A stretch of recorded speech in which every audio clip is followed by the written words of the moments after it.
The story begins with the image of a skeleton saying to Andres that there are people who cannot die, even after death.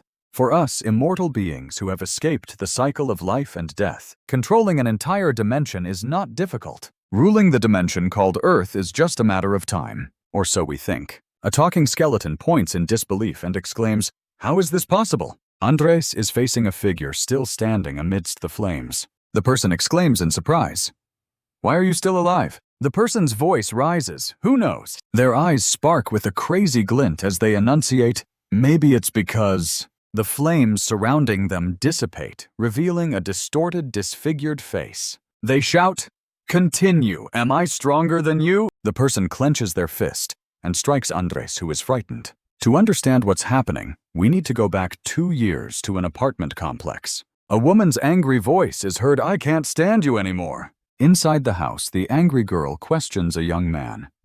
"You said you were looking for a job, but you've been wasting every waking moment drinking and playing games." She firmly says, "If you continue like this, go back to your parents' house." But the person facing her hesitates slowly, trying to come up with an excuse. Finally, he says, "I can't rely on my parents at my age." His words immediately enrage the girl, who retorts, "So relying on your little sister is okay, right? You have an allowance, and tomorrow is the new year.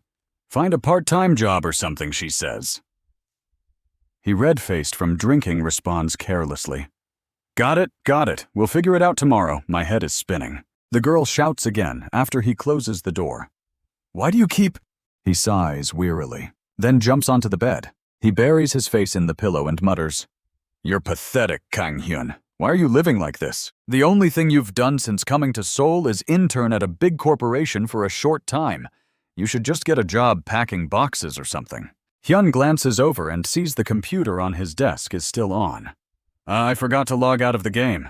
He continues to mutter to himself, "Real life would be great if it were a video game. Then I could get a pretty good job too. Warrior mage swordsman." And he gradually falls asleep. From somewhere, a mechanical voice is heard. "Detected a common connection from Haken dimension, activating Earth's defense system." Kang-hyun is still asleep, unaware that his connection to the Haken dimension is temporarily rejected. The tutorial will now begin on Earth. When Kang-hyun suddenly wakes up, he finds himself in a completely white space. He is shocked and wonders, what is this? Hyun thinks to himself, looking at the floating text before his eyes. The mechanical voice speaks again. "Time until connection to Haken dimension is completed.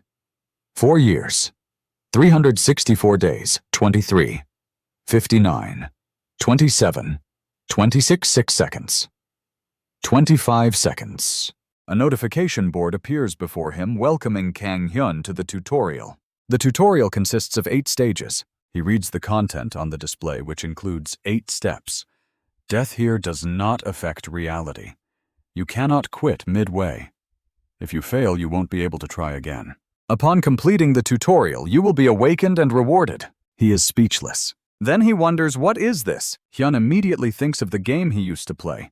Is the Lord logging in today too? This thought makes him cover his face in embarrassment, thinking this is just a dream, right?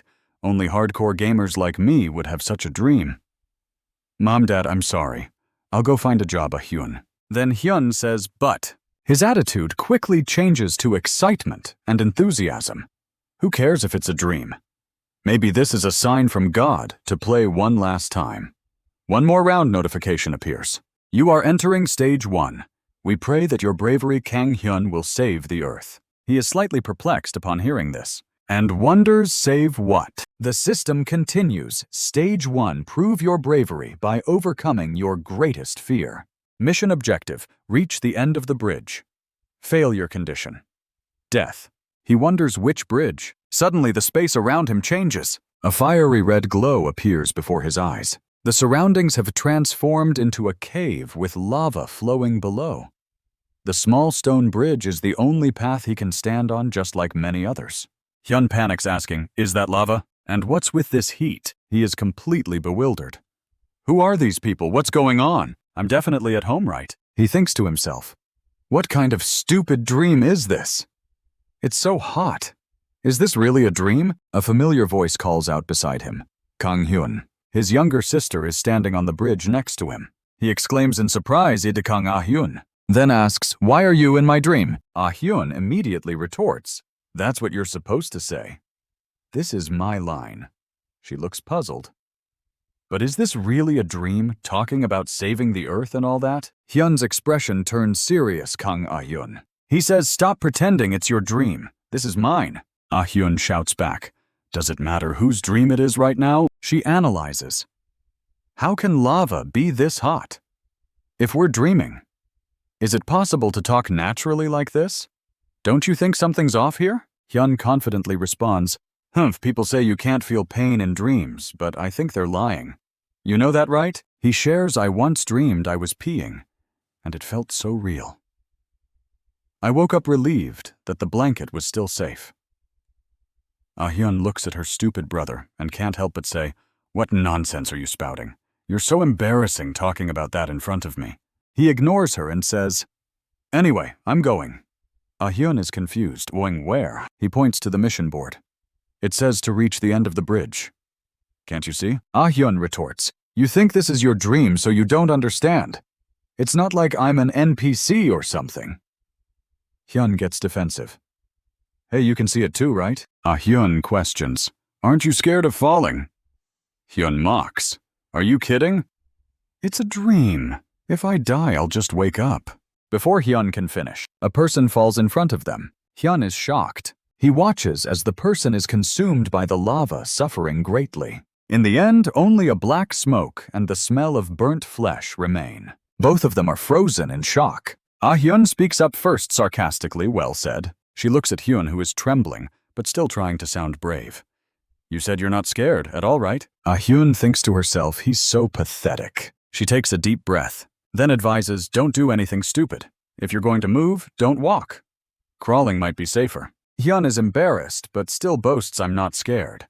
Ah-hyun just thinks he's being stubborn.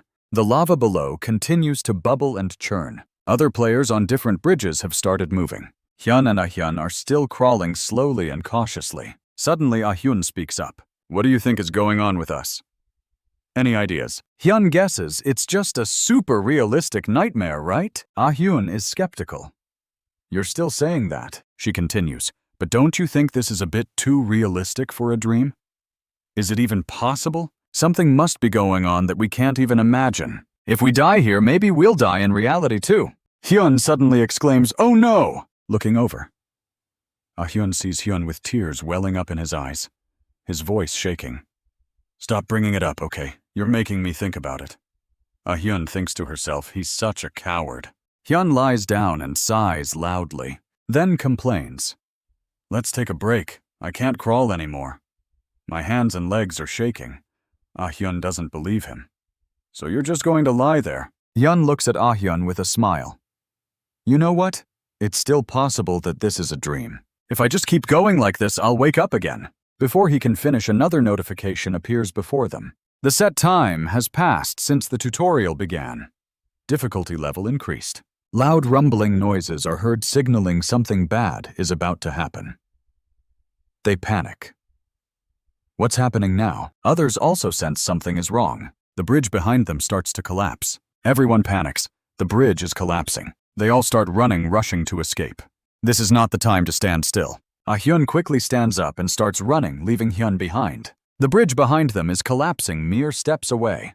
Hyun runs with all his might. He tells himself it'll be okay. The bridge isn't too narrow. If I don't slip, I'll make it. Just keep looking straight ahead. Both of them are running as fast as they can. Hyun thinks to himself, feeling hopeful. "I'm almost there. Great, I'm almost done." But then he looks over and sees the bridge above Ah-hyun collapsing. Ah-hyun also notices, but she can't react in time. With superhuman strength, Hyun jumps to the bridge Ah-hyun is on and pushes her forward just in time. They reach the destination before the bridge completely collapses. All the bridges have collapsed, signaling the end of the stage. A system notification appears. "Level up. Congratulations on completing stage 1. They are confused looking at the notification. "You are temporarily awakened to receive your reward. You will be fully awakened when the tutorial is completed." Hyun finally lay down, exhaling a sigh of relief. He couldn't move even a finger anymore. Kang Hyun wondered, raising a series of questions. "Is that all for now?" he asked, temporarily regaining consciousness. "You're not going to thank the person who saved your life?"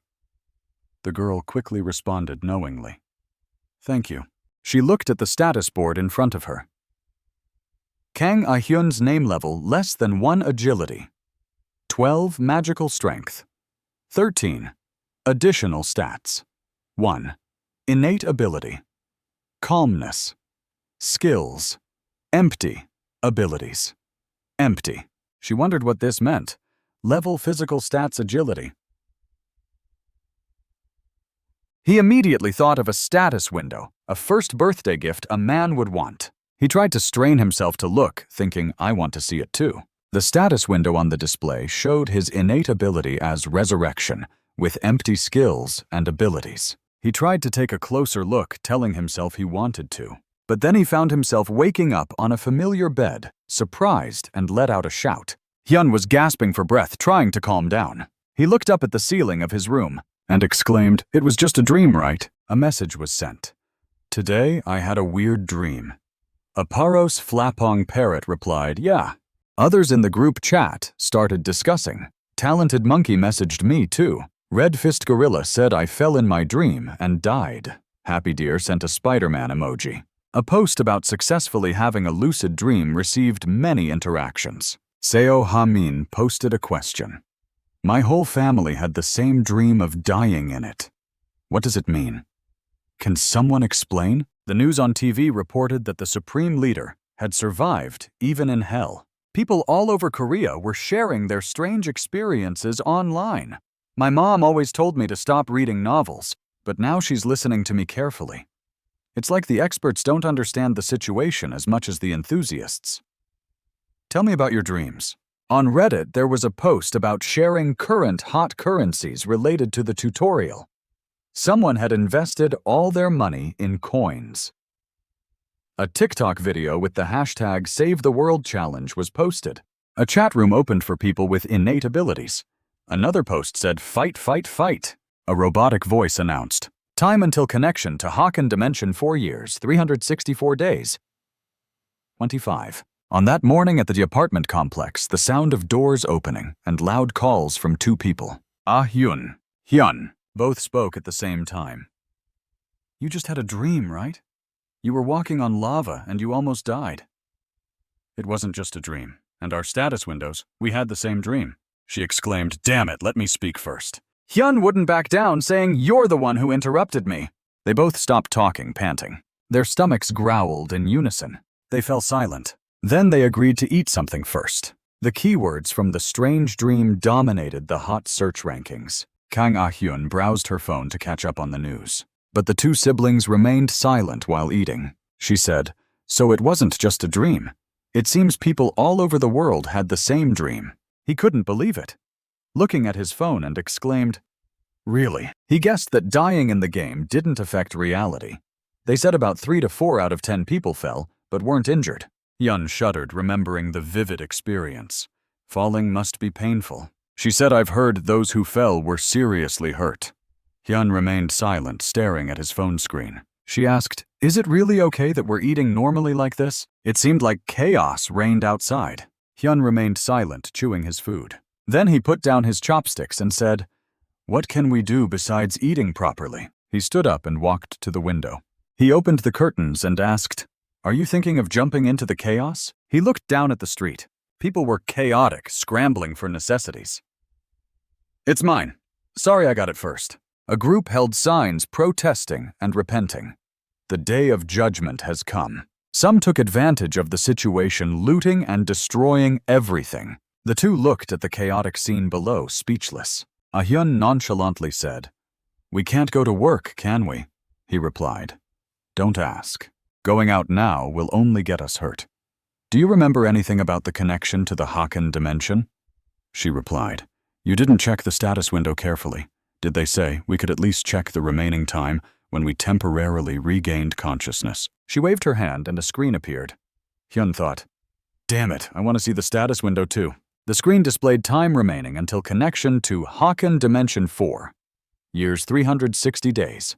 47. 0313. He looked at it and said, "Whatever it is, we still have almost 5 years."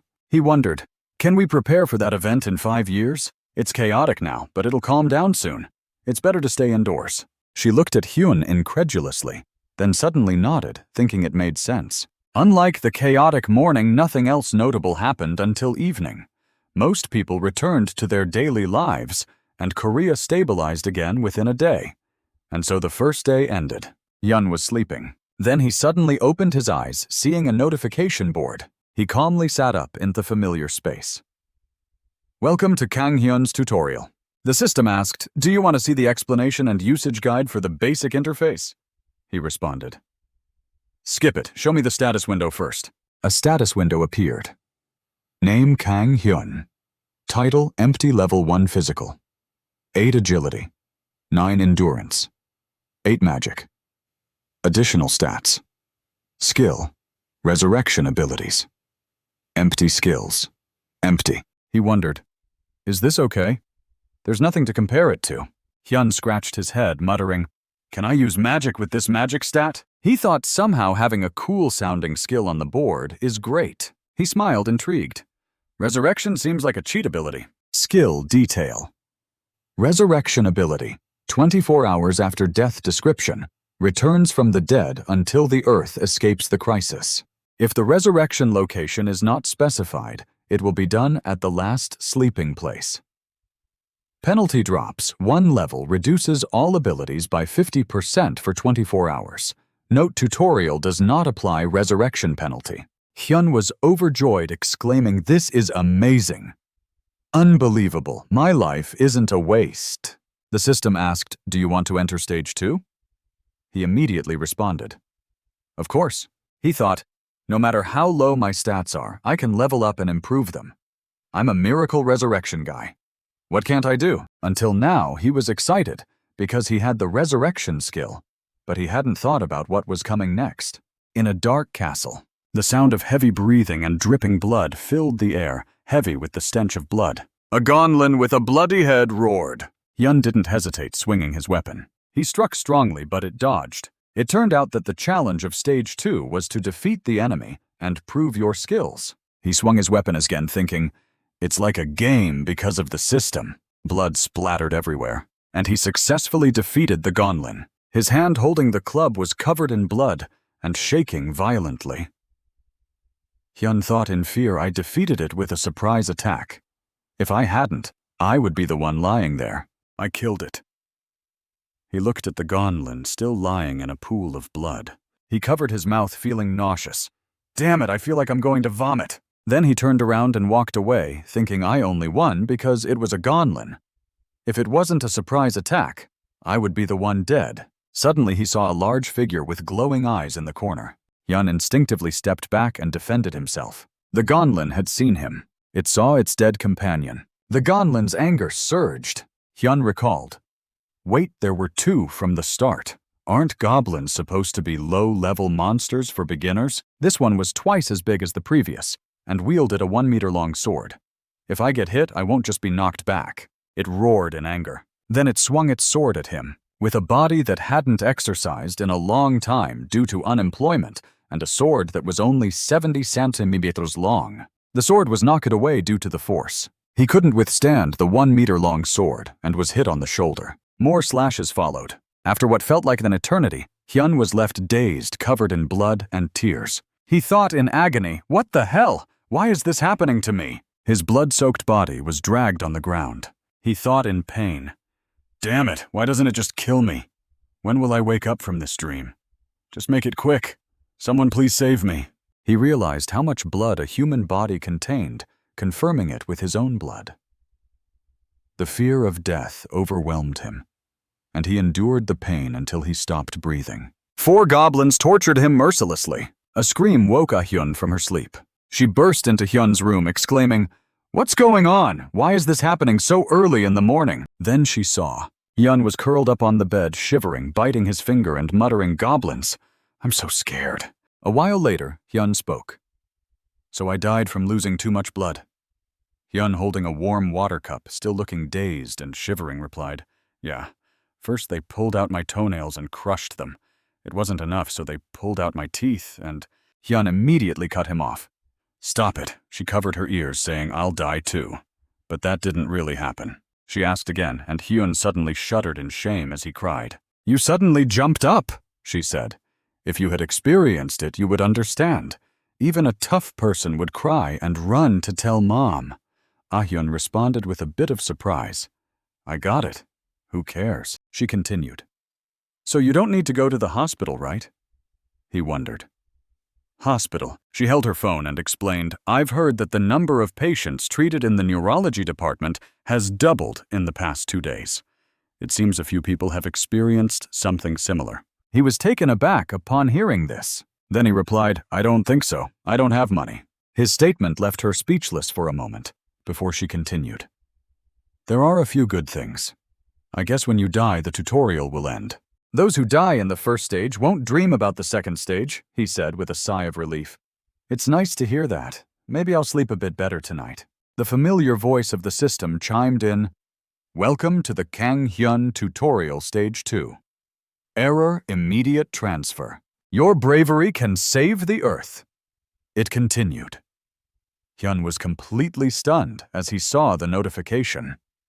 2. Round 2 has begun.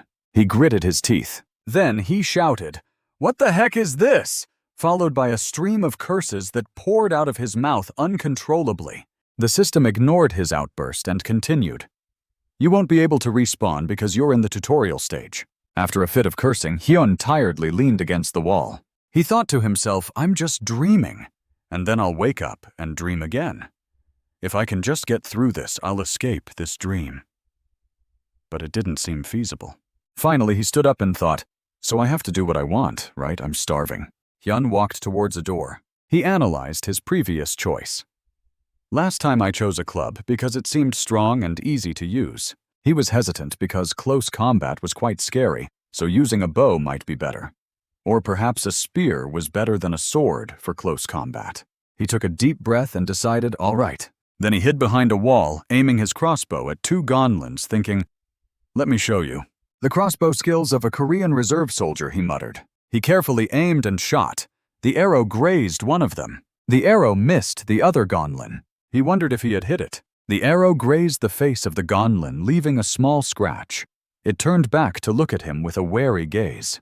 He gritted his teeth. Quickly standing up, he grabbed a spear and charged at the 2 gonlins. He shouted and held the spear tightly. Then he stabbed it through the chest of one gonlin. He smiled in satisfaction. It's effective. 1 down.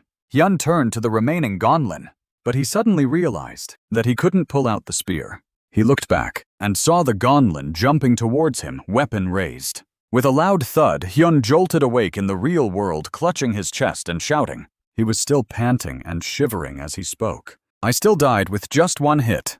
I need to try harder next time. The familiar notification sounded again.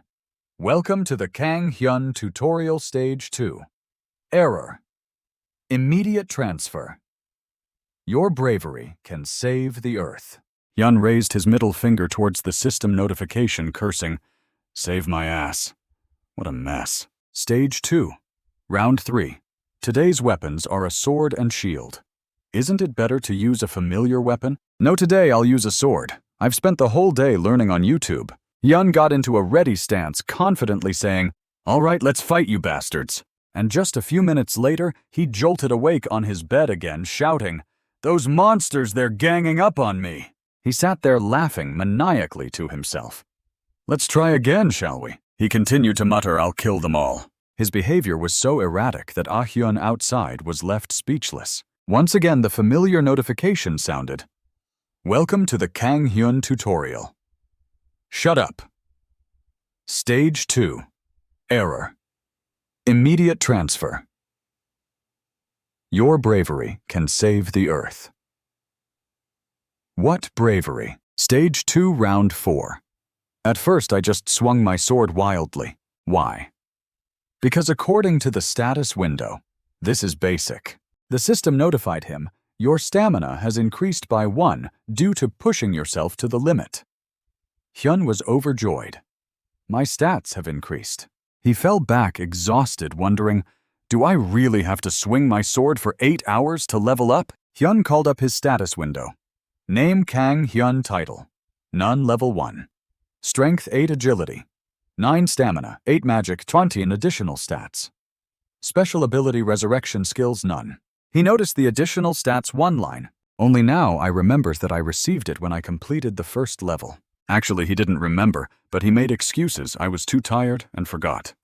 It's not because my memory is bad. Anyway, he used 1 point to increase his strength. He charged into battle against the Gonlins, determined to take revenge with his new stats. However, because he was exhausted from overtraining, he couldn't defeat even one Gonlin, and died immediately. Then he woke up on his bed, cursing. And then another round began, Stage 2, Round 5. Increased stamina by 1 point due to sword swinging. Round 6. Increased strength by 1 point after 10 hours of training. Now defeating the 2 Gonlins in front of him was much easier. But facing the remaining Gonlin was still too challenging. Once again, Stage 2, Round 7, I just swung my sword. Swung it again and again. The system's notification finally appeared. Increased stamina by 1 point due to pushing yourself to the limit. Hyun, drenched in sweat, shouted. Then he collapsed onto the bed. He lay there panting heavily. Another notification appeared. Basic sword technique F has been formed. Hyun's eyes widened as he stared at the notification in shock. The details revealed basic sword technique F. Ability to adjust posture and reduce fatigue when swinging a sword, making attacks more effective. Description: a sword technique used by thugs, but it's better than nothing. He trembled, clenching his fists. Then he shouted in excitement, I did it! Thank you! Thank you! After that, he gripped his sword tightly. You Gonlin bastards! His face twisted in a fierce expression. You're going to die today. In Stage 2, there were 5 Gonlins, 2 at the front of the fortress and 3 in the latter half of the forest. The 2 Gonlins were relatively easy. He had ambushed the first one with a crossbow and finished the second with a sword. The problem was the 3 in the forest. He could handle 2 of them like before, but the last one was a real obstacle. The weapons clashed, sparking. Hyun was evenly matched with a Gonlin. The Gonlin swung its club strongly, but Hyun blocked it with his shield. He thought he saw the Gonlin's attack coming. He swung his sword continuously, marveling at his own reflexes. It feels like my body reacts before I even think. He clenched his fist and swung his sword with all his might. Basic sword technique. F. Ability to adjust posture and distribute force when swinging a sword, making attacks more effective. Description: a sword technique used by local thugs, but it's still better than nothing. Then he stabbed decisively. The sword grazed the Gonlin's cheek, leaving a scratch. His arm trembled as he thought, but there's still a problem. I'm exhausted from fighting the previous 4. The Gonlin swung its axe again. A deafening sound rang out. Hyun thought, not good. At this distance, his sword was knocked out of his hand. The Gonlin took advantage of the opportunity and swung its axe at Hyun's head. But Hyun sneered. Then he leaned back to dodge the attack. The Gonlin was taken aback. Hyun smiled even wider, thinking, this guy likes to torture. That's why he didn't kill me right away. But it's best to make the opponent tired first. He rotated his ankle, saying, you're so predictable. Then he kicked up a pile of dirt into the Gonlin's face. The dust got into its eyes, causing it to lose its sight. Hyun picked up a large stone. He lowered his center of gravity, aiming at the Gonlin's ankle. He shouted, take this, and smashed the stone into its ankle. The Gonlin cried out in pain. It swung its weapon wildly in frustration. Hyun circled around to its back, saying, I am. The Gonlin finally opened its eyes. It saw Hyun jumping up, declaring the strongest. The Gonlin's eyes widened as the stone struck its face. Blood spurted out and it fell backwards. Hyun exhaled, exhausted. Your turn is over. He smiled cruelly. How boring. You just kept trying to die. The notification appeared. Congratulations, you have completed Stage 2. You have been awarded 5 additional stats as a reward. You can choose a weapon as a reward for completing the task. Hyun was overjoyed. The system continued. Basic shield technique has been unlocked. Basic crossbow technique has been unlocked. Hyun stood up, shouting, completed, I won, level up, level up! He proudly declared, this is the power of the Supreme Being. You pitiful Gonlins. Then he burst into laughter. The next day, after that victory, Hyun was like a virtual game character, standing and muttering to himself. What an energetic morning. If you're wondering who I am, my name is Kang Hyun. He stood in the kitchen, still muttering, I'll make breakfast to celebrate completing stage 2. He tasted the soup and praised himself. The person who made this is me, and it's perfect. Suddenly, a noise made him almost spit out the soup. Kang Ah-hyun opened the door and asked loudly, What's going on? What did you just say? The system's notification suddenly appeared, Earth tutorial is complete. You can now use the system freely outside the tutorial. Both of them were puzzled. What? The system continued. Dungeon has been activated. They ran to the balcony to see what was happening. Both of them saw a giant door appear in broad daylight, drawing everyone's attention. They were confused. What is this a dungeon? Curious citizens gathered to watch, and the voice of the system announced that only the awakened could use the dungeon. The dungeon entrance appeared everywhere, at famous locations around the world. You need to complete the dungeon within a fixed time. The remaining time until completion is 4 years, 357 days. Channel 5951. After the dungeon appeared, the world became chaotic. At first, we decided not to leave the house and gather some information. Hyun was researching news and said, It seems the tutorial is not yet complete. Apparently, people who just turned 18 are also participating in completing the tutorial, so the minimum requirement is 18 years old. That day, Hyun also commented on the chaos caused by the dungeon. People were saying it was a hasty decision to call those who completed the tutorial the Awakened and send them to complete the dungeon. He shrugged and said, Anyway, it's not a big deal. He continued to browse through the information. Then he saw a comment saying, People can toggle the status window on and off. Is this for real? He exclaimed. The important thing is the benefits from the status window. He waved his hand and shouted, Appear! But in front of him, there was still nothing. Only his sister gave him a disdainful look. Instead, a message appeared saying, The tutorial is still in progress. You cannot use it. He thought, Is it still too early? He analyzed that there were 8 stages in the tutorial. It seemed that when he was struggling to complete stage 2, others had already finished all the stages. Hyun turned to his sister and complained, Is there no other way but to complete everything? His sister was typing away on her keyboard, seemingly indifferent, and replied, Patience is a virtue, there's nothing. There was no information available, not even for stage 2. He asked again, wondering if he should fight. He flexed his muscles full of confidence, saying, I'm quite strong now. I won't be defeated embarrassingly like before. I'll complete stage 3 with style and precision. In the evening, stage 3 of the tutorial began. At that moment, a monster urinated on him. He gritted his teeth in anger, thinking, I'll kill you. I'll definitely kill you. Stage 3 improve patience and endurance in all situations. The condition to complete it is to defeat the Gurkha leader. The condition for 7 failures is death. There's a tip: if you wait long enough, the opportunity will come. He was wearing a camouflage outfit and wondered, This outfit is great.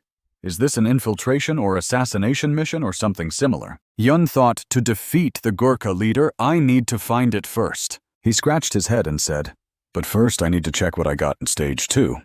Those bastards didn't give me time to check. He opened his status window and his stats appeared. Name, Kang Hyun. Title, None. Level, 2 to 4. Strength, 10. Agility, 10. Endurance, 11. Magic, 14. Additional stats, 7. Skills, Basic Swordsmanship, Basic Shield Technique, Basic Crossbow Technique. Empty. Hyun was thrilled, exclaiming, So many stats! The status window should look like this. The new skills were Shield Technique and Crossbow Technique. The skill details appeared: Basic Shield Technique F. Ability to use a shield effectively. Description: If you're diligent, the kids in the neighborhood won't bully you anymore. Basic Crossbow Technique F. Ability to use a crossbow effectively and improve accuracy. Description: It's best not to use a crossbow to kill people. He pondered about distributing his additional stats, thinking, Should I increase strength and endurance since they're useful now?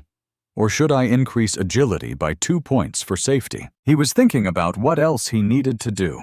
The system asked, Do you want to retrieve your storage? He replied, Yes, the storage appeared, showing an icon of a sword inside. He clicked on the sword icon. A sword appeared in his hand, surprising him. Hyun exclaimed, "Awesome! This is the best thing I've received so far." It was a worn-out longsword. After enjoying the moment, he refocused on his task, saying, "Okay, I've checked my stats.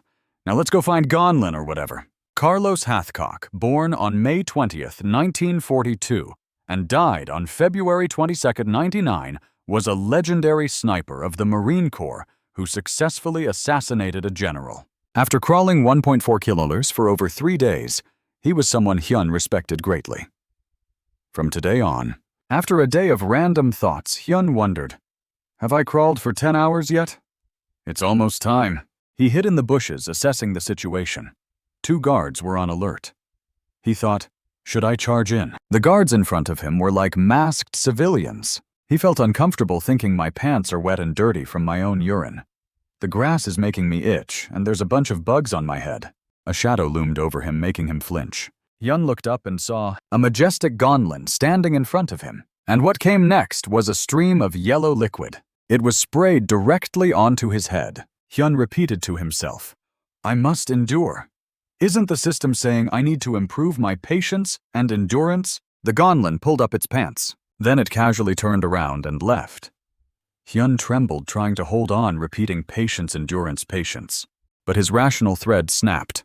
He lost control. He immediately stood up and rushed towards the Gonlin, shouting, "I'll cut off your head." His sword aimed precisely at its groin. A cross-shaped slash was unleashed. The Gonlin fell to the ground, blood splattering everywhere. It died in agony. He calmly said, "Cutting off something useless." Then another Gonlin nearby immediately took a defensive stance. It cried out. Then it shouted, alerting the entire tribe. The torches flickered, casting a fiery glow. A horde of others rushed out. In no time, he was surrounded.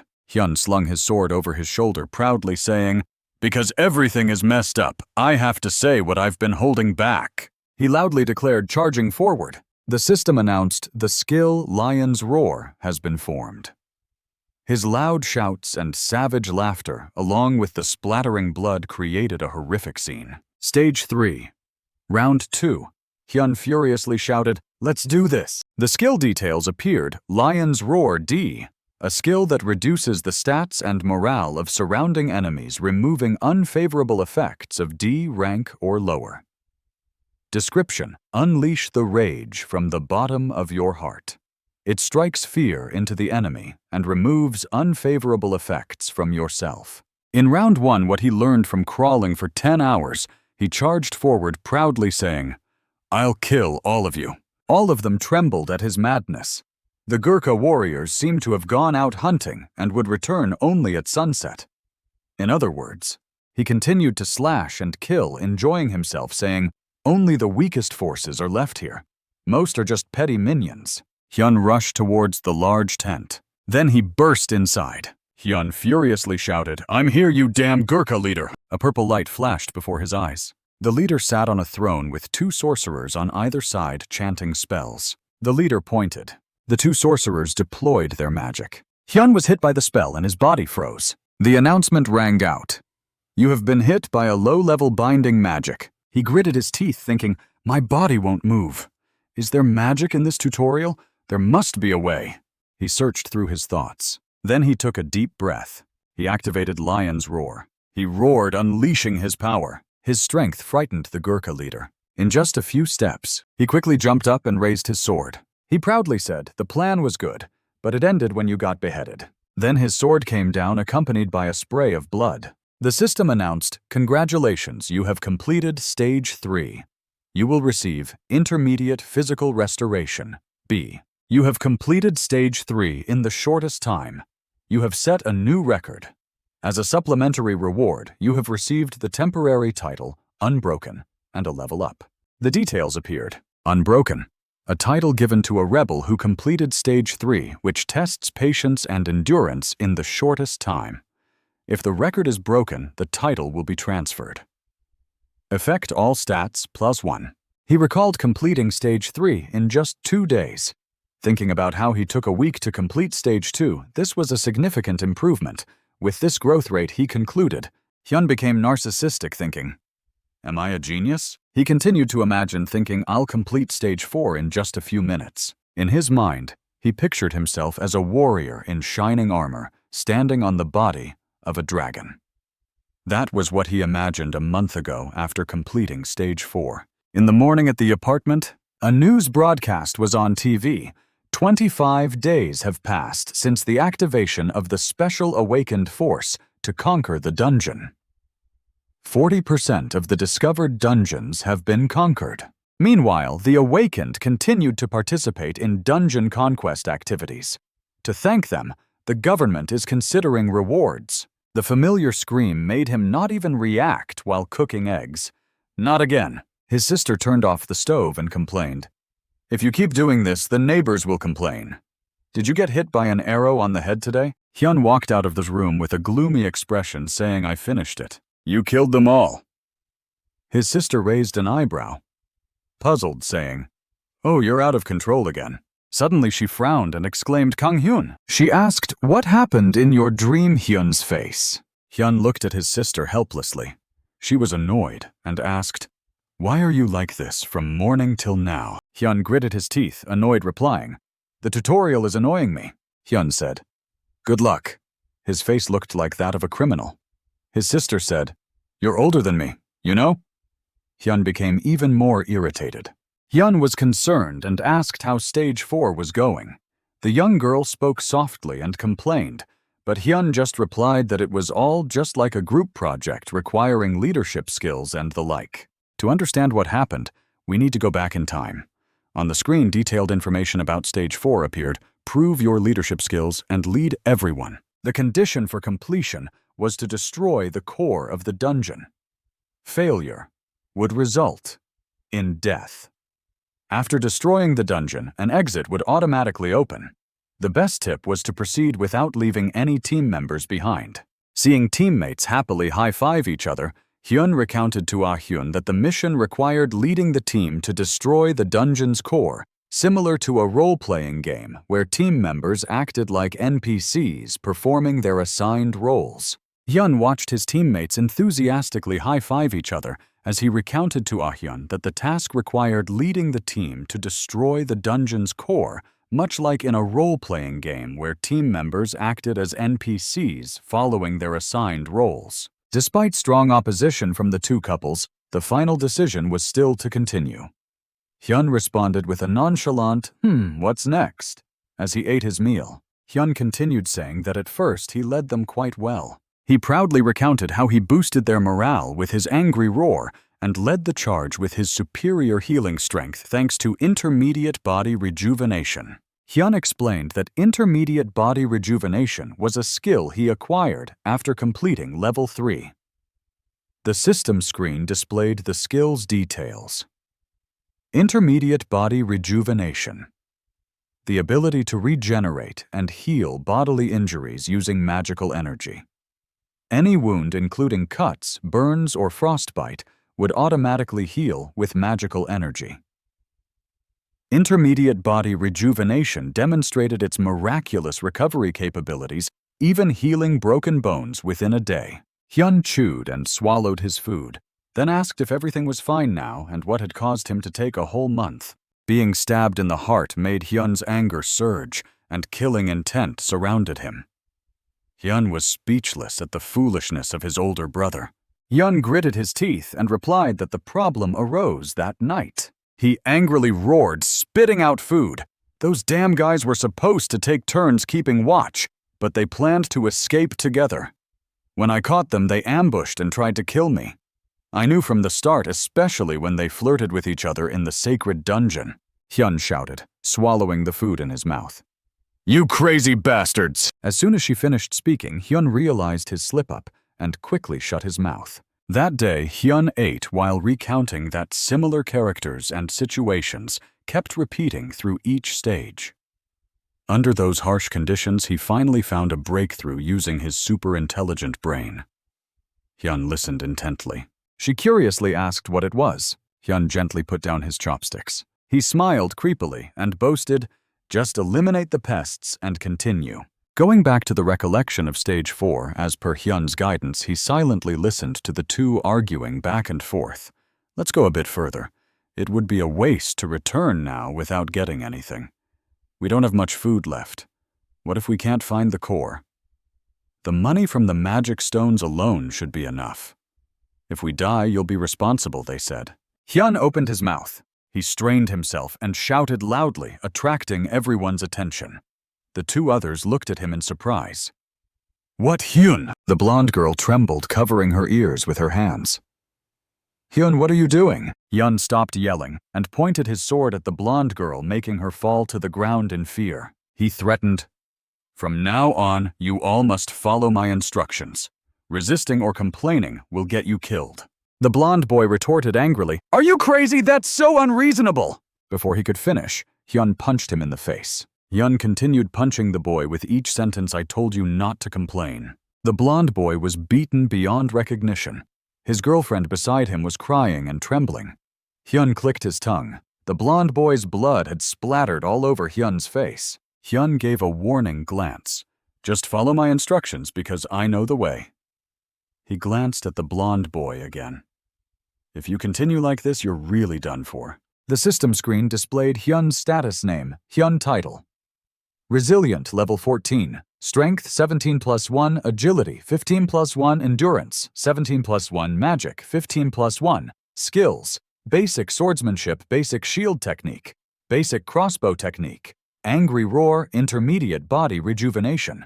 Hyun returned to the battle against the skeletal monster, which swung its weapon at him. Hyun blocked the monster's attack. Then he pulled the monster's weapon strongly. Using the hilt of his sword, Hyun punched the skeletal monster's head. Looking at the skeleton lying face down on the ground, Hyun dusted off his clothes.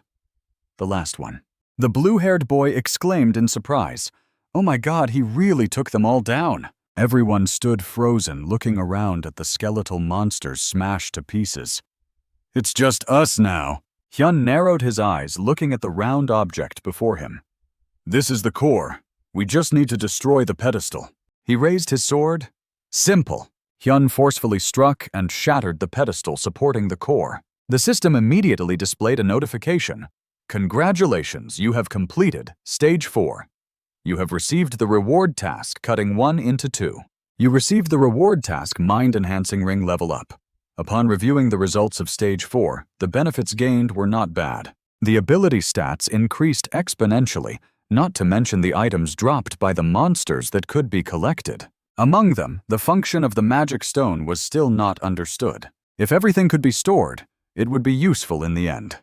One of the skill rewards received was Cutting 1 into 2. The skill Cutting 1 into 2 had the ability to divide an opponent's body into 2, potentially ignoring certain defensive measures. The accessory Mind Enhancing Ring had a durability of 1100. The description stated that this ring was given to the royal guards of the Hendelic Empire. Although it was a standard model, it boasted excellent performance when given to the most elite knights. It provided immunity to all magic related to the mind and mental states of level A or lower. Options: visible or hidden. Hyun leaned on the ground with one hand, but the most notable achievement was that he did a one-handed push-up. Hyun exhaled hot breaths, thinking that he had become stronger in reality, with stats like 288, 289, 300. Hyun sat on the ground using a towel to wipe off sweat, breathing lightly. It seemed that the bodybuilding exercises were becoming less effective. Hyun thought that he should start going to the gym. His phone suddenly rang with a notification. Hyun picked up his phone, wondering an advertisement. He was shocked to see a red-marked emergency notification on the screen. Emergency notification from the National Security Agency dungeon opened near Texisdong on Metsi date at XX time. Citizens in the area are advised to stay indoors and remain vigilant.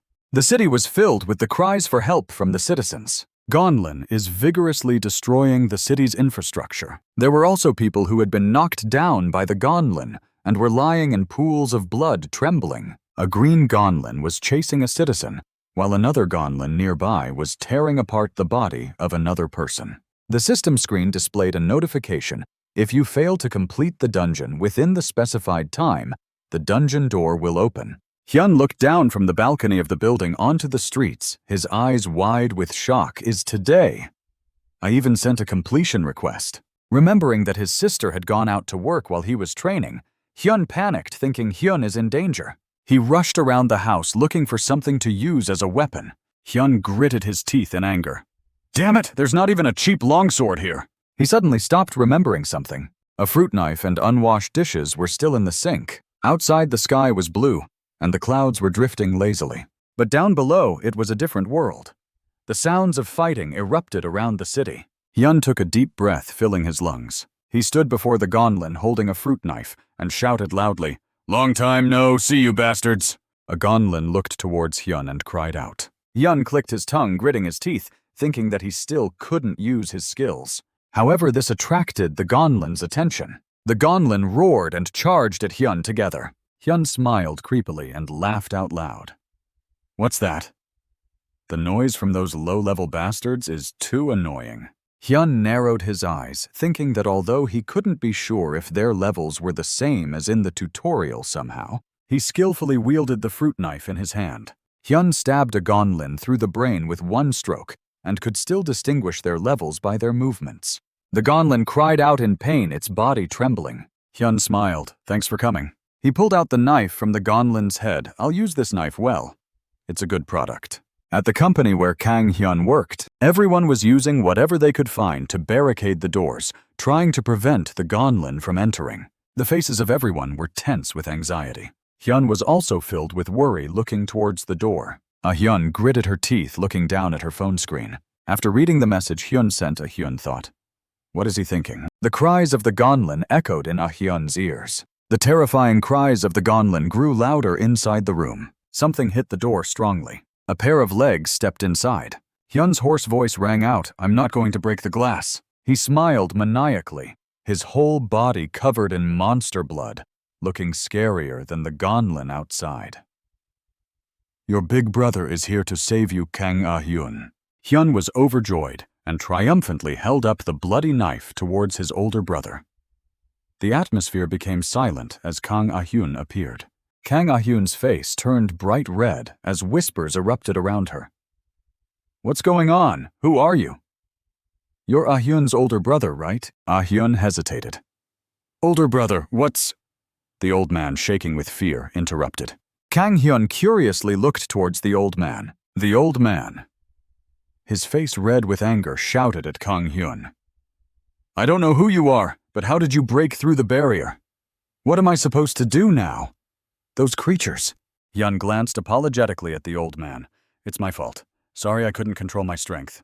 He looked out the door where a group of Gonlin lay defeated. Don't worry, it's under control now. The people in the room were stunned, amazed that he had single-handedly killed the creatures. Kang Hyun pointed behind him. Do you see the weapons those Gonlin were using? Pick one up. As he turned to leave, Hyun exclaimed in surprise. Where are you going? Kang Hyun slung his sword over his shoulder. On my way here, I saw more Gonlin. They're probably on the upper floors. Kang Hyun smiled, looking back. We need to get some rest. We have to be ready. A little later, water from a bottle was poured onto Kang Hyun's wounds. Is pouring this much water okay? We don't know how long this will last, so we need to conserve it. Hyun replied irritably. Be quiet. My brother's wounds need to be cleaned, and this is the only water we have. Kang Hyun sat beside her brother, puzzled. Why do you act like this, and why are you fighting so much? Kang Hyun explained, I guess it's because I haven't learned to dodge. My recovery ability is so strong that I can withstand most attacks. But now that I can't use my skills, it's quite challenging. Hyun was speechless. You're so full of yourself. She warned Kang Hyun, be careful. If you can't use your skills, you can't regenerate right. Dealing with those leftover creatures was overkill. Kang Hyun smirked. But it was cool, wasn't it? Hyun sighed. Yes, until you get beaten like a dog. He was taken aback by her words, but thought that people might see him differently now. Hyun leaned in, whispering, Some seniors want me to introduce you to them. What do you think? He blushed, his eyes narrowing in a dreamy gaze. Kang Hyun said, I just need someone to swear with when I wake up. Hyun exclaimed loudly. What nonsense is that? As he fell asleep, Kang Hyun was thrown into a tutorial screen as if it were a habit. The system screen displayed information Stage 5. Improve your wisdom to overcome any challenge. Kang Hyun rubbed his cheek looking at the system screen. I forgot about this. I was stuck earlier. He was surprised. Before Kang Hyun were beautiful women chatting cheerfully. You're a succubus, right? Yes, but I didn't think that at a time like this, the one who talks a lot is the most suspicious. Another beautiful woman continued. What's going on?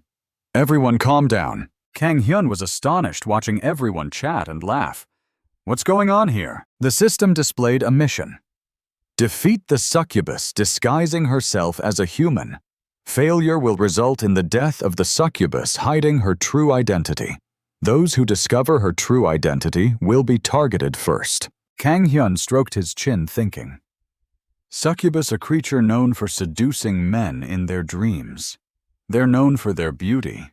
He looked around at the beautiful women. Everyone here is beautiful. They must know about the succubus among them. A strange voice broke his thoughts.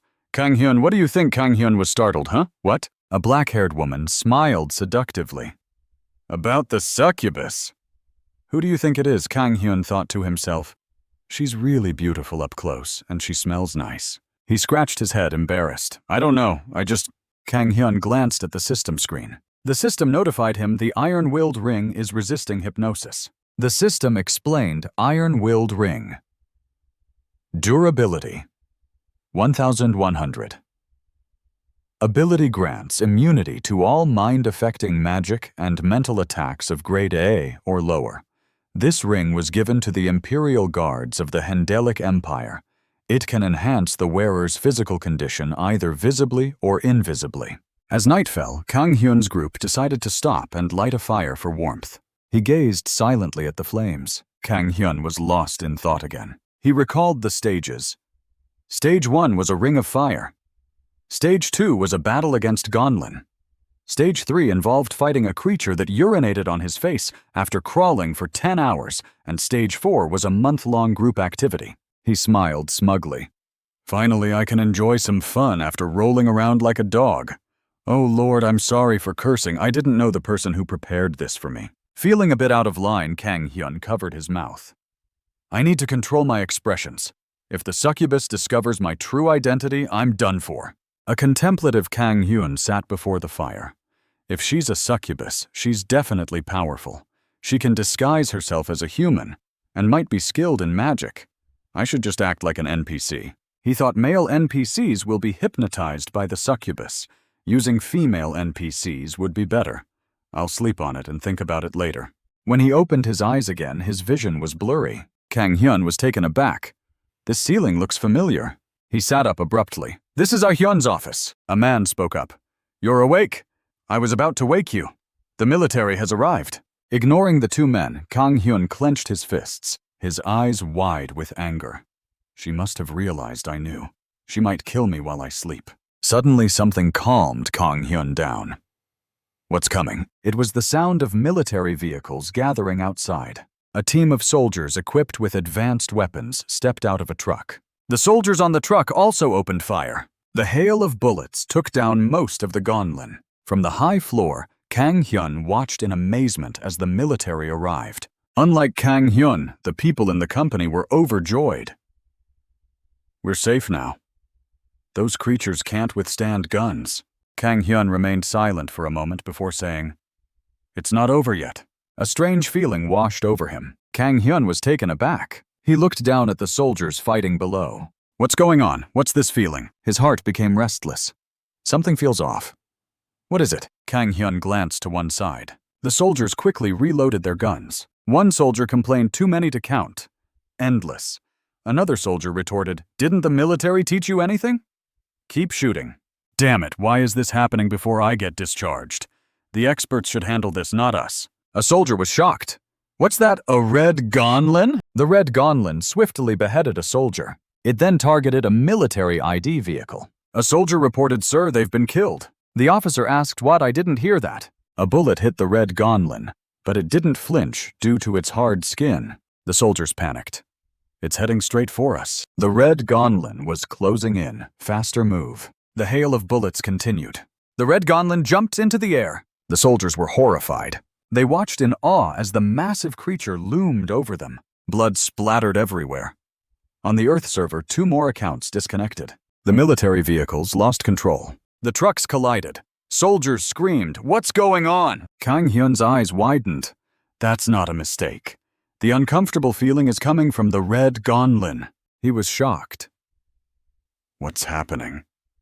What are we supposed to do? On the military truck, the red gonlin single-handedly took down all the soldiers. Kang Hyun was helpless watching as the red gonlin annihilated the squad. The red gonlin knelt down. It looked up with a fierce glare. The military vehicle stopped due to the collision, and thick black smoke billowed out. The soldier bleeding from the head struggled to get up. "What's going on?" Someone below him replied. "It seems like Team 3 is under attack." The soldier bleeding from the head struggled to get up. The older brother shouted, "Where is the signalman? We need support now."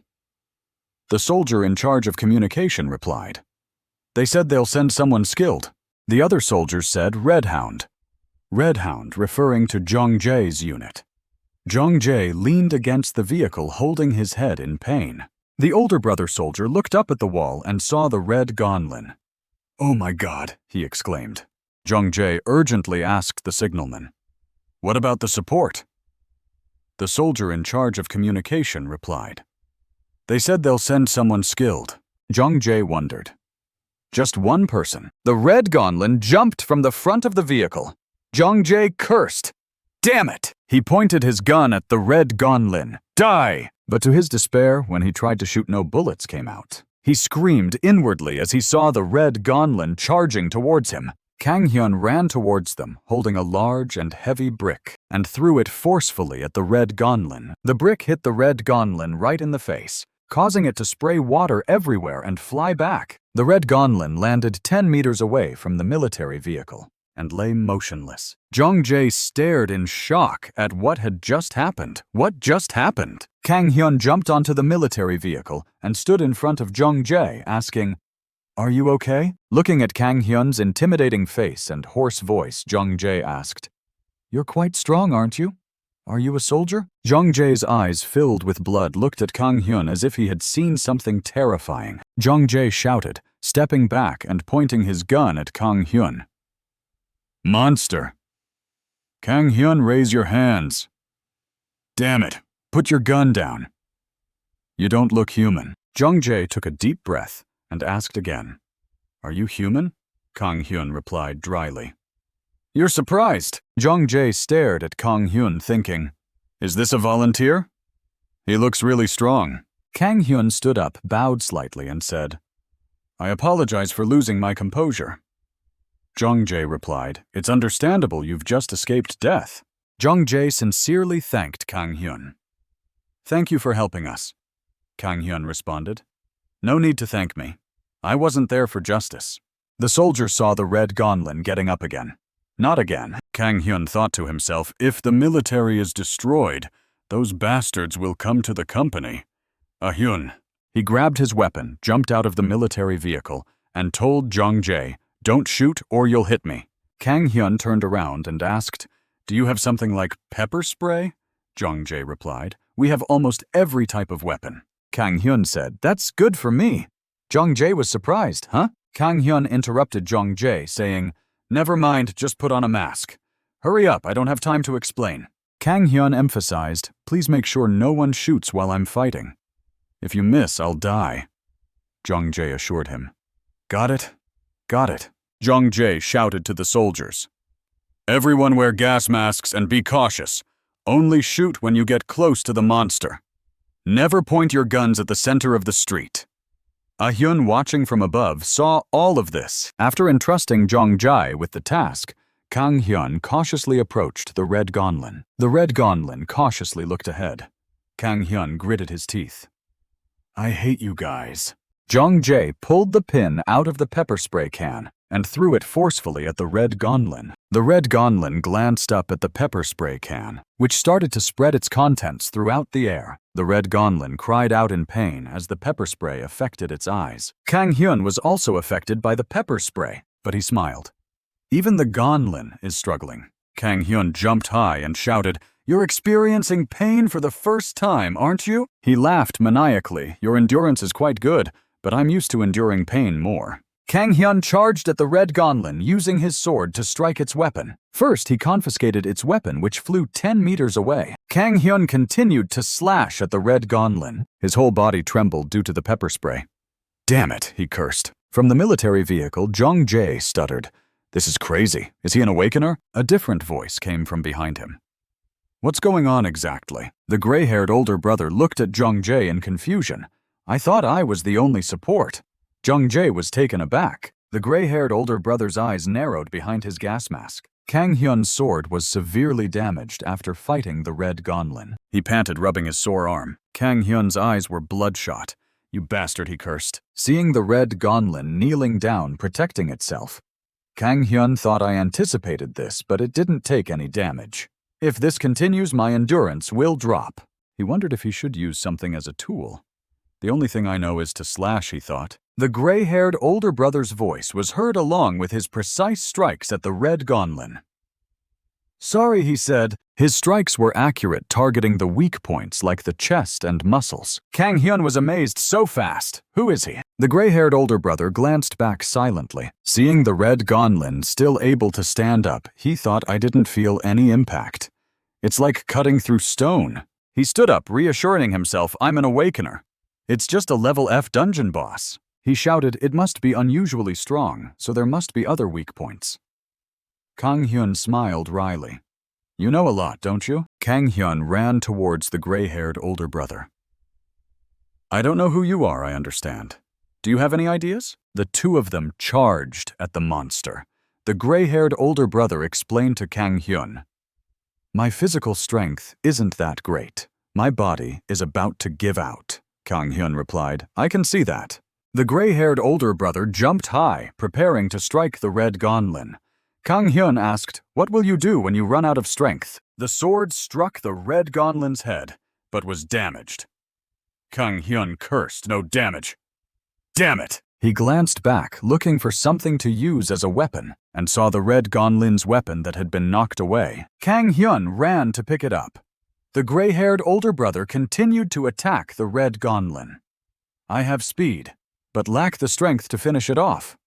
You attack its weak points when I hold it back, Kang Hyun said. After picking up the weapon, Kang Hyun swiftly struck the monster again. Kang Hyun evaluated the gray-haired older brother, thinking, he seems to know what he's doing, but maybe he's just pretending. Kang Hyun observed the red gonlin to find its weak points. Where should I attack, he thought. Kang Hyun charged forward, shouting. The weapon struck the red gonlin, causing blood to spurt out. The wound immobilized the red gonlin, causing the gray-haired older brother to widen his eyes in surprise. Kang Hyun directly stabbed into a strange yellow glowing spot. He stabbed the spear into the red gonlin's buttocks, causing an awkward silence. Kang Hyun's face turned purple. I'm not sure why, but I feel a bit guilty, he thought. The axe was lodged in the red gonlin's buttocks, trembling with Kang Hyun's grip. A question arose in his mind. Is the anus a vital point? Kang Hyun wondered if the anus could be a fatal weak point. Thinking this, Kang Hyun gripped the axe handle tightly and thrust it further. It could be a weak point that causes instant death, he decided. With this thought, he used the axe to lift the red gonlin's body. Kang Hyun shouted, raising his energy, and slammed the red gonlin's massive body to the ground. The red gonlin's eyes lit up and it groaned in pain. Kang Hyun quickly took advantage of the situation and attacked the red gonlin again. You're in too much pain to endure, aren't you? The red gonlin was in a state of dizziness, foaming at the mouth. Kang Hyun smiled, thrusting the axe into the red gonlin's body. Fresh blood spattered everywhere, covering the ground. Kang Hyun breathed heavily, exhausted. The gray-haired older brother silently watched Kang Hyun defeat the red gonlin and marveled at Kang Hyun's strength. Where did this strong person come from? He's not affiliated with any organization. Kang Hyun looked at the red gonlin's head in surprise and saw a golden sign appear. What's this, he wondered. As if he could read Kang Hyun's thoughts, the system appeared explaining that he couldn't check the item's information because he was still in the tutorial phase. Kang Hyun quickly gathered the items, not knowing what they were for, but he took them anyway. It was inconvenient not having an inventory, so he needed to end this damn tutorial phase quickly. The gray-haired older brother approached Kang Hyun and asked, "May I ask, is it possible that—" Kang Hyun glanced warily at the man, thinking to himself that usually items were distributed evenly, but this guy suddenly interfered. He decided to take him down and leave. As soon as Kang Hyun finished collecting the items, he immediately ran off, leaving behind only the words, "I'm in a hurry, so I'll go ahead." The gray-haired older brother was left standing there, bewildered, thinking, "This awesome axe is yours." Only a fool would stop, and Kang Hyun was no fool. He winked at the gray-haired older brother and bid him farewell. The gray-haired older brother watched as Kang Hyun disappeared from view, feeling helpless. He gently removed his gas mask. His thin lips and fair complexion were revealed beneath the mask. The gray-haired older brother thought about Kang Hyun's actions, wondering what kind of person he was. A few hours after defeating Gonlin, the sun began to set and the situation seemed to have calmed down. As they walked through the streets, which looked like ruins from a movie, Ah Hyun held onto Kang Hyun's clothes, looking around cautiously with a sword in hand. When the screen faded to black, Kang Hyun and Ah Hyun returned to her apartment. Ah Hyun gazed at something in front of her, while Kang Hyun remained nonchalant, not understanding what was going on. Ah Hyun gazed at something in front of her, while Kang Hyun remained nonchalant, not understanding what was going on. Looking at the mess before her, Ah Hyun sighed. "Did you forget to close the door?" Kang Hyun replied, looking puzzled. "I guess so." Ah Hyun sighed again, thinking that only a fool would think he had grown up. After they finished cleaning and changing clothes, Kang Hyun looked at his phone and complained, "What's going on? Why are you always complaining about my handsome face?" On the screen, a comment section appeared, showing a villainous name laughing loudly, followed by 2 replies. "He's really something, and if I hit him, I'd be scared." Another comment joked, "Look at his muscles. I wonder how many weights he can lift." Kang Hyun asked, disappointed. "Is it that bad?" Ah Hyun replied coldly. "I told you so." Kang Hyun sat on the bed, shouting, "We're in big trouble." Ah Hyun peeked out from behind the door, asking, "What's wrong?" Kang Hyun replied, "Can you turn off the light?" Ah Hyun responded angrily, "No."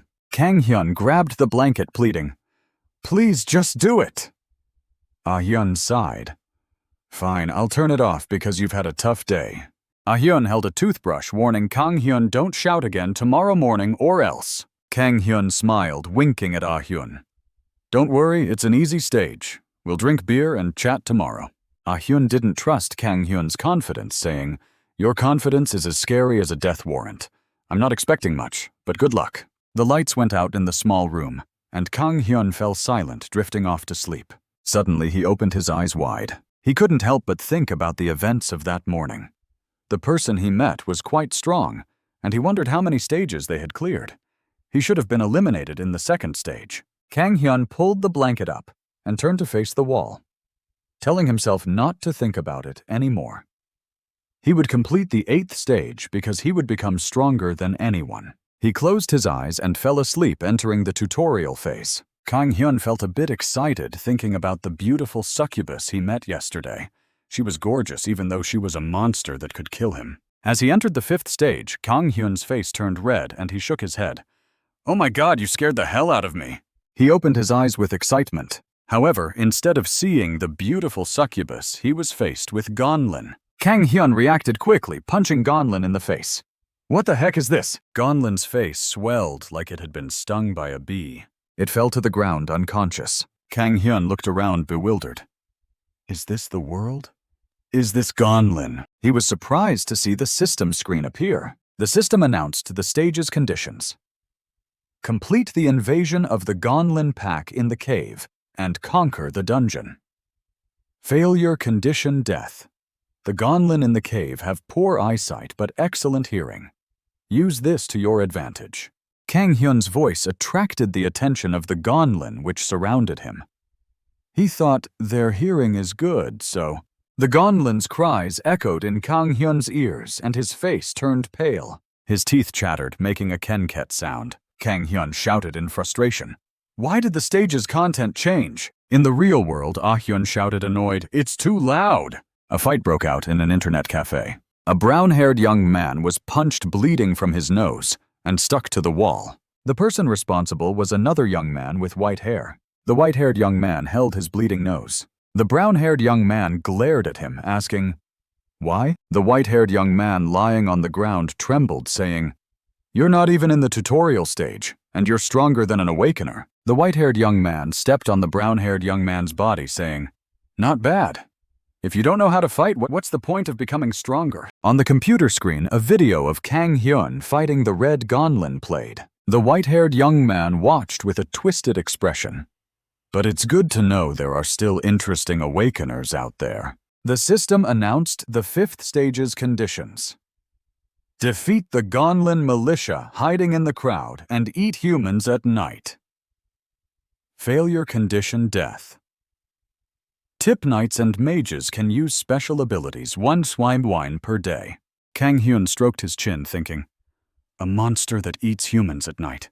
I need to find and defeat it." He thought it was similar to finding the succubus in the 1st stage. Kang Hyun looked around, saying, "This is like a game of Find the Mafia." He thought to himself that he needed to use his intelligence to overcome the challenge. Kang Hyun took a deep breath, preparing himself.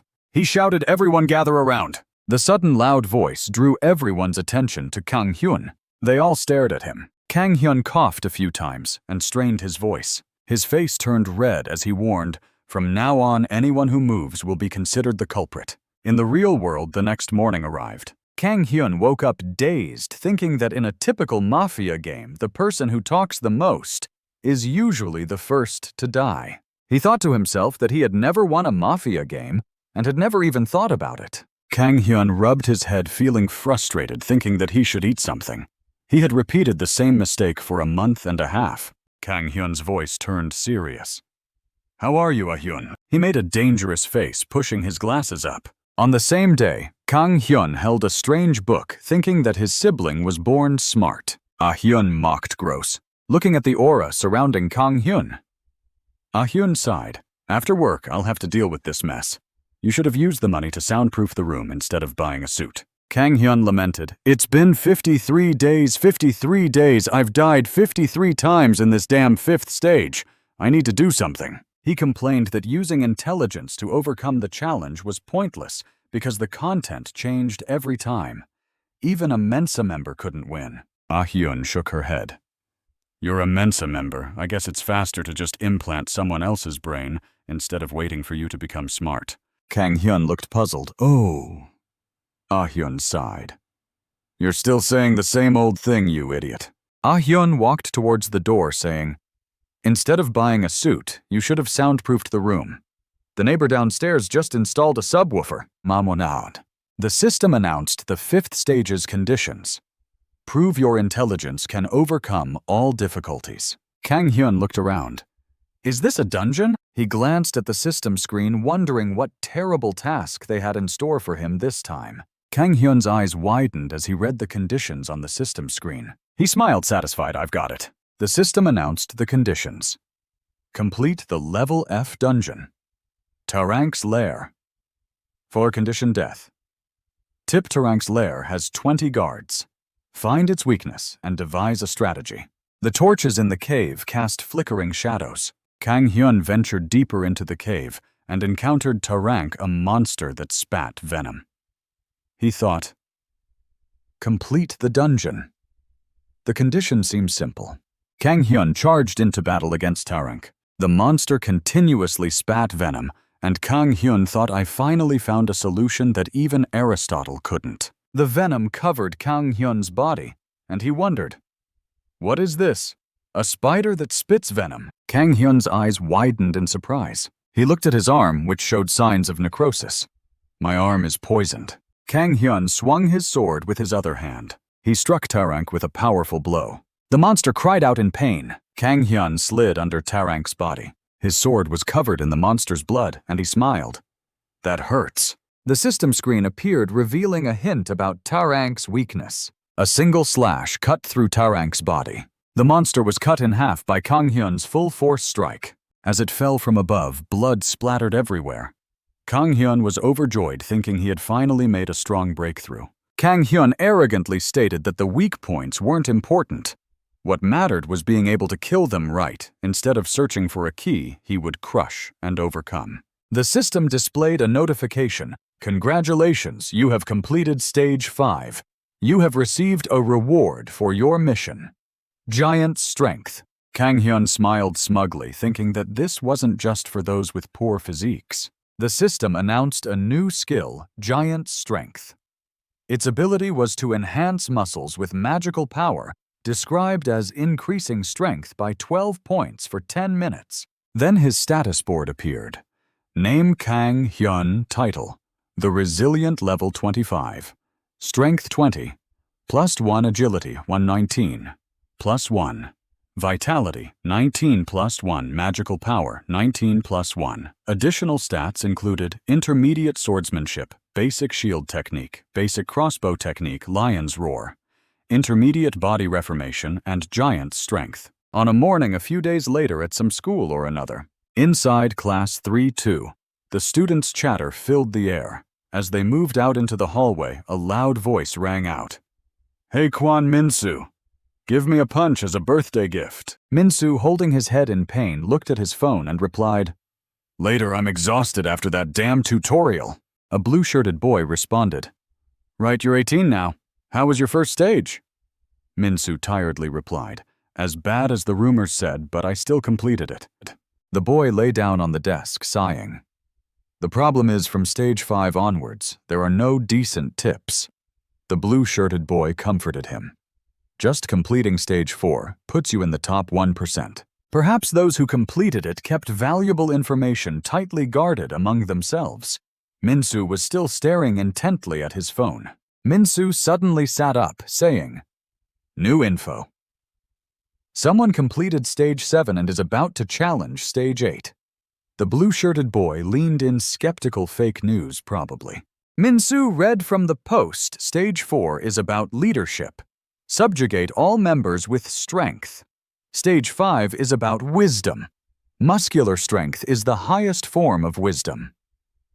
Increase your power. The more Minsu read, the more unbelievable it seemed. Stage 6 is about ruthlessness. Destroy both enemies and allies. Stage 7 is about sincerity. Only destroy enemies. The blue-shirted boy snorted, "What's this bait?" The comments under the post were all negative, calling it unbelievable, and saying, "Are you kidding me? If you're really Stage 7, then I'm Kang Hyun." Don't mess with Kang Hyun. Kang Hyun is beautiful. The author of the post was none other than Kang Hyun.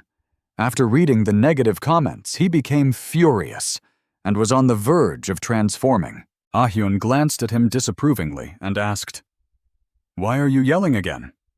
Kang Hyun quickly explained, "I shared advanced guidance and they don't believe me." Ah Hyun shook his head, exasperated. "Why do you always interfere in these matters?" Kang Hyun shouted back. "What's wrong with that?" Feeling provoked, Kang Hyun confidently declared, "Just you wait. Once I complete Stage 8, I'll be the third person in the Republic of Korea to graduate from the tutorial." Kang Ah-hyun looked at his older brother with a mix of disdain and amusement, saying, "You think you're on the same level as Han Seon, the leader of the Dangun Association, or Choi Dongwoo, the chairman of the Ability User Alliance?" Ah-hyun sneered. "How can you compare those geniuses who completed it in one try with someone who took 4 months?" Kang Hyun's face turned red with anger, but he remained silent. He had after all completed Stages 6 and 7 in just one attempt. The sky was turning to dusk. Not long after the sky turned to night, Kang Hyun reappeared in the tutorial to accept another challenge. The system displayed a notification. "Welcome Kang Hyun to the tutorial. You have completed Stage 7. Do you want to proceed to Stage 8, the final stage?" The system announced the mission reward for Stage 6, a B-rank weapon Bill Gaines longsword with a durability of 5,500. The description stated it was a longsword that had accompanied the mercenary Bill Gain, becoming renowned on the battlefield after absorbing blood and gaining a dark aura. Its ability was Frenzy Endurance Enhancement. It displayed armor, and its description Ronald's armor B rank, with a durability of 5,500. The description stated it was the armor Ronald wore during his life as a wandering knight of the Aroa Kingdom, possessing an automatic recovery function. Hyun closed his eyes and thought, if I complete Stage 8, I can use it in reality. I also need to check the items dropped by Gonlin. The system greeted him again. Welcome Kang Hyun to the tutorial. You have completed Stage 7. He thought to himself, I don't expect to pass in just one attempt, but as long as it doesn't take more than a week. The screen displayed Stage 8. Hyun looked at it and it began to shake. The screen showed the words. What is your faith? Hyun wondered faith. He sighed and remained silent for a moment. Suddenly he felt something heavy pressing down. Hyun looked up. The space above was cracking and breaking apart. He exclaimed, What's going on? Is the space? He looked down and saw that the ground was also cracking. Hyun fell, exclaiming, Ah! The ground shattered, creating a deep pit. Hyun fell in screaming. No! He plummeted into a deep, dark space. Hyun closed his eyes tightly. Everything around him was white. He suddenly opened his eyes. Hyun found himself standing in the middle of a street surrounded by bustling people. As a girl approached him, Hyun was still disoriented, wondering what was happening. He said, This is... The girl walked straight through him. Hyun was taken aback, realizing he was intangible. He thought I was just passed through. I'm in an invisible state. Looking around, he thought, first time seeing a city in the tutorial. Is this Earth? Suddenly, he spotted a young couple walking towards him. Hyun's brow sweated slightly as he thought, These people, they weren't human.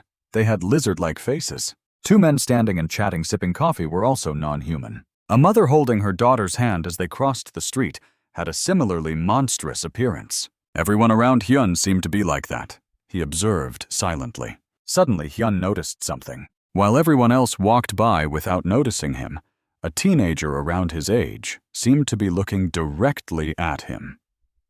Hyun thought, wow, he's looking right at me. Hyun sweated, thinking, he's staring at me like crazy. Can he see me? The teenager's eyes were wide open. Hyun looked into his eyes and thought, it's not that they can't see me. Hyun was shocked to see a horde of monsters like dragons and earth beings approaching from behind him. Spiders and other creatures were also closing in. He turned back and was extremely surprised to see them approaching. Everyone around was panicking. People screamed in a strange language and ran chaotically. The monsters flooded into the city. Hyun saw some monsters he had seen before, and some he had never seen. Monsters like octopuses and wolves made Hyun exclaim, this is on a completely different level from the dungeon break I experienced 2 months ago. It was like the end of the world, with bone-headed monsters, giant centipedes, and more attacking the city. The system displayed the remaining time until the connection to the Haken dimension was complete. 4 years, 278 days, Chapter 23, 32, 24. Hyun was horrified, wondering, will Earth look like this in 5 years? Hyun stood frozen, watching the chaos around him. A large shadow loomed behind him. Hyun turned to look. A gigantic monster with a face and chest emitting light. The monster made Hyun stand still in awe. It was taller than this building, stretching out its hand. The smaller monsters below fled as the giant hand descended. Hyun was also caught off guard. He raised his hand in a passive defense. The giant hand passed through him. Hyun closed his eyes, shielding himself with his hands. A white light enveloped him. The scene around him turned white. Hyun thought, what was that? Was it also a monster? The system asked him, how do you feel? Hyun felt as if he was floating. Everything around him turned into a void with sparkling fragments and floating clocks. He looked at a glowing object and asked, who are you? The being before him had a human-like body, but an unclear face. Hyun asked, are you a god or something? The being replied, not exactly. You can think of me as a dimension administrator. Hyun was taken aback. Dimension administrator. The being spread his arms and said, this stage is for exchanging personal insights with me. Feel free to ask anything you're curious about. This is also a valuable time for me to ask you a few things. Hyun was silent for a moment before asking, what did I just see? He recalled the image of the monsters attacking the city and asked again, what did I just see? Will Earth look like that in 5 years? The Dimension Administrator replied, It depends on what you do from now on. Hyun sighed and asked, I don't understand. If you're such a powerful being, why don't you stop it yourself? The administrator placed his hand on his chest and said, As I said, I'm just a dimension administrator, not a guardian deity. I maintain the balance. He continued, the status window and tutorial I provided to you were the best I could do. The administrator asked Hyun, May, I ask you a question now? Hyun responded, sure. The administrator asked Kang Hyun what faith guided you and what have you lived for until now. Hyun folded his arms calmly, replying, What kind of question is that? Why are you asking something so profound? He replied to him after observing humanity throughout this event. It can be said that I became curious. All living beings are interesting, but humans are particularly interesting. Hyun smiled and thought, Observing out of curiosity for some reason, this guy is driving me crazy. He said, I guess you haven't observed enough. The administrator remained silent. In his mind, images of everyday life began to appear, such as studying going to the military or working in an office. He said, At least within my circle, no one lives their entire life thinking about such nonsense. From birth, we're just struggling to be a little happier, trying to survive day by day. He asked, Is there something you want to protect? Kang Hyun didn't hesitate, slapped his chest, and declared, I messed up little sister and my parents. I must protect my family. The administrator asked, Have you ever wanted to become a hero? Hyun thought for a moment before responding. What nonsense is that? He sighed and said, After dying a few times, I've known my place. The cool job isn't for me. It's too exhausting. He said to Hyun, From what I've observed, heroes definitely have innate talent. Kang Hyun, you have almost no talent? Hyun got angry, thinking this bastard is looking for trouble. He clasped his hands together and said to Hyun Boat, Personally, I'm a fan of yours. Kang Hyun, watching you rampage, guiding you, I was incredibly delighted and excited. Hyun broke out in sweat, thinking, You say you were delighted? Is the administrator someone who enjoys suffering? He wondered if there was more to it. Hyun waved his hand and said to the administrator, Administrator, the fifth stage with the theme of wisdom is the task changing over time. He remained silent. He said, Time's up. I had a lot of fun, Kang Hyun. The system announces, Congratulations, you have completed stage 8. Hyun exclaimed, What the heck? The administrator, ignoring Hyun's protest, said, Guiding you was just the surface. Many more challenges await you. He continued, Whether you like it or not, Kang Hyun, I believe you will become a hero who saves the world. Hyun was dropped down, still managing to say, Wait. Finally, the administrator said, Congratulations, you have graduated from the guidance phase, Kang Hyun. Hyun cursed in anger. Hyun disappeared from the space. Only the administrator remained standing still, saying, I'm counting on you, Kang Hyun. The system appeared, saying, You are the 62nd person to graduate from the guidance phase. You have received the title of Guidance Phase Graduate. Multiple voices appeared, saying, As expected, it was caused by a person, right? Hyun woke up with a start, quickly sat up, his face red. He wanted to shout, but was gagged by a cloth. He looked down and realized his mouth was gagged. Hyun removed it and found it was a sock. He opened his mouth, feeling like he was about to gag, and exclaimed, What's this?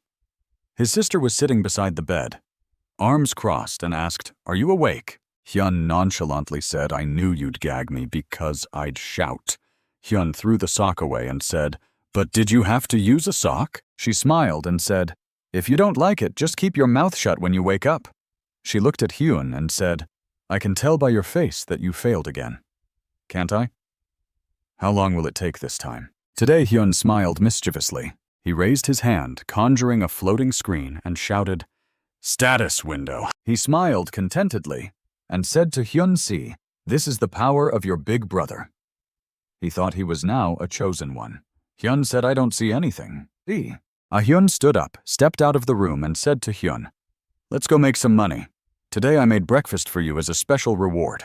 Hyun pouted and said, At least congratulate me, cold-hearted person. No wonder you don't have a boyfriend. Immediately, Hyun was slapped on the face. In the kitchen, the dishes were already washed and tidy. Hyun opened the large door and said to Hyun, "Come out here." Hyun responded with a simple okay. Today, Hyun sat on the sofa resting his chin on his hand, staring at the screen and thinking.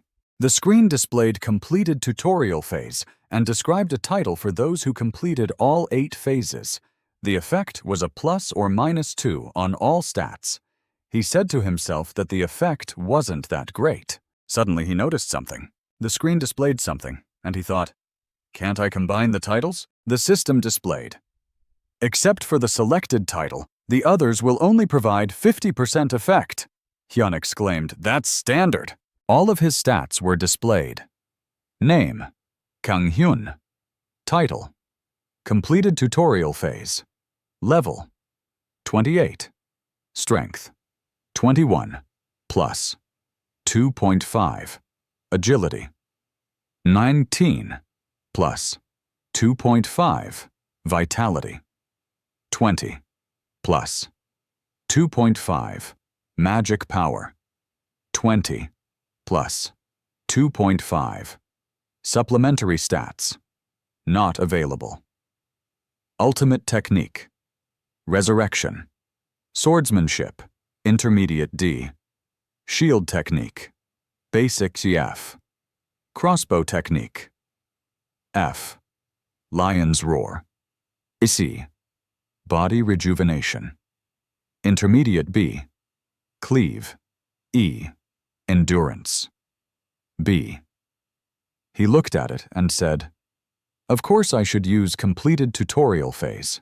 Hyun smiled happily and said, "Hehe, I've been waiting for this moment." He opened a paper box, and inside there was a book emitting power. He picked it up and said, "Mysterious item received after defeating Gonlin." Hyun held it up, examining it, and said, "Declare its identity." The screen displayed Magic Explosion E. Description: a skill book that allows you to learn the Magic Explosion E skill.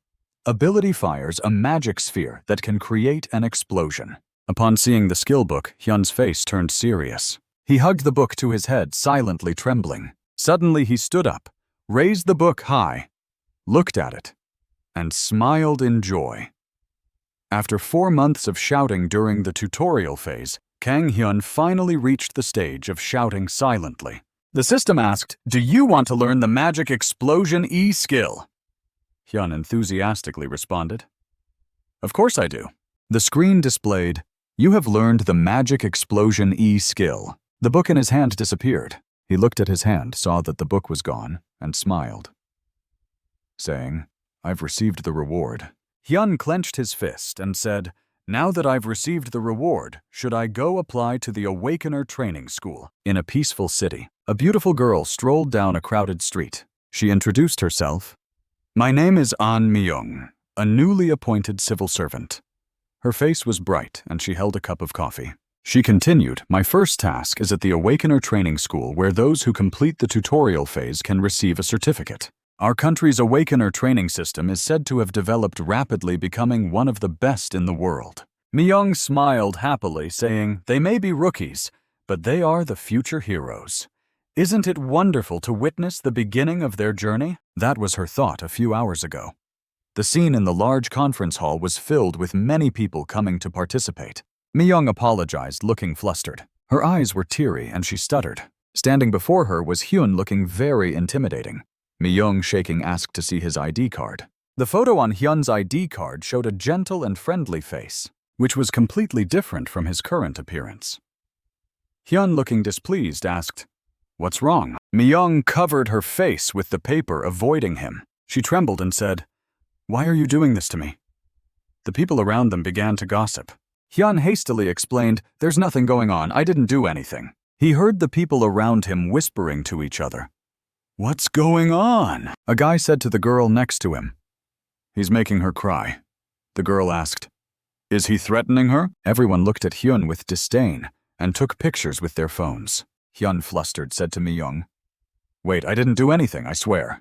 Suddenly, a voice called out from afar, "What's going on here?" A well-dressed young man walked up. Myung, like seeing a savior, whispered Inspector Hyun. He looked around at the crowd queuing and said, "It seems the processing is a bit slow. What's wrong?" His eyes landed on Hyun, and Hyun looked back at him. Hyun thought. He looks familiar. Hyun also thought his voice sounds familiar. Hyun asked Mi-young, "Can I take a look?" Mi-young handed it over. Hyun said, "Kang Hyun, you look different from your photo." Hyun hastily explained, "It's because of a skill, but I'm the real deal. It's not fair." He continued, "If you don't believe me, I can take a DNA test or fingerprint verification." Hyun thought to himself that he had deliberately changed the details to avoid drawing attention. Hyun asked, "You're level 12 quite high. Have you ever conquered an illegal dungeon?" Hyun was taken aback, thinking I adjusted it to be lower, but it's still too high. "I went in a few times before the law was enacted," Hyun replied.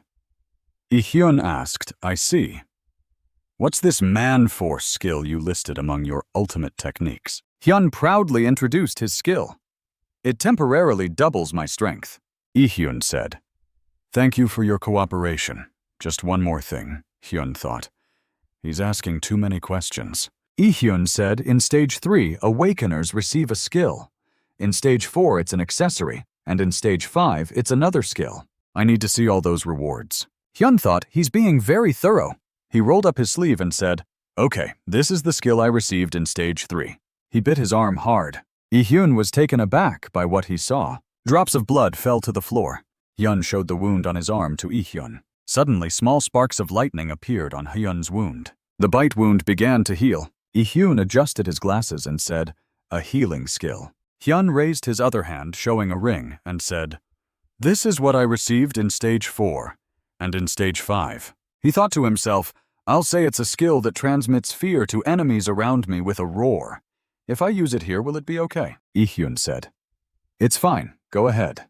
Hyun responded, "Okay." Among the participants standing in line, there was a blond man with a pierced face who stood waiting with his arms crossed. Suddenly he glanced sideways at Hyun and Hyun standing nearby. Upon seeing Hyun leaning forward ready to roar, he thought to himself, "It's that guy. The ruthless killer Gonlin from Feon Wudong." He sensed something. Immediately, he covered his ears with his hands, a move that left the person in front of him confused.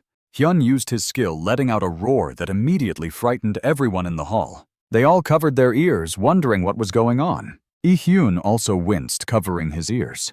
Hyun cleared his throat. He looked at his brother sweating. Hyun confidently held out his hand, asking if it was enough. The man then said to him, "That's enough. Kang Hyun, please go to the first floor of the Gunmu building next door." The blond man looked at Hyun intently. He cracked a sly smile.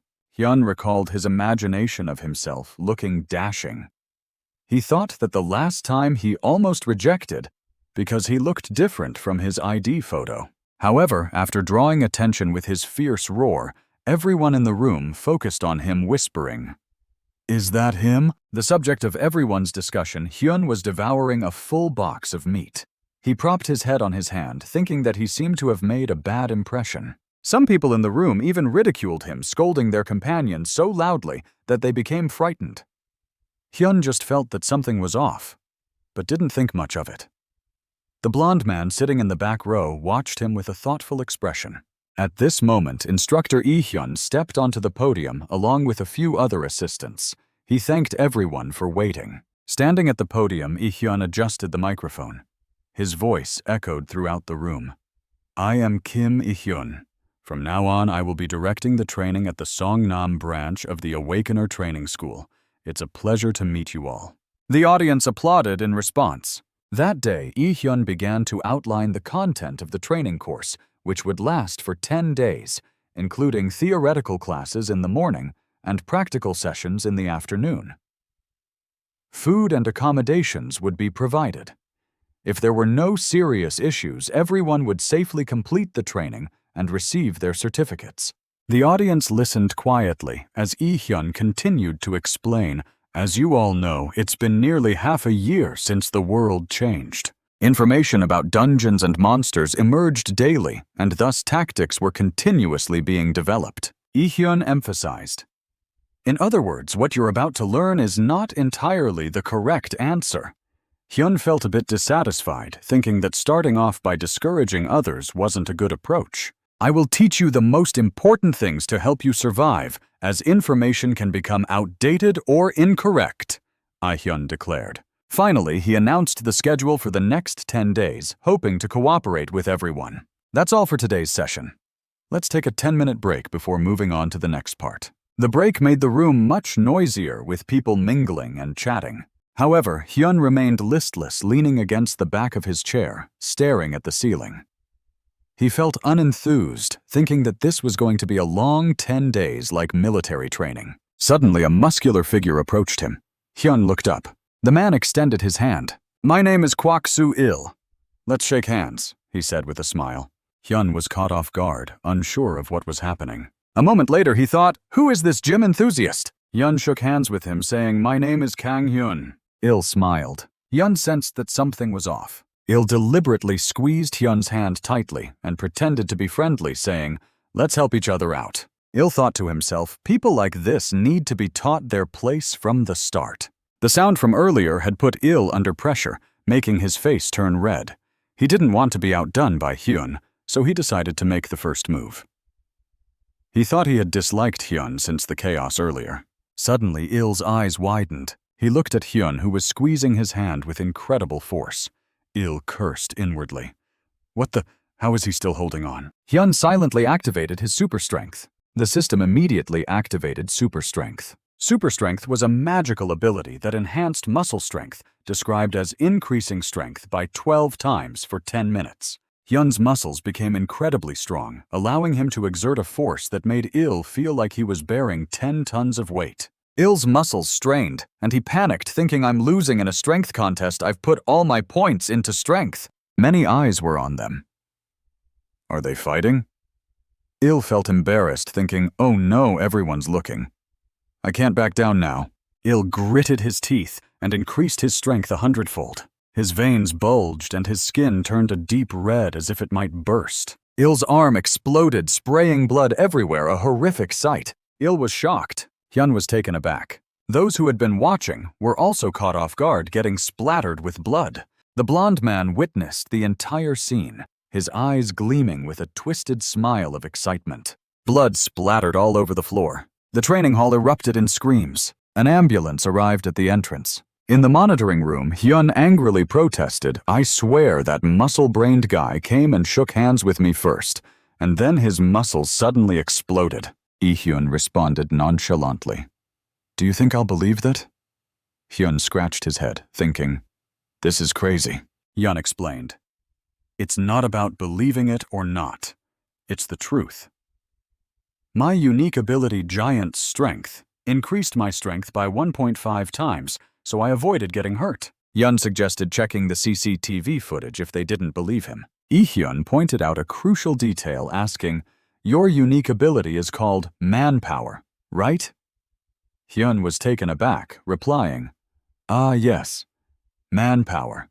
Hyun pushed up his ID glasses and reminded Hyun, "It increases strength by 2.0 times, not 1.5 times. Hyun laughed it off, saying, "Maybe I'm just bad at math."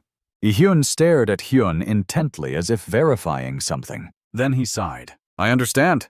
You can return to class now," Hyun said. Hyun returned to his seat sighing.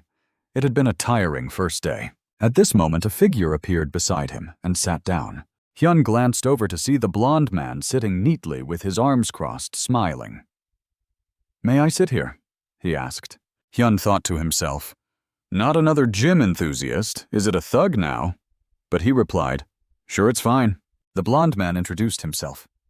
"I'm Ahn Yu-seong." Hyun nodded. "I'm Kang Hyun." Yu-seong said, "You can call me brother. I'm just 18 and I finished the orientation. I'm a quick learner, so I graduated from high school early." Hyun responded, "Feel free to chat with me." He thought to himself that Yu-seong looked older than expected. Yu-seong leaned in, asking, "What did you do earlier?" Hyun was taken aback. "Huh, what?" Yu-seong's face lit up with excitement. "That guy's arm just exploded." "What skill was that?" Hyun sighed, thinking, "Not another weirdo." He reluctantly explained that it wasn't a skill, just the guy's muscles exploding. Hyun entered the classroom, interrupting their conversation. "Let's start the next session. Please settle down." Hyun held a remote, saying briefly, "Due to the delay, I'll summarize the main points. The screen displayed 2 tables of data. Lee-hyun held up 2 fingers. Currently, dungeons are categorized into 2 types, regular dungeons and incomplete dungeons. He explained regular dungeons are the more common type. The dungeon portal will collapse after 4 weeks, as you know. The collapse is when monsters pour out of the portal. Hyun and Yoo-seong listened intently as Lee-hyun continued. An incomplete dungeon is one where the time until collapse is uncertain. It may open earlier or later than 4 weeks, so constant vigilance is required. Lee-hyun led the discussion. So how can we prevent this? We have 2 methods. The screen displayed an image of 2 gemstones, 1 red gold and 1 dark purple. Lee-hyun explained one way is to complete the dungeon by obtaining the central core. The other is to periodically replace the regular core to delay the collapse. He also added a note of caution, but was interrupted by a loud voice from the back. Really, a burly man with large ears and a scowl sat at the back, looking impatient and aggressive. What about dealing with the monsters? Do you think we came here to listen to useless theory? Hyun became irritated, turning to criticize another muscle-brained guy. This kind of attitude is the problem. Another instructor in the hall warned the students that further disruptions would result in expulsion. Lee-hyun calmly raised his hand to intervene. It's okay. Lee-hyun addressed the burly man. You please come down here. Lee-hyun repeated, I said come down here. The man wasn't intimidated, retorting, You have some pride? I'll give you that. The man stood up, spreading his arms wide, challenging. And then what? Lee-hyun moved to face him, rewinding time on his phone by 1 minute. The burly man was still clueless. Lee-hyun showed him the screen, proposing, From now on, I'll just dodge and defend against your attacks for 1 minute. If you can hit me, you'll graduate immediately. Lee-hyun's expression turned cold as he challenged, If not, you'll be expelled. Do you want to play? Hyun and Yoo-seong witnessed the entire betting process and were taken aback. They both had the same thought, this gym leader was arrogant and troublesome. However, they both suddenly burst out laughing in a strange manner. They shared the same thought, this was quite interesting, but it didn't matter.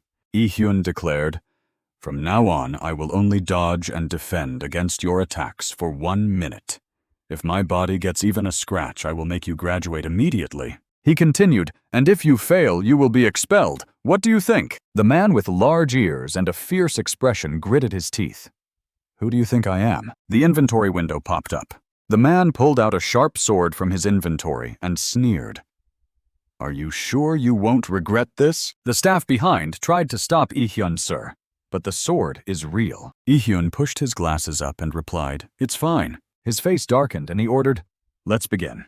A vigorous atmosphere enveloped the man with large ears. He growled, Let's do this until the end.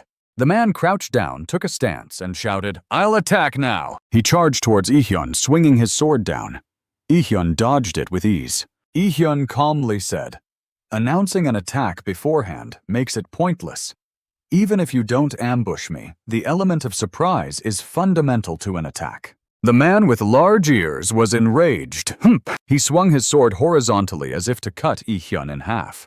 However, Lee-hyun suddenly shifted behind him and whispered, Similarly, overly elaborate preparations are unnecessary. Your opponent won't wait for you to attack. The man became furious, his eyes filled with anger. He turned around enraged. He swung his sword wildly at Lee-hyun, but Lee-hyun seemed to turn into multiple illusions, making it impossible for the man to distinguish reality from illusion. Despite numerous strikes, none actually hit Lee-hyun. Lee-hyun calmly instructed just swinging a sword isn't enough. Lee-hyun continued to dodge each sword strike while explaining, You must observe and anticipate your opponent's movements without missing a single beat. The man with large ears was red-faced and furious. Shut up, that's enough nonsense. He lost all reason, wielding his sword like a madman, charging towards Lee-hyun. He swung his sword down at Lee-hyun's head, but Lee-hyun dodged it by bending down. Lee-hyun continued to lecture. Attacking with all your might isn't always the best approach. The larger your movements, the bigger the opening you create. Lee-hyun crouched down and said, But more importantly, Lee-hyun kicked the sword out of the man's hand, sending it flying towards the ceiling. The sword lodged itself into the ceiling, causing a few cracks. The man with large ears, now swordless, turned pale, exhausted, and collapsed to the ground. Ihyun slowly lowered his foot and said, "Doing it this way will be much faster." Ihyun showed the time on his phone, 1 minute and 28 seconds. He declared coldly, "The minute is up." The class members were stunned. Hyun recalled Ihyun's head-tilting motion and remembered a video he had seen. He thought, "I've seen a video of a professional fighter dodging a punch just by tilting his head." Hyun watched Ihyun effortlessly subdue the man with large ears and wondered, "Is there really a difference between superhumans?" Hyun narrowed his eyes. He analyzed the man's strength during the fight, his quickness and reaction speed. Hyun thought that even he would struggle to keep up if he faced the man in a one-on-one battle. Hyun closed his eyes, then suddenly opened them wide. A wicked and delighted smile spread across his face. Yuseong beside him had a similar expression. They both thought, "Who would win if we fought? It would be fun to fight." They both laughed out loud. Hyun suddenly looked at Yuseong. Yuseong's expression as he watched Ihyun and the man was filled with excitement and thrill. Hyun thought, "What's wrong with him? Is he crazy?" Hyun regretted sitting next to Yuseong and thought, "I don't want people to think I'm like that too." In the afternoon, everyone gathered in the courtyard. The training schedule consisted of theoretical classes in the morning and practical training in the afternoon. Ihyun pointed to the crude and heavy weapons displayed in the courtyard and said, "Today, we'll practice using weapons. Please pick up your assigned weapons." Ihyun instructed the class, "First practice on your own. The teaching assistants will take turns correcting you. Due to limited staff, we can't provide one-on-one instruction." Hyun picked up an old sword and felt unenthused. This is boring. Yuseong carried a sword on his shoulder and approached Hyun Hae. "Brother, practicing with weapons is boring, isn't it? Want to spar?" Ihyun warned from afar. Sparring is forbidden until the 6th day of training. The courtyard echoed with the sounds of training. Class members were diligently practicing their sword techniques. Hyun looked at others practicing with a disinterested gaze. Hyun thought to himself, "I didn't expect much, but everyone's level is lower than I thought." Hyun decided not to practice and instead walked around to stretch. Hyun gripped his sword tightly and made a few swift, decisive sword movements. Ihyun, who was watching the others train, was caught off guard by Hyun's sudden movements. Ihyun glanced at Hyun in surprise. Hyun's sword speed was extremely fast. Despite appearing nonchalant, Hyun's sword strikes were sharp enough to tear through the air, leaving behind faint silver trails. However, Hyun was suddenly cautioned by a teaching assistant. "That student stopped doing that." Assistant instructor Han stood with his arms crossed, his expression stern, and instructed, "In that stance, you need to bring your legs together and adjust the angle of your sword a bit. It seems you're trying to show off, but during training, that's useless." Hyun was stunned for a moment. Teaching assistant Han continued, "When you enter the dungeon later, you'll find it's hard to apply that sword technique in real combat." Hyun's eyes flashed with anger. "What did you just say?" Hyun grabbed Han's collar. Hyun's face was inches from Han's, his expression menacing. "You think you're good at fighting? Let's see about that." Hyun released Han, his expression returning to normal. He muttered under his breath, "I restrained myself because I didn't want to cause a scene." Ihyun intervened. "Teaching assistant Kim Seong-han, wait." Han turned around, surprised to see Ihyun. Ihyun clapped his hands. Ihyun announced loudly, "From now on, there will be simulated sparring matches between students and teaching assistants." Hyun and Han looked at each other confused. Ihyun handed Han a sword and said, "Teaching assistant Kim Seong-han will follow the previous instructions. Student Kang Hyun will continue to wield his sword as before. There's only one round of attack and counterattack." Han was taken aback. Hyun was delighted. Ihyun waved his hand. "Let's begin." Ihyun started the countdown on 2. At 3, Hyun and Han charged at each other simultaneously. Hyun's eyes sparkled with excitement. Hyun swung his sword down, and the force was so immense that Han was taken aback. Hyun's sword flashed with a pale blue light. Hyun swung his sword again, this time with even greater force, knocking Han's sword out of his hand and sending it flying. Han fell to the ground. The sword landed near Han, sticking into the ground. The training area fell silent with everyone's attention fixed on the scene. Lee-hyun explained to the class, "The sword techniques you're practicing are for real combat situations to react immediately when attacked." Lee-hyun continued, "But student Kang Hyun has shown us that the most important thing is reaction ability. Never assume what you're learning is the answer." Lee-hyun praised Hyun. "Let's give them a round of applause." The class erupted in applause. Hyun was pleased, though he didn't fully understand why. Han, still on the ground, scratched his head in embarrassment. Lee-hyun approached him and offered his hand. "Sorry. Teaching assistant Kim Seong-han. You worked hard." Han grasped Lee-hyun's hand. "No, it's fine. I learned a lot from you." Lee-hyun pulled Han up. "It was a bit unexpected, but I apologize nonetheless." Lee-hyun's gaze turned to Hyun, who was chatting with Yoo-seong. Han looked puzzled. Lee-hyun pushed his glasses up and said mysteriously, "I just wanted to test a few things." Hyun decided to record his training progress in a journal. He wrote, "Day 1. Someone provoked me, so I taught him a lesson. That guy's name is Ahn Yoo-seong. He's friendly but seems a bit odd. Theoretical classes are boring and practical training isn't effective." Day 2, not much different from yesterday. We learned some strategies in the morning and practiced weapons in the afternoon. Ahn Yoo-seong seems very enthusiastic. I should keep my distance. Hyun recalled Yoo-seong's reckless sword swinging during training, which caught the instructor's attention. Day 3. When I asked Yoo-seong how he was doing with the training, he smiled cryptically. "He's still the only one talking to me." In the afternoon, we practiced sword fighting, but the teaching assistant yelled that we were doing it wrong. Day 4, Yoo-seong sat next to me staring at my journal and doodling. It seems he's bored. During training, Yoo-seong was told off for trying to use 2 weapons at once. Day 5, I'm so bored, let me go home. He was so bored that in the afternoon he lay listlessly on the ground. When someone at the lecture hall asked him what he was doing, the trainee replied, "I was meditating." On the 6th day, Hyun gave up, dropped his face onto the desk and groaned. "I'm so bored." He asked Yoo-seong, "Why aren't you going to cause trouble?"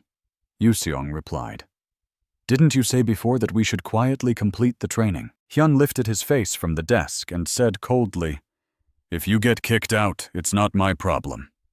Yoo-seong smiled slightly and said, "You're always good at saying nasty things like that." Suddenly he said, "You don't have to worry too much." He continued, "Today is the 6th day, so from now on we'll start sparring in the afternoons, right? I feel like something interesting is going to happen." Yoo-seong's eyes curved with excitement, filled with an eerie anticipation. "I have a feeling that something will happen," he said. On the 6th day, they practiced sparring in the afternoon at a small hall. The sword in the hand of the instructor opposite was knocked out. An instructor fell to the floor. The sword also clattered out behind the instructor, who yelped in pain. Hyun helped the instructor up. Lee-hyun, acting as referee, declared Hyun the winner, and the next team prepared. The hall buzzed with excitement. Hyun moved to his seat and sat down. Yoo-seong leaned over and praised him, saying, "You're quite skilled, aren't you?" "I saw you take down that instructor." Hyun responded indifferently. "The opponent was just too weak." Yoo-seong continued to compliment Hyun, but Hyun remained non-responsive, calmly observing the subsequent matches. However, Hyun's thoughts drifted away. He wondered what he should do, feeling a bit like a child at play. He folded his arms, evaluating the scene. Overall, the skill level here wasn't particularly high. He wasn't familiar with the concept of talent, but it seemed that ordinary people couldn't progress through many stages.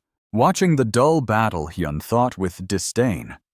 They said sparring would continue until the 8th.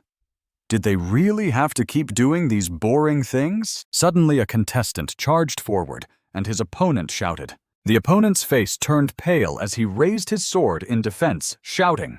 Hyun watched the match unfold from below. On the fighting floor, the opponent turned deathly pale, his eyes closed as the sword was pressed against his face. It was only after a moment that he hesitantly opened his eyes. Lee-hyun intervened, stopping the match with a bare-handed catch. "Let's stop here," he declared. "The winner is trainee Kim Chang-gu," Lee-hyun announced. The hall erupted in applause.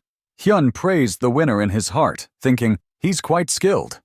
If I were to fight, I'd like to fight against Instructor Kim.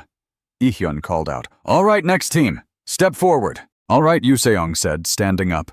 He turned to Hyun and said, I'm going. Hyun nodded, okay. Suddenly, Yoo-seong's mouth curled into a fierce smile. Hyun noticed Yoo-seong's strange smile. Yoo-seong stepped onto the fighting floor. Recalling Yoo-seong's excited and quirky smile along with his comment, I feel like something interesting is going to happen, Hyun thought. Hyun felt a slight sense of unease. He's not planning to cause trouble, is he? I have a bad feeling about this, Hyun thought. Hyun breathed a sigh of relief, thinking, with the instructors here, nothing serious can happen.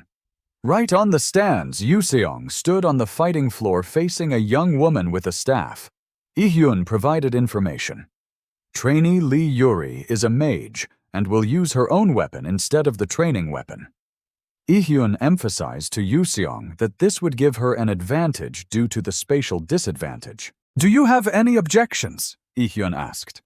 Yoo-seong smiled faintly and replied, no. Hyun looked down at Yoo-seong's weapon and asked, but I thought your primary weapon was a sword, wasn't it? Trainee Ahn. Yoo-seong? Why a mace now? Yoo-seong quickly responded with a wink.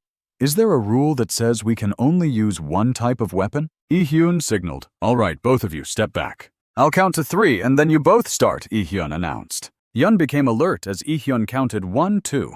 Yoo-seong remained calm and composed. Yuri set up a magic formation creating stones that she controlled to fly towards Yoo-seong. Yoo-seong stood still, smiling slightly. Yoo-seong raised his mace. With a swift motion, he deflected all the incoming stones with his mace. Yoo-seong's eyes gleamed with a hint of pride as he smiled to himself. Hyun and everyone else below were taken aback. Hyun's face lit up with surprise. This is the first time I've seen magic in action, so it seems that just by following the instructions one can learn magic. He pondered, looking at Yuri's back. Why didn't I see this during our weapon training? Did she practice this privately? Yuri, enraged by the failure of her magic attack, gripped her staff tightly and cursed, damn it! The tip of her staff was enveloped in purple magic. Yuri strained herself, creating a massive stone. She controlled the stone to fly straight at Yoo-seong. Yoo-seong glanced sideways. Hyun sensed something was off. Yoo-seong raised his mace once more. He took a stance with his legs apart. Yoo-seong grinned maniacally and swung his mace forward. A burst of magical energy erupted. Hyun was taken aback for a moment. He was shocked, thinking, could it be that he's... Yoo-seong rotated his mace, deflecting the stone and creating a vortex. Hyun thought, he's bending the trajectory of the magic. Just as the stone was about to hit Hyun realized Yoo-seong's intention. His target was the instructor. The stone changed its course, heading towards Hyun. Hyun hastily dodged. Yoo-seong took advantage of the distraction. As Hyun was caught off guard, Yoo-seong swiftly moved towards Yuri. Hyun could only watch. Hyun looked on in horror. Seeing Yoo-seong raise his mace to strike Yuri's head, Hyun shouted, "Trainee!" Blood splattered everywhere. Hyun was shocked by the sight. Hyun was equally stunned. Yuri lay in a pool of blood under Yoo-seong's feet, her finger grotesquely bent. Yoo-seong triumphantly raised his hand in victory. His face was smeared with blood, yet his expression was one of extreme, almost frightening joy. Hyun thought to himself, "This guy is crazier than I thought." Yoo-seong's assistant immediately called for medical help. "Call the medical team." A voice urged, followed by another assistant, Manhwa, being asked to call 119. The urgency was palpable in every word. The assistant made the call, reporting a fracture in the right hand, speaking in a hurried tone. Yes, that's right, hurry up." The assistant tried to comfort the injured person. "Just bear with it a little longer." Yoo-seong stood there, his face covered in blood, his eyes cold and menacing. Hyun pointed his sword at Yoo-seong. "Angry trainee Yoo-seong, do you know what you're doing?" Yoo-seong smiled, raising his hands in a gesture of surrender. It was just a slip of the hand. "Accidents like this can happen during training, right?" Hyun retorted. "You think I'll believe that?" Yoo-seong winked, his expression unrepentant. Hyun's face twisted in anger, but he managed to restrain himself. Hyun took a deep breath, trying to calm down. Let's take a 20-minute break. Return to your seats at 3 o'clock, he announced to the hall. Lee-hyun pointed at Yoo-seong trainee. Follow me.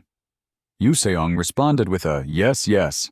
Hyun stood among the crowd, silently lost in thought. He gazed down at the dagger in Lee-hyun's hand, thinking about it. He recalled the image of a man in protective gear holding two strange daggers. Despite the incident, the training continued as usual over the next 2 days, with a tense atmosphere prevailing. Yoo-seong wasn't expelled and continued to train, but he was clearly being watched closely by the instructors and assistants. The victories seemed less effortless than before. There were even healers present, indicating a significant expense. Thanks to this, the 8th day passed without incident. Lee-hyun thought to himself, I was going to let it slide. In the instructor's room, Lee-hyun exclaimed, "The training session is almost over. Let's start training with real swords." Hyun stood before Lee-hyun, his head bowed in contemplation. "The graduation ceremony is in 2 days. You can't let it pass peacefully, can you?" Lee-hyun said. Lee-hyun continued, "This guy is already exhausted. Don't suddenly barge into the instructor's room like that." Hyun frowned, thinking, isn't this childish game a bit dull? Lee-hyun held his head, showing signs of exhaustion. Hyun approached Lee-hyun and said, "Let me tell you, Kim Lee-hyun, don't you feel a tingling sensation in your hands? This is where you need to focus on the documents, right?" "And we've met before, haven't we?" Hyun added. Lee-hyun remained silent, lost in thought. The two stepped onto the training ground. Lee-hyun said, "It turns out the person from before was trainee Kang Hyun. Although it's late, thank you. Thanks to you, we were able to minimize the damage," Hyun said. "No need to thank me," Hyun replied, nonchalantly, thinking to himself, I wonder if he noticed that I took the item away. Lee-hyun asked, "However, trainee Kang Hyun, you completed the 5th trial, didn't you? You have an impressive sword. That's the reward for the 6th trial, isn't it?" Hyun hesitated. "I found it during the trial." Lee-hyun responded, "That's a convenient excuse." Lee-hyun smirked. "I'll let it slide this time. It seems you're not willing to answer any questions. If that's the case, I'll respond with something I found during the trial," Lee-hyun said, charging at Hyun with his dagger. Hyun was caught off guard by the attack. He quickly countered. "I thought you focused on strength, but your speed is impressive too," Lee-hyun said. "I just focus on one thing which makes me weaker in other areas. But I have a recovery skill, so I can just keep going with full force," Hyun replied with a smile. "In that case, I won't hold back," Lee-hyun said. The two clashed their swords, flashing with light. Lee-hyun thought, his strength is incredible. Can I really block all these attacks? "Ha ha ha ha, this is what a training match should be like," Hyun exclaimed. Lee-hyun thought his recovery skill seems as effective as mine. If so, I need to use more force. Lee-hyun planned to overwhelm Hyun with a barrage of attacks. "I don't think I can dodge it all," Lee-hyun thought. He blocked the attack with his forearm. "Got it!" Hyun exclaimed. Lee-hyun's glasses were knocked off, flying away. He lay motionless on the ground. Lee-hyun looked up at the ceiling, exhausted, and said, "I lost," he admitted. Afterwards, Hyun opened a can of soda. "I give up." Then Hyun opened a can of soda. Two people sat resting with their backs against the wall. He said, "Kang Hyun is quite strong, isn't he?" Hyun replied, "Well, you're not bad yourself." He took a sip of his soft drink and said, "Actually, this sparring match was supposed to be a draw. We agreed not to use our skills, but it seems I did anyway." He smiled cheerfully and said, "Then I win! You could be disqualified for violating the rules." Hyun retorted angrily, "That's not fair. How can I turn off my passive skills?" Lee-hyun stood up, smiled, and said, "Thanks. I feel a bit better now. Let's go in and rest. Tomorrow we have a dungeon conquest training." Outside the dungeon, there was a sign that read, "This dungeon is owned by the Awakening Training Institute. Unauthorized entry is prohibited and will be prosecuted." A man in a black cloak was standing there. He approached the dungeon entrance. The area was designed as an educational dungeon by the Awakening Ability Training School. The crowd gathered before the massive gate, all looking anxious and apprehensive. This was an S-rank dungeon known as Geika's Forest. A voice echoed, "Lee-hyun Guide." The monster Geika that appeared here was stronger than those in normal F-rank dungeons. However, there were 2 reasons why this place was designed as an educational dungeon. First, this was a battlefield-type dungeon with various traps, but nothing more dangerous than the monsters. Second Geika did not travel in packs, so people could lure and handle them one by one. The somewhat forced reassurance was given as the briefing began inside the dungeon. Hyun was surprised. This is my first time entering a real dungeon. Because the briefing started inside the dungeon, he had never gone through a gate like this before. A light floating sensation was felt as he passed through the gate. A strange experience. When he opened his eyes, a completely different scene unfolded before him. A tropical forest. Everyone looked around in awe. This was a dungeon, a completely different world. Hyun wondered, what about the gate we just passed through? If I go back there, can I return to the original place? Yuseong replied, they will explain that in class. Yuseong said, you can go back now, Hyun retorted. Got it. Don't talk to me. I don't want to be considered crazy. Yuseong argued back, you were the one who started talking to me. The instructor began to brief Lee-hyun and the others. First, the assistant instructor will lure Geika and demonstrate. Then you will hunt the monster in groups of 5. Lee-hyun called out to the assistant. The assistant said, when luring, move to a spacious area for easier combat. I will explain more about Geika during the movement. Geika was described as a bird-type monster, over 2 meters tall, resembling an ostrich. Its notable features were its fast and agile legs and extremely powerful beak, capable of breaking armor, making it potentially lethal. The sample tactic was to have several people surround and restrain its legs. Suddenly, an announcement came. Error. The dungeon's core has been eliminated. The exit gate is now open. The dungeon is about to collapse. Everyone, please exit immediately. The emergency announcement echoed. People panicked. Let's go! Don't push, Lee-hyun guided. Don't panic, exit calmly one by one. We must leave before the dungeon collapses completely. There's still time, so let's move in order. People were in an uproar. What's going on? Didn't the announcement say the core was eliminated? Wasn't the dungeon completed? Lee-hyun muttered to himself to 4-6. Everyone's out. Who completed the dungeon? A soldier asked instructor. The instructor panicked that the dungeon. Impossible. Assistant instructor request backup. Trainees evacuate the dungeon immediately. The dungeon is breaking, Lee-hyun shouted. Hyun was shocked. Kim Lee-hyun, what's happening? Lee-hyun replied. Trainee Kang-hyun, you're here. This is a dungeon break. I need the trainees' help at the front line. Hyun was taken aback. A dungeon break. Hyun explained, if you eliminate the dungeon's core without defeating the boss, when the dungeon collapses, the remaining monsters will spill out. This is called a dungeon break. Didn't you learn that in theory class? Hyun stuttered. I did. Lee-hyun smiled. Actually, I just wanted to see if you knew. Sorry, but I don't have time to joke. Geika will spill out soon. I'll lead the trainees, so you stay here for now. Lee-hyun rushed off. Damn it, Kang-hyun, I'm counting on you, Hyun hastily said. Wait, I didn't even hear everything. Hyun instructed everyone form groups of 5. From now on, if you don't follow my instructions, you might die. Hyun forced a smile. A Geika charged towards him. It seemed he was expected to face all these monsters alone. Whatever, Hyun gritted his teeth and charged forward. I'm coming too, brother. Yuseong also rushed forward. Hyun was surprised. Yuseong was exhilarated. Crushing it with a hammer is the best, isn't it? I couldn't enjoy it alone. All right, Hyun gripped his sword tightly. Having someone crazy beside me is somewhat reassuring. Kang-hyun swung his sword. Go Kang-hyun. Yuseong covered his ears. Activate Lion's Roar Frenzy. You bunch of stupid chickens. The system announced all enemies' stats and morale have decreased. People murmured. It seems they suddenly became weaker. Was there a sound just now? Lee-hyun explained. That was the skill of trainee Kang-hyun. Lee-hyun thought backup will arrive soon. It seems things are going smoother than expected. But Hyun thought about the magical explosion. He performed the technique. What is that skill? I can use it, but others can't. Is it magic? Yuseong asked. Hyun smiled mysteriously. It's a skill I acquired earlier.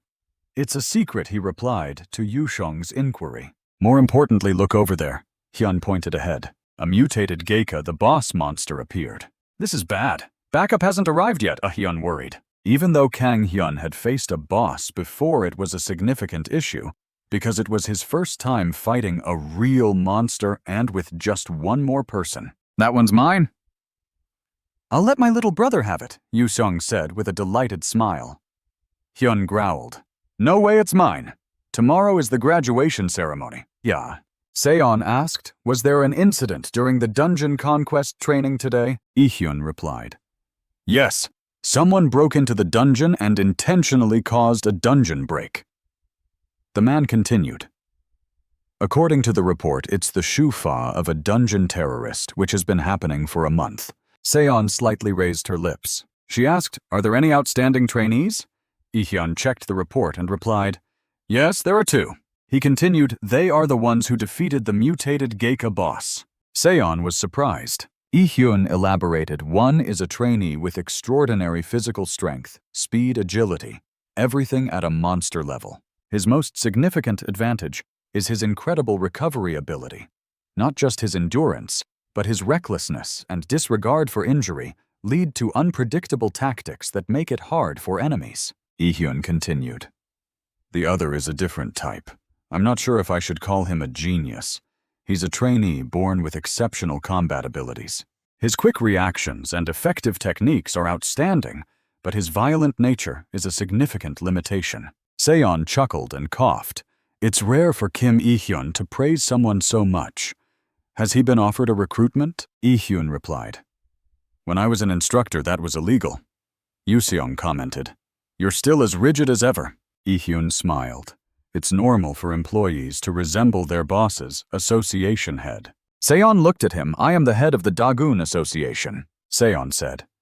Becoming an instructor is fine, but please return to the association soon. This incident feels off. Ihyun replied. Yes, I understand. Yes, I understand. Ihyun replied. On the stage, a man was giving a speech. Thank you for your hard work over the past 10 years. I hope you will become great individuals. This concludes the graduation ceremony. The audience in the hall listened attentively. Hyun clapped and thought, is that the principal? I've never seen him before. I guess it's because I've met Kim Ihyun so much that I thought he was the highest-ranking person. A man wearing black sunglasses bowed. Young master, please enter. Seeing the luxurious car and bodyguards, Hyun was surprised Yuseong was born with a silver spoon, wasn't he? Yuseong opened the car door and said, Get in, I'll drop you off. Hyun happily replied, Oh, thanks. This is my first time experiencing such a car, Hyun said excitedly. Ihyun called out Kang Hyun. Hyun turned back, surprised Kim Ihyun. Kang Hyun, are you here to say goodbye? I didn't know you were the emotional type, Ihyun said. Hyun replied, It's not like that, but sure. The reward for completing the dungeon will be transferred to you 2. We'll be in touch soon, Ihyun said. An Yuseong, to goodbye, Ihyun added. Ihyun turned to leave, and Hyun called out, Wait, was that all you came to say? At least add some parting words, cold-hearted guy. Ihyun lazily said, Oh, Kang Hyun, you're strong. You will become even stronger. We'll surely meet again in the dungeon. But never forget your responsibility as an ability holder, because now you are one, Ihyun said. Hyun looked at his ability holder card. See, Kang Hyun's potential is great, someone said. Hyun, lying on a couch browsing his phone, replied nonchalantly. Yeah, that's great. Impressive, Hyun said forcefully. From now on, don't disrespect me anymore.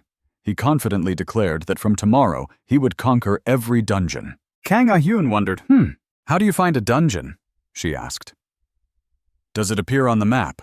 Hyun, lying on the sofa and fiddling with his phone, replied. There's an app for ability holders called Radar. I think everything we need is in there, Hyun exclaimed. You're a genius, Hyun responded. I just searched on Naver and it was there, she added teasingly. You used to be good at online games, but why are you getting dumber? Kang Hyun searched for information online and found that there were dungeon maps, monster information, and even recruitment for teams. At that moment, the Geika Forest was considered an F-rank dungeon. I can't go alone, can I? Hyun thought to himself. I think I can handle it. I need to make a lot of money and show it to Mom. I heard the reward for conquering a dungeon is at least 20 million won for an F-rank dungeon, he continued. Plus, the magic stones are considered a new energy source, and items dropped by monsters are valuable, especially for top ability holders. Their monthly income is... In their living room, Hyun's father asked his wife, Have you heard anything from Hyun lately? I heard he received some card last month. Hyun's mother replied, He sent me 10 million won as allowance. She was surprised. It seems like they've picked up an old car or something. Hyun's father responded, Ha, Now he's making more money than me. Hyun's mother expressed concern. But I'm still worried.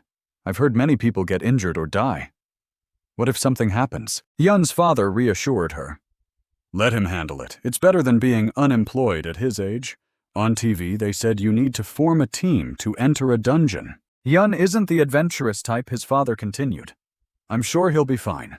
Our Hyun has been smart since he was young, his mother agreed. In the dungeon, a fierce battle was taking place. Hyun encouraged himself. It's nothing. Come on, let's go. Outside the dungeon, Hyun's Bentley car was parked on the road. In the car, Hyun's phone rang continuously. Hyun's mother called him, but he didn't answer. His father eating fruit reassured her. He's probably sleeping. Don't wake him up. We'll call him tomorrow. His mother replied, Okay. After I finish washing the dishes, I'll come back. Please clean your room. If I call him tomorrow, please tell him, she added. Hyun's mother was worried about something. What is it, she asked. Hyun's father responded. It's about that incident at the supermarket. The government will handle it. His mother was concerned.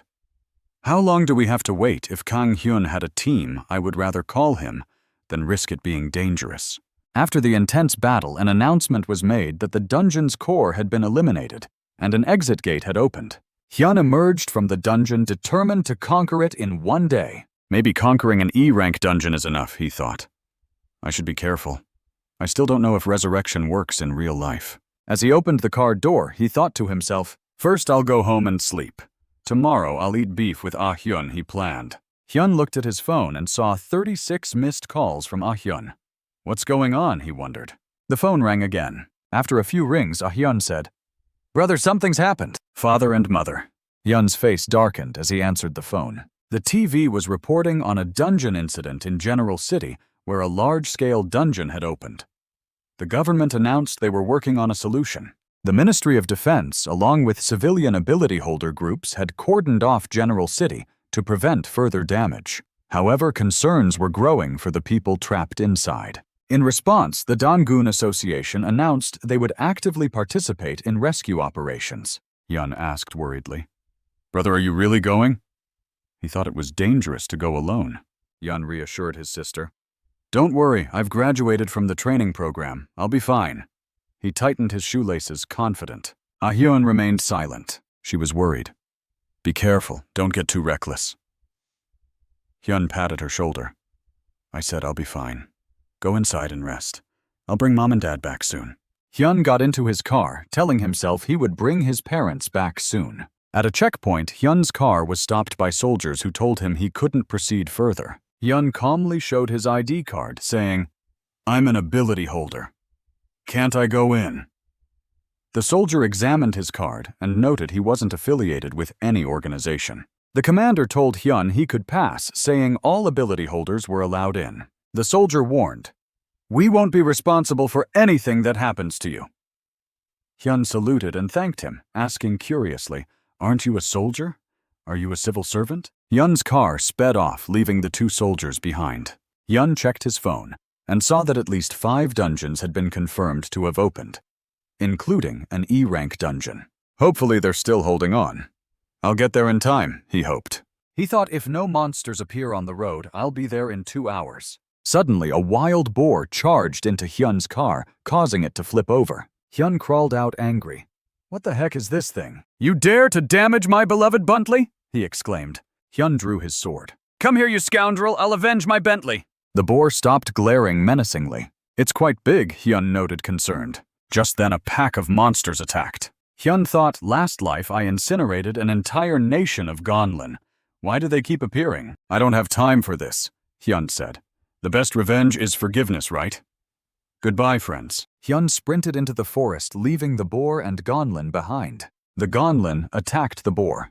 Hyun escaped from the Gonlin thinking, if they want to fight, let's fight. I shouldn't waste time on trivial matters, he thought. Hyun ran barefoot through the forest at night. He was panting heavily. I should save my phone's battery, he thought, so I can't turn on the flashlight. If I had known, I would have taken the main road with streetlights, he lamented.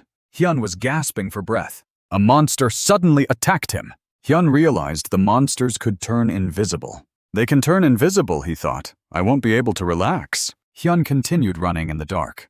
He stopped when he saw a pack of wolves surrounding him. Hyun drew his sword and charged at the wolves. After a fierce battle, Hyun defeated the wolves. He was out of breath. "I've finally taken care of them," he thought. Hyun lay down on a tree branch, resting.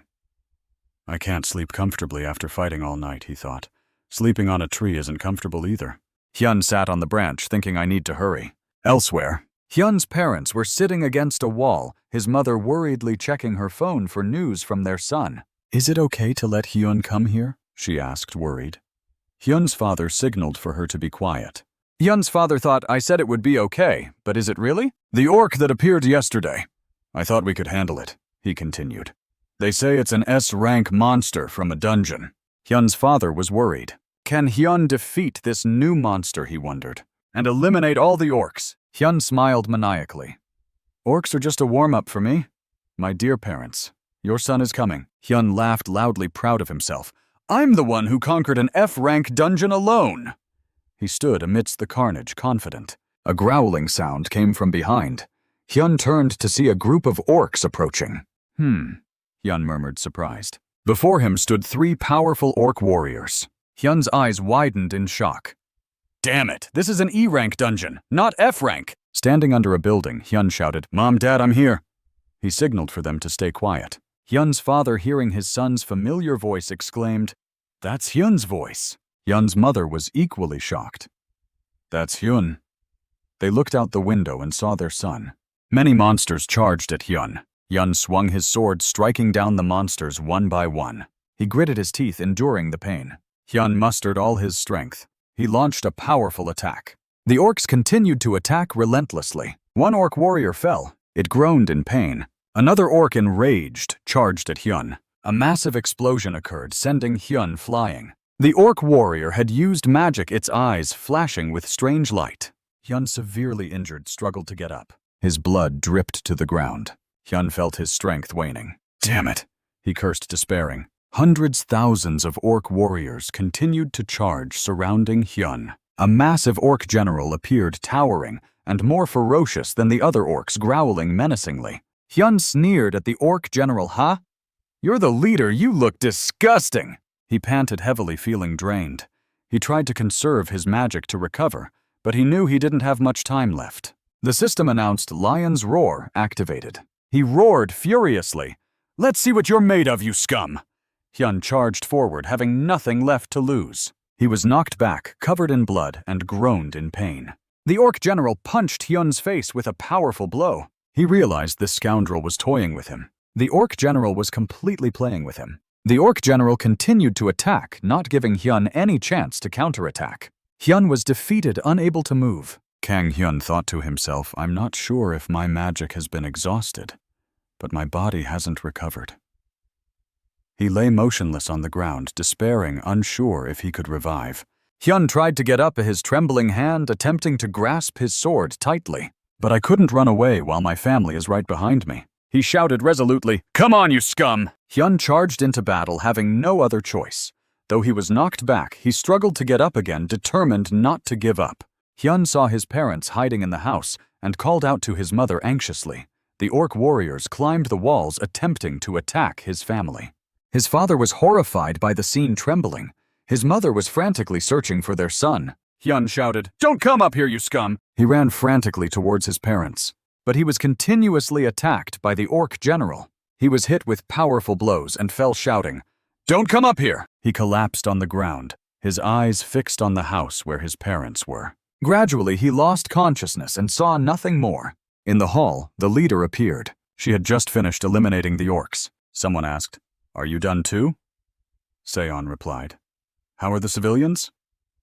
A team member reported, "We're prioritizing the evacuation of the wounded, and we're ensuring the others are safe." Leader Seon sighed. "The damage is too extensive," she pondered. "Thanks to someone holding off the orcs, our damage was less than the surrounding areas." Seon suspected. Was it him? The one who held on until we arrived? A team member sadly reported, "Unfortunately, he's passed away." The leader sorrowfully ordered, "Take care of his body."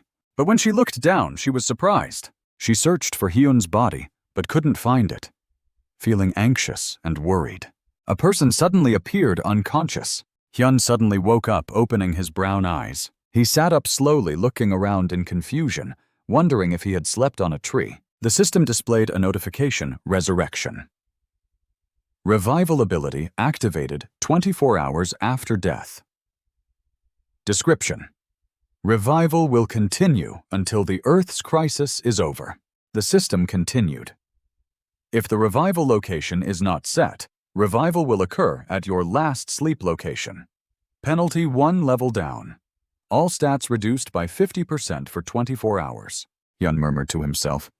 Last location, huh? There was a demon holding a blood-stained sword outside, and inside, a fat man was fearfully holding a stick for defense.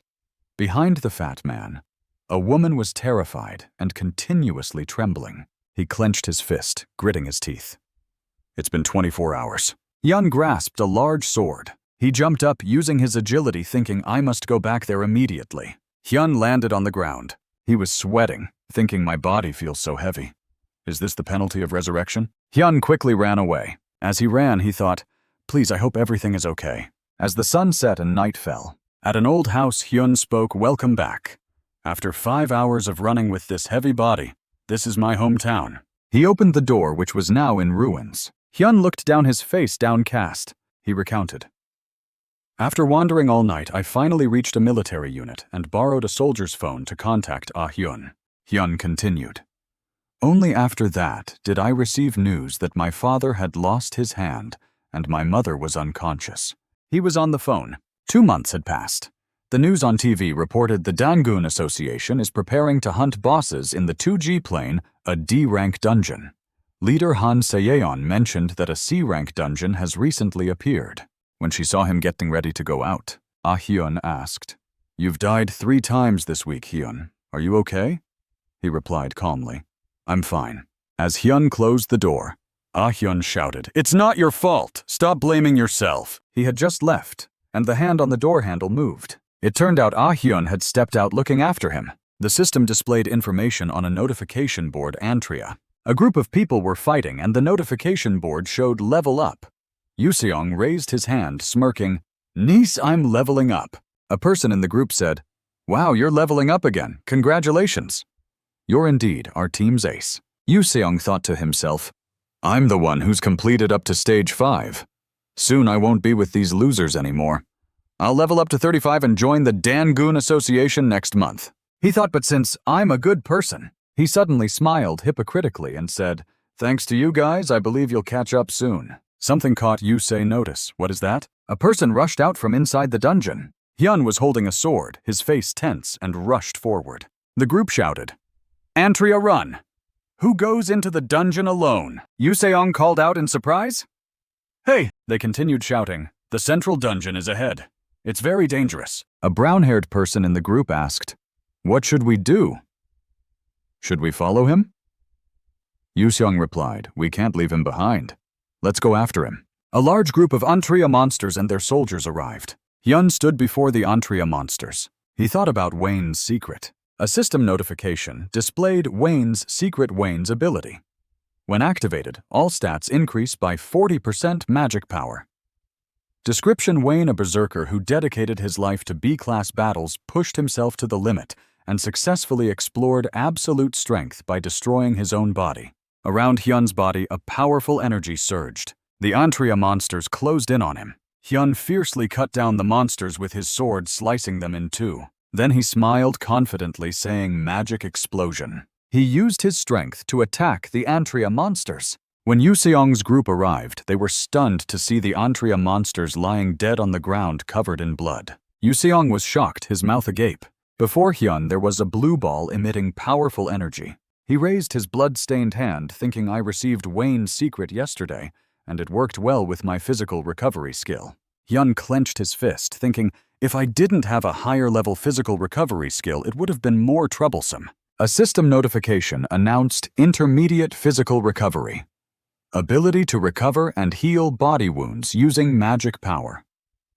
Description: Any wound including amputated limbs, burns, or frostbite will be instantly recovered using magic power.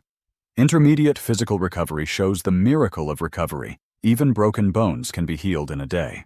Someone called out to Hyun-hae. Yu Seong asked, "Are you okay?" He seemed to have realized something.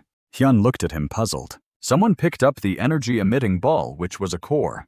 Hyun turned around and said, "If you're done, I'm leaving. Move aside." Yu Seong asked, "Aren't you going to pick up the magic stones from the corpses?"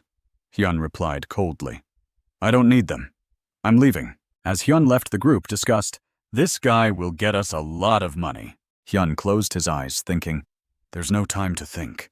I want to become stronger." Yu Seong looked back at Hyun, suspicious. A bright spark appeared. Someone asked, "Who was that person just now?" Yu Seong replied, "Who cares? We just made a lot of money. That's what matters." Yu Seong said, "Let's just forget it. The important thing is we made a lot of money today thanks to him." A bald man said, "Maybe it was that person." He continued, "Someone who conquers a dungeon alone."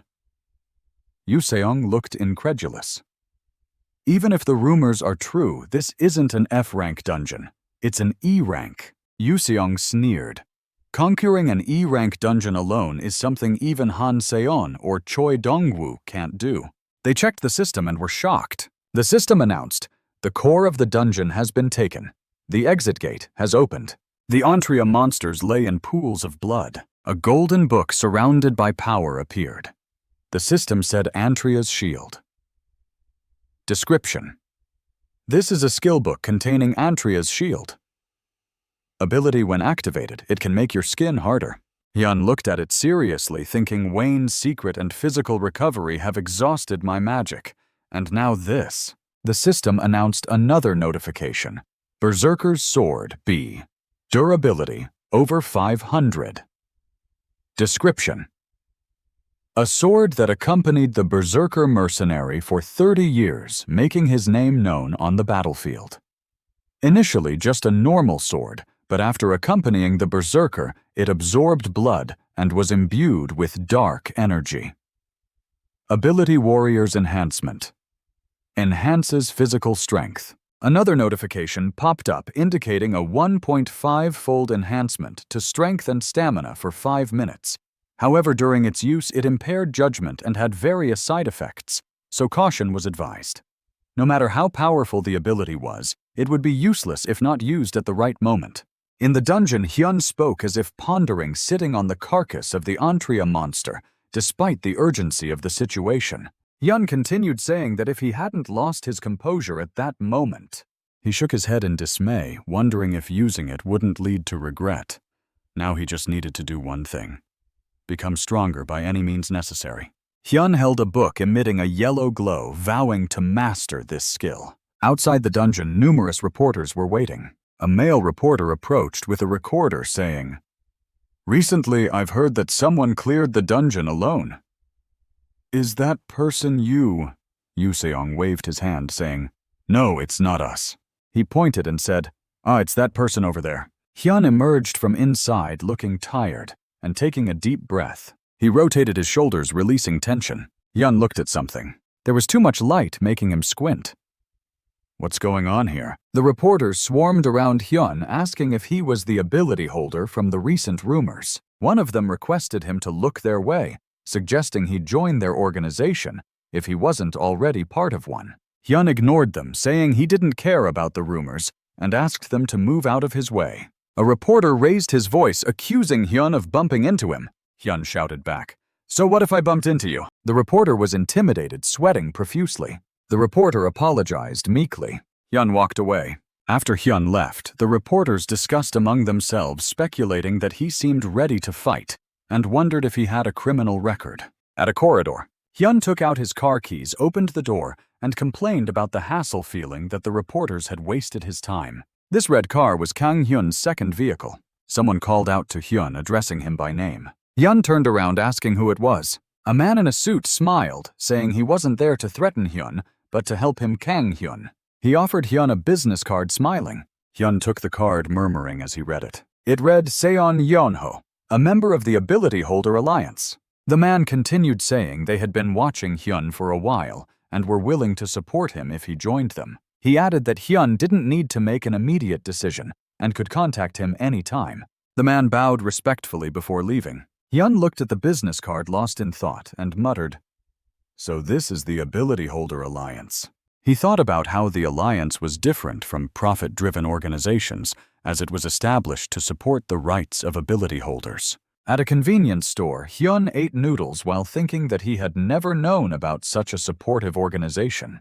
Hyun mused that the man had said he could contact him anytime. A little girl pointed and exclaimed to her mother, "Mom, look, a monster!" Hyun finished 3 bowls of noodles. He checked his phone, thinking that his current biggest problem was mastering magic, as most of his was used for Wayne's secret technique and body regeneration, leaving him little free time. Hyun looked intently at his phone, feeling frustrated that he hadn't fully utilized Antria's outer shell or mastered decent attack skills. He searched for items on his phone, still needing a few more. Then he checked the auction site. Hyun propped his chin on his hand, saying, nothing useful here. He looked through the information on his phone, seeking items that could increase his desired stats, even if it meant buying something cheap. Something caught Hyun's attention. He wondered what it was. The next day in Hanam City, there was a place known as Gonlin Village, home to a level E dungeon. According to online posts capturing the magicians, there could yield a ring that increased 1 to 2 magical stats, and sometimes even a 4-stat ring.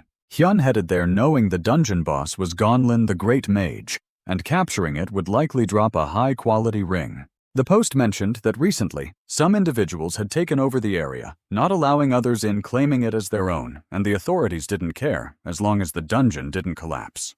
Hyun read the comments under the post. He observed silently. Upon reaching a makeshift gate, Hyun loudly asked if anyone was there, expecting someone to be guarding it. He peeked through this gate, thinking it wasn't important. Hyun used his skill to pass through. He successfully entered thanks to his skill. Upon discovering something, Hyun thought, "So there are still people coming in." Before him stood 2 young men and a girl. The smoking young man sneered, "Oh, nice armor. Must be expensive." The second young man, leaning against a tree, chimed in, "Isn't today going to be a big payday?" The girl with a sinister gaze said, "I had a dream about a pig. Today should be lucky." The smoking young man stood up, saying, "You're not aware of the rumors. This place belongs to our bait group." Hyun responded nonchalantly, "So what?" The girl added, "If you enter without permission, you have to pay. If you hand over everything, we'll let you go." Suddenly, something flashed past the girl's face. The smoking young man was knocked far away. He lay unconscious, foaming at the mouth. Hyun still had his fist clenched. The ID 522 girl shouted, "What the? You bastard, you want to die." The second young man charged with a sword. Hyun caught the sword with his bare hands. His hands showed prominent veins. The young man ended up lying on the ground.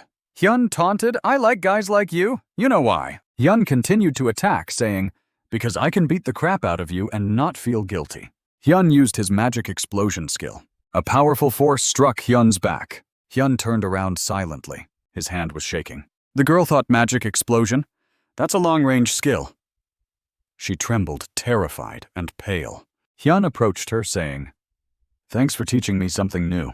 He grabbed her hand. Hyun continued, "In return, I'll give you some good news." His expression was frightening as he asked, "This should be much stronger, right?" A scream echoed. The girl knelt down, clutching her bleeding hand, crying, "My hand." Hyun waved his hand dismissively. He narrowed his eyes. Hyun looked behind him and asked, "Who are you people?"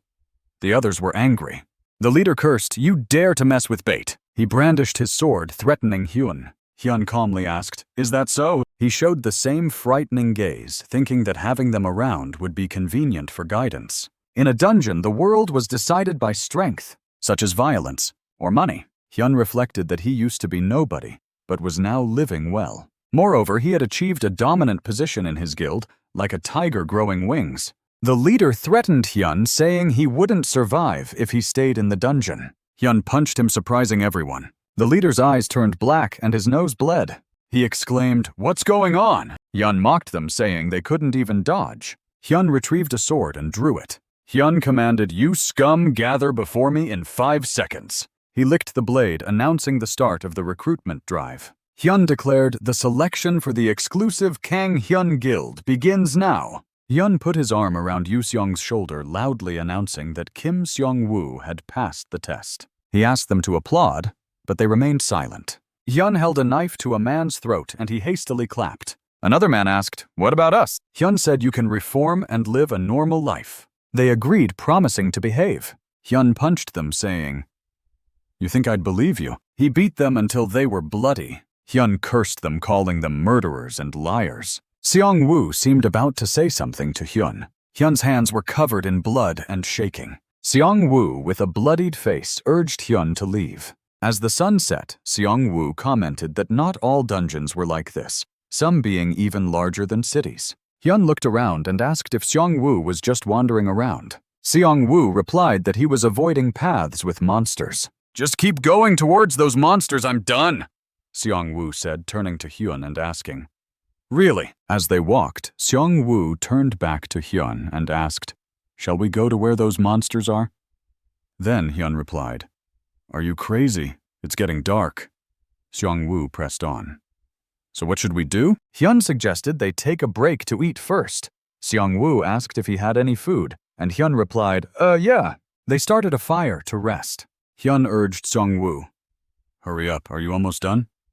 Seong-woo responded, "Yeah, almost done." Hyun thought to himself, wondering why Seong-woo had so many swords. Hyun was surprised. "Wow, there's cooked noodles in the bucket." Hyun asked, "Have you been eating like this for a long time?"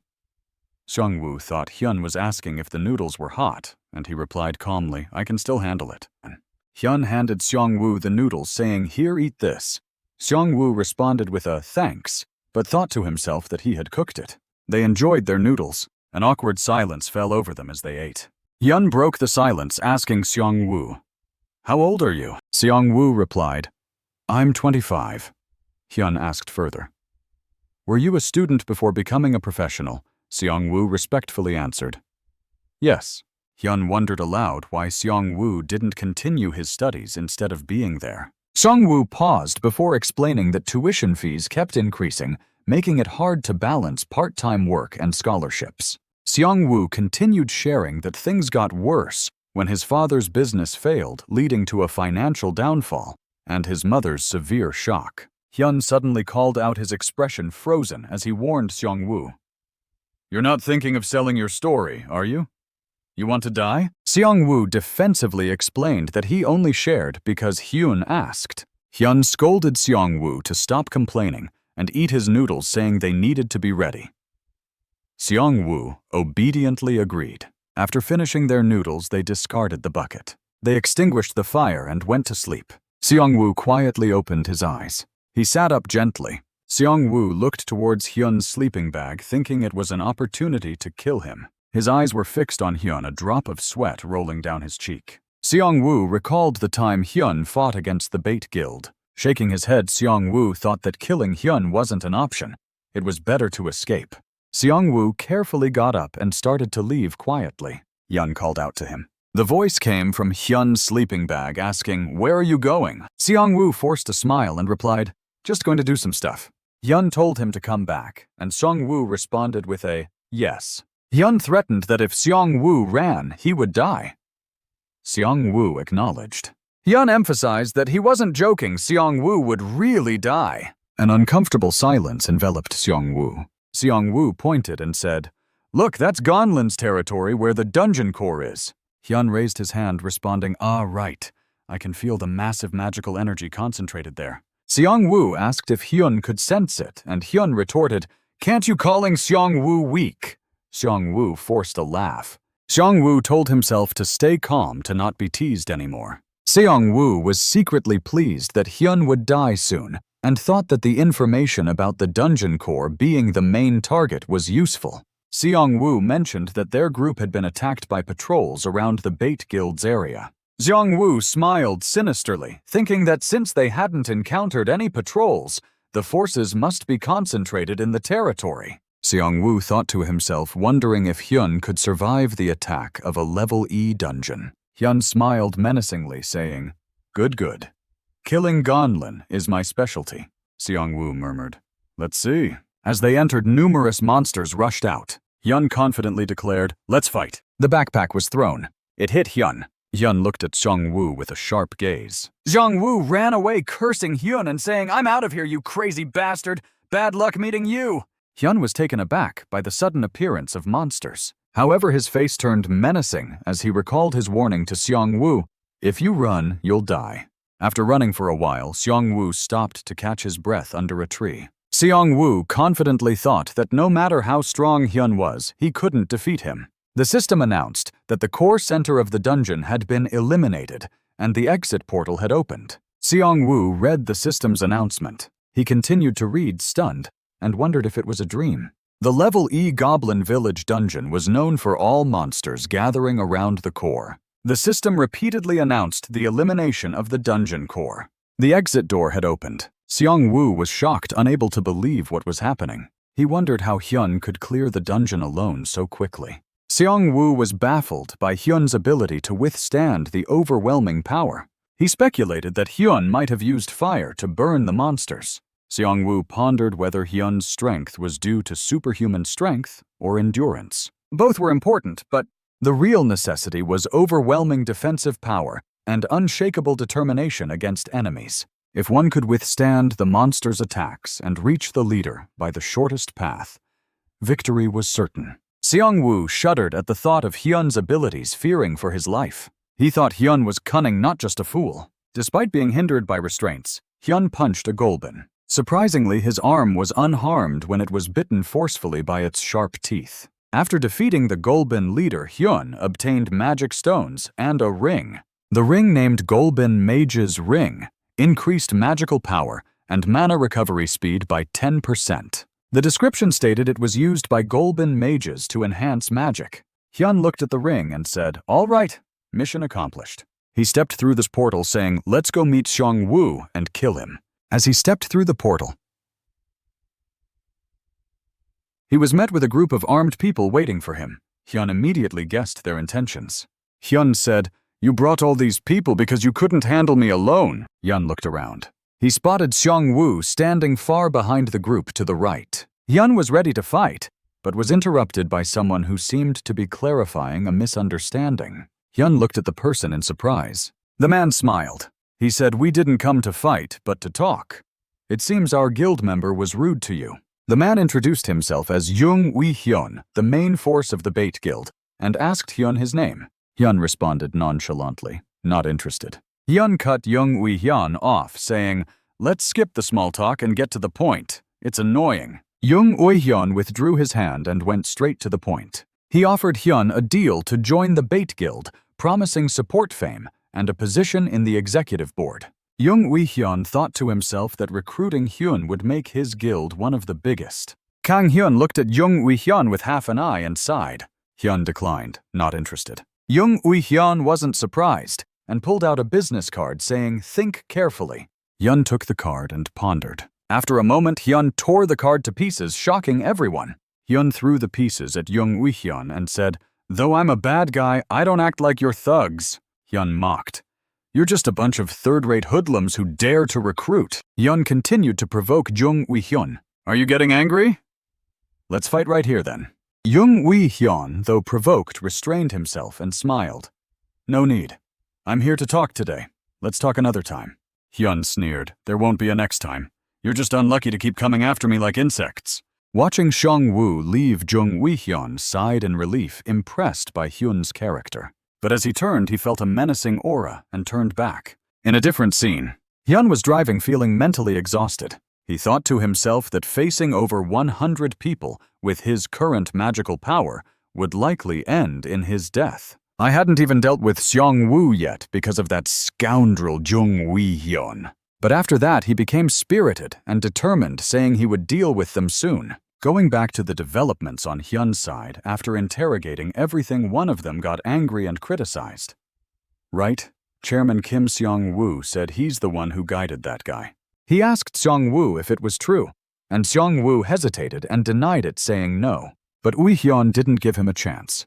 He directly signaled to the swordsman. Seong-woo was so scared that his face lost all its blood. He begged for his life, saying, "Please spare me, I'll do whatever you say." Wee Hyun asked coldly, "Do you still want to live?" Seong-woo, with tears streaming down his face, replied, "Yes, I'll do whatever you say, so please." Seong-woo saw a lot of blood spurt out. Seong-woo's eyes were wide open, filled with tears, as if they were frozen. Woo Hyun stabbed straight into Seong Woo's chest. He sneered and asked, "How dare you still want to live, you wretched scum?" Woo Hyun kicked hard, sending Seong Woo flying. In shock and pain, Seong Woo called out chairman in a broken voice. His body was then thrown into another dimension, and the door slammed shut. Everyone witnessed everything, but they all remained indifferent. Woo Hyun called out to the vice chairman, who responded yes. He ordered the vice chairman to find out Woo Hyun's personal information. The vice chairman replied, "I've already had someone tail him." A middle-aged man was driving and following Hyun. Woo Hyun finally revealed the emotions he had been suppressing for so long. He smiled sinisterly and muttered, "How dare you reject my offer? You're as strong as your arrogant attitude, right? But can you still maintain that attitude if something happens to your family?" He smiled devilishly. "If we can't tame him, the only way is to grasp his weakness. Let's see how long you can keep that smug attitude." A signboard of a grilled meat restaurant. A piece of red fresh meat was being grilled on the stove. Ah Hyun spoke up first. "You're a student without a job, yet you eat beef often. Did you find a job?" Hyun responded nonchalantly, "I have some money. What else can I do if not eat?" Eating is the most important need for humans. Ah Hyun gestured for Hyun to hand over the meat, saying, "Let me grill it for you." Hyun agreed immediately. Hyun asked, "Did you just get to the hospital? Is your mom feeling a bit better?" Ah Hyun replied. "The doctor said she's much better now. Mom will probably wake up soon." Hyun breathed a sigh of relief. "That's good." Ah Hyun exclaimed, "You smiled just now." Ah Hyun continued, "It's been a while since I've seen you smile. Lately you've always looked so serious and stern, unlike the you from before." Hyun's face turned scary, and Ah Hyun said, "You're always smiling, but that creepy smile doesn't count." Suddenly, Hyun had a severe stomachache. He told Ah Hyun, "I need to go to the restroom." Ah Hyun asked, "Now the meat is not even done yet." Hyun explained, "I know, but I'm in a hurry. You don't know how hard it is to go to the bathroom in those dungeons?" Ah Hyun understood and urged him to go quickly. At the men's restroom in the restaurant, Hyun washed his hands after using the restroom. He sighed, saying it was as exhausting as exploring a dungeon. He noticed someone. There was a man dressed very elegantly near the table, seemingly talking to Ah Hyun. Hyun asked, He asked further, "What's going on?" Upon seeing Hyun, the man bowed and greeted him. Then he left immediately. Hyun asked Ah Hyun with a creepy smile, "Does someone want to make friends with you?" Ah Hyun replied, "Don't say that. The person just now was looking for you." Hyun was surprised, "Me looking for me?" Ah Hyun handed him a letter saying, "He asked me to give this letter to you." Hyun wondered if he was looking for me. Why didn't he just stay and talk to me instead of leaving? Hyun discovered something that made him a bit frightened. It was a letter from the chairman of the Bait Association. Hyun told Ah Hyun, "I should have stopped by the convenience store to buy some stuff." He stood in front of Ah Hyun's house and asked if she wanted to drink some beer. Ah Hyun was in a daze and said, "No need." The door opened slightly and Ah Hyun said, "I'll drink if you're going." Hyun closed his eyes and said, "Just stay home, I'll go." Ah Hyun was surprised. "You're going?" Under the streetlights, the voice of a staff member welcoming customers. "Please come again." Hyun was walking on the street. He was annoyed and thought, "What exactly is that scoundrel's plot? Why did they target my family?" Hyun thought about whether he should stop participating in the dungeons and stay home, but he had to go out a lot. He thought they probably wouldn't dare to attack openly. His phone rang. He picked up the vibrating phone. Hyun answered. "Hello," the voice on the phone asked Hyun. "Are you home?" Hyun replied, "No, I'm out buying stuff." The voice on the phone said, "Your mom is awake now." Hyun was shocked. "Really?" Hyun asked about his mom's condition. "How is she?" "Any after effects?" the voice replied. "She's ID is stable, but the doctor said she still needs observation and treatment." Hyun breathed a sigh of relief. "That's good." The person on the phone continued, "Ah Hyun, a friend of yours came to visit your mom." Hyun was puzzled. "A friend who?" The person on the phone said, "His name was Woo Hyun, I think." The person on the phone asked, "Is he a neighbor of yours?" "I've never met him before." The person on the phone called out to Hyun. Hyun's face distorted with anger. The next day, Myung bowed good morning. A classmate asked, "Are you late for school today?" Myung. The two of them chatted. Someone greeted them. "Good morning." Myung called out to Sunga. Sunga, this is for you. Sunga took out a coffee from her bag. Myung smiled. You don't have to give me the whole bottle. Thank you, Sunga. Sunga said, it's just a bottle of water, don't mention it. It makes me happy that you accepted it. Sunga bowed and said, I'm off then. A classmate wondered, why is she wearing armor? She's a bit strange, but she's very kind. Myung opened the bottle. Everyone has their own style. Sunga is like an angel to me, a classmate said. Speaking of which, you've met a lot of strange people, haven't you? Myung was taken aback. Yeah, Myung sighed. They're really strange. During a friendly exchange, they broke the opponent's arm. Even from the moment they signed the contract, they started radiating killing intent. Myung continued, even when I sleep, I dream about them. There's one who looks like an orc. Hyun appeared behind Myung using his ability. Myung turned around. Hyun's face was gloomy. Myung still looked at him. Hyun used his ability to try to mesmerize Myung. Myung seemed unaffected. Hyun's eyes looked very creepy. Myung was frightened and screamed. Hyun approached her, calling out. The two girls screamed. Call the police! Hyun raised his hand and the girls panicked. Help save us! Myung's attention was caught by a name Kim Il-hyun. Hyun asked the girls, do you know where he is? Hyun said, I need to find him to protect my family. There was a pair of eyes welling up with tears. A voice said, if you want to find Counselor Kim Il-hyun, he's not here at the moment in this large building. In the meeting room, a voice was heard discussing statistics. Il-hyun was presenting. The level of dungeons appearing recently is continuously increasing, so the most important thing now is to find those with. Outside there was a knock on the door. Il-hyun opened the door and asked, what's going on? Can't you see I'm in a meeting? The subordinate was flustered. Vice Chairman, sir. The subordinate informed Il-hyun. There's a very strong man causing a scene downstairs. He says he wants to meet you, sir. Il-hyun was surprised. At the Dangun Corporation in the meeting room, Il-hyun sat across from Hyun and said, I'm glad we meet again, but I didn't expect it to be under these circumstances. You look impatient.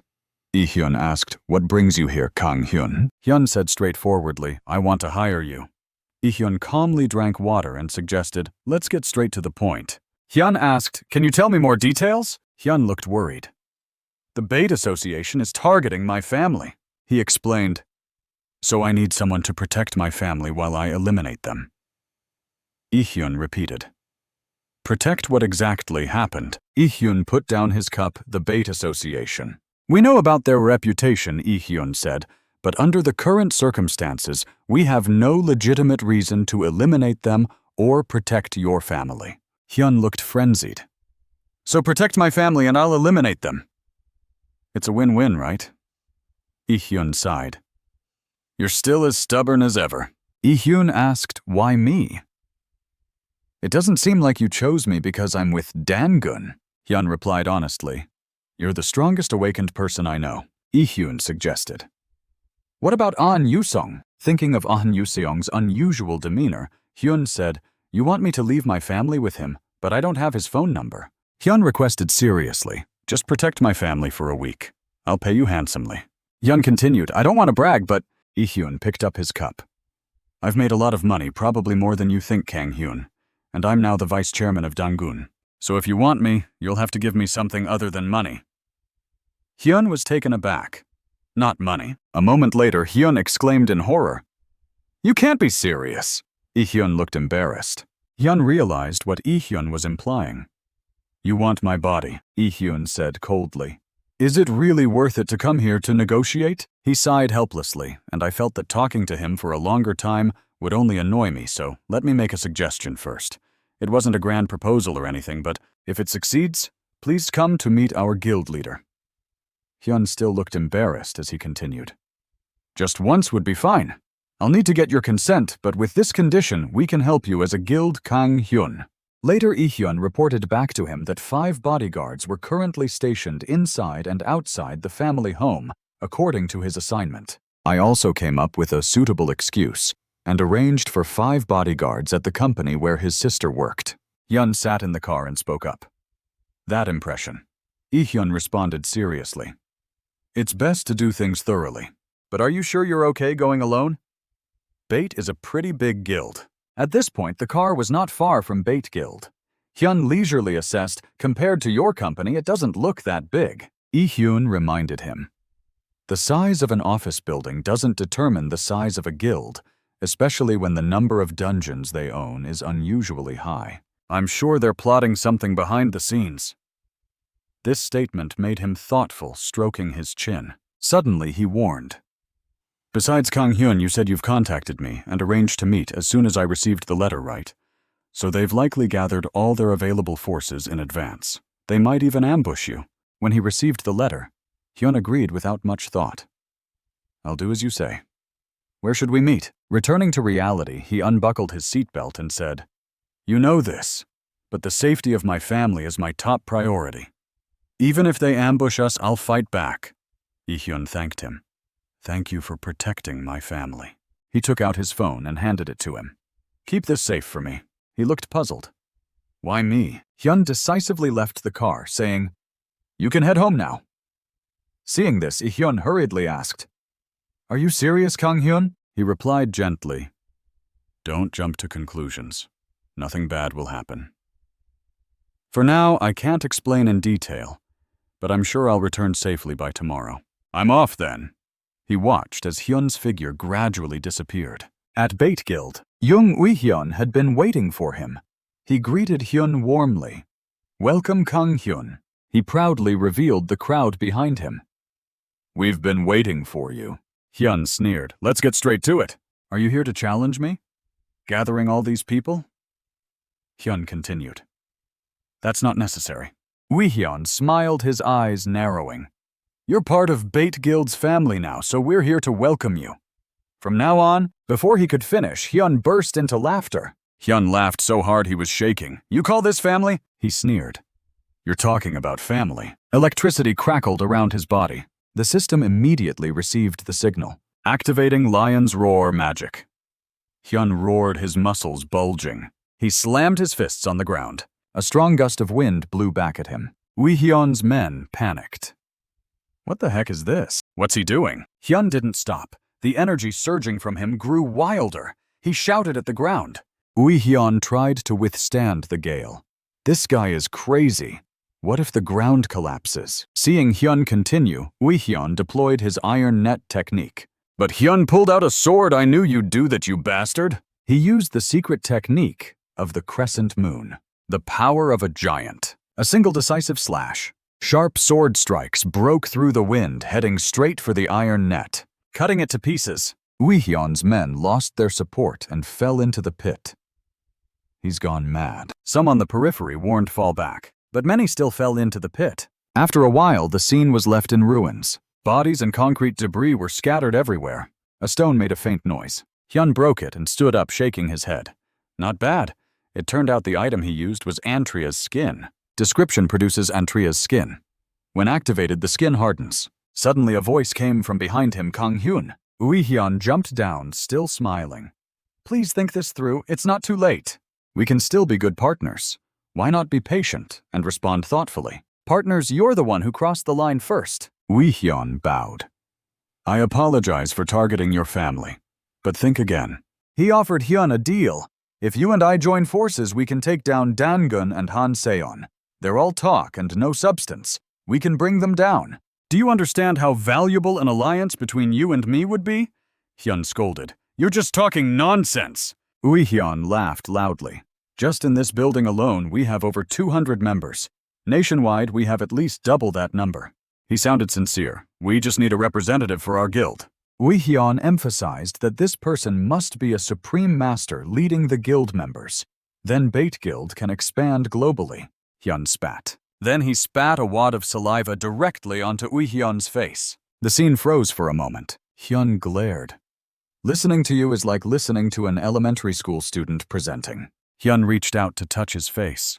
When he saw the sticky substance on his hand, Ui-hyun became enraged. You? He looked at Hyun with disdain. How can someone as lowly as you understand my grand dreams? Ui-hyun sneered. You can't comprehend my great ambitions. Hyun's expression was unmoved, looking at him with disdain. He shouted to Ui-hyun's men, Hey, listen up. This is what a lowly person looks like. Ha ha ha. We're in the 21st century, and you're still using that kind of language. What kind of person are you? Something like a big boss or something. Uihyun is furious with those despicable girls. Uihyun, his eyes red with anger. Kill him, see how long he can still talk. His men quickly deployed their abilities using magic seals and mental poisoning. Others launched dark, chaotic attacks on Hyun's senses. Various energies assaulted Hyun from all directions. The system reported Lion's Roar Fury activated. Control was regained, and Hyun's mind was reinforced against abnormal states. He roared loudly, his voice full of might. The system updated all enemies' strength and stats decreased. Uihyun's men now looked pale. Uihyun cleared his throat. You fools, he shouted. Don't just restrain him. Kill him. Kill him now. His men charged at Hyun, again armed. Uihyun praised good. Hyun transformed his body and sneered. Let's see if your magic works. With that, he activated Antria's skin. A massive explosion occurred. Uihyun's men took advantage of the moment to attack Hyun. They rushed into the explosion. Their faces showed no fear, but a powerful energy repelled them. Sharp sword strikes were unleashed. Hyun, like a god of slaughter, swept past them. Hyun ground his teeth in anger. Hyun took a deep breath, and a loud roar followed. Bait Guild's office was blown apart. Later, only ruins and a blackened building remained. Hyun gazed at the bodies around him. They died with their mouths agape. Blood and gore were everywhere. Hyun still gripped his sword tightly. Behind him were more enemies with abilities. Uihyun, frightened, forced a smile. Are you okay, Kang Hyun? He pointed at Hyun's face. Now you're a murderer just like us. Hyun responded coldly. If you're going to use guilt as an excuse, forget it. If you're going to kill, be prepared to be killed. Uihyun sneered. You're going to die anyway. Pretending won't save you. As he spoke, the ground beneath Hyun cracked open. Uihyun sighed. I'm tired. Suddenly, numerous tentacles burst from the ground. Hyun was caught off guard and bound by them. He widened his eyes in shock. A figure emerged from behind him, sword drawn. Before Hyun could react, the sound was cut off. The sword's blade reflected Hyun's bloody face. Uihyun's man stabbed Hyun through the chest without hesitation. Hyun thought, this is it. I won't survive this. Uihyun praised, well done, Vice Guild Leader. I'll finish him. The Vice Guild Leader obediently pulled out his sword. Yes, Guild Leader. Uihyun admired. With that wound, you're still standing. Your strength is admirable. I'd trade all these trash for you. He approached Hyun, saying, But an untamed beast is worthless. Is there anything you want to say before you die? Hyun cursed, may your soup always have hair in it. Uihyun was enraged. You want to die in pain? He grabbed Hyun's head. Hyun's head glowed with a golden light. Deep within his soul, he could still feel the pain emanating from the hand that had struck him. Uihyun turned around, calmly lit a cigarette, and gazed at Hyun's charred body. He exhaled a gentle puff of smoke. Then he turned to ask one of his underlings about the situation. The man reported that the death toll had surpassed 30, with around 50 severely injured. Upon hearing this, Uihyun gritted his teeth, cursing his bad luck. Damn it, this is all because of one guy, he muttered. He waved his hand, signaling for the matter to be dropped. All right, clean up the equipment. It looks high-end, so let's salvage what we can. However, the underling's voice trembled as he spoke. Leader, the body. It's gone, he stuttered. Somewhere in a building. The system gradually displayed new notifications. You have respawned. Your level has decreased by 1, and all stats are halved for 24 hours. The door to the room swung open. Hyun looked up in surprise. You've been pouting for days. I thought we were finally having a peaceful time, Hyun said nonchalantly. You're dead again, I can tell just by looking at you. Hyun, you're so laid back. I'm starving. Is there anything to eat at home? Suddenly she shouted, take off your shoes! Hyun looked down at his feet and apologized. Sorry. The room was filled with Hyun's complaints. I told you after respawning you need to remove your armor and clean up. You're so disobedient. Hyun obediently followed her instructions and apologized again. But she continued, and wash the blankets too. 2 days later, at the Geika alleyway dungeon owned by the Bait Guild, 2 guards sat outside chatting. One complained, I'm so bored. It's been ages since we've had any visitors. The other with blonde hair replied, I've heard rumors about our guild spreading like wildfire. People are scared. Just as he finished speaking, he sensed a presence. "Someone's coming," he whispered to his companion. A figure wearing a mask covering their face gradually approached. Their eyes widened in surprise as they gazed at the guards. The three pairs of eyes locked in a silent stare. The guards couldn't help but exchange a nervous glance. "Who is this weirdo?" one whispered. Hyun thought to himself, "After charging in recklessly, I realized that I'm no match for them. It's like throwing eggs at a rock. Of course I have countless eggs to spare, but I can't keep respawning indefinitely. I need to take it one step at a time." Hyun decided to infiltrate Bate's dungeons one by one, eliminating their members. With this thought, Hyun lifted a Bate member off the ground, making him struggle for air. "The man begged for mercy. Please forgive me," Hyun asked. "What did you do wrong that you're apologizing?" The man trembled. I don't know." Hyun's grip tightened. "If you don't know, then don't apologize, you scum." With a sudden throw, Hyun slammed the man to the ground. The man gasped for breath. His eyes were filled with caution as he looked at Hyun. Hyun pulled out a pen and said, "Write down the locations of your other dungeons. If you do, I'll spare your life." The man obediently took the pen and nodded. As the man wrote, Hyun asked, "How did you guys manage to avoid getting caught despite killing so many people?" The man hesitated. "Well, it's because we bribed the police, I think." Hyun pressed on, "And you always occupied dungeons without surveillance cameras nearby." The man nodded. "Why, yes, that's right." After finishing writing, the man handed the paper to Hyun. Hyun took it and read through the contents. Then he gently patted the man's head. "Good." A moment later, Hyun's hand glowed, surprising the man. A burst of green flames engulfed the man's head. Hyun stood up, brushing off his clothes. "I shouldn't be exposed now." "You scum, wait for the one who's coming for you. A worse fate awaits you." The news was filled with reports of the escaped monster causing a catastrophe for the notorious guild. The public was increasingly concerned about the potential damage to civilians. The guild released a statement claiming they were studying the monster for the future of humanity. Young Uihyun slammed his fist on the table, furious. "Damn it!" He sat alone in his office. His face was twisted in anger, using the contingency plan to cover up dealing with a lunatic. The door to his office was pushed open. His secretary rushed in, panicked. "Sir, it's not good." Before he could finish, something hit him on the forehead. It was an ashtray. Uihyun glared, his face red. "How dare you barge in here? I'm busy." The secretary cowered, apologizing profusely. "He's here again," the secretary said, making Uihyun's face darken. Hyun asked, "Is it true that the lunatic has been targeting our dungeons?" The secretary replied, "Yes, he's attacked 7 dungeons so far. Over 100 guild members have died." Uihyun's face turned red with rage. "Damn it, who is this guy? The more we mobilize, the more we lose the more. We need to change our strategy," he ordered. "From now on, everyone will be in the dungeons at all times. No more rotating shifts. Understand?" The secretary, despite his bleeding forehead, maintained a disciplined tone. "Yes, sir." Then he immediately closed the door. Uihyun adjusted his posture. He pondered the events. 5 days ago, Kang Hyun attacked us and his body disappeared. 2 days later, a lunatic started targeting our dungeons. Uihyun's eyes narrowed. "It seems my suspicions were correct. With this evidence, it's clear Kang Hyun must have an accomplice." He tapped his fingers on the desk. "The fact that they took his body suggests they have some skill. Without more information, it's hard to come up with a counterplan." Uihyun glanced at his phone. "This isn't good," he thought reluctantly, making a decision. A series of phone calls followed. The other end of the line answered with a flirtatious tone. "Hey, hero, what's up?" Uihyun got straight to the point. "I need your help." The voice on the other end laughed. "Ha ha ha, the great Bait Guild leader needs help.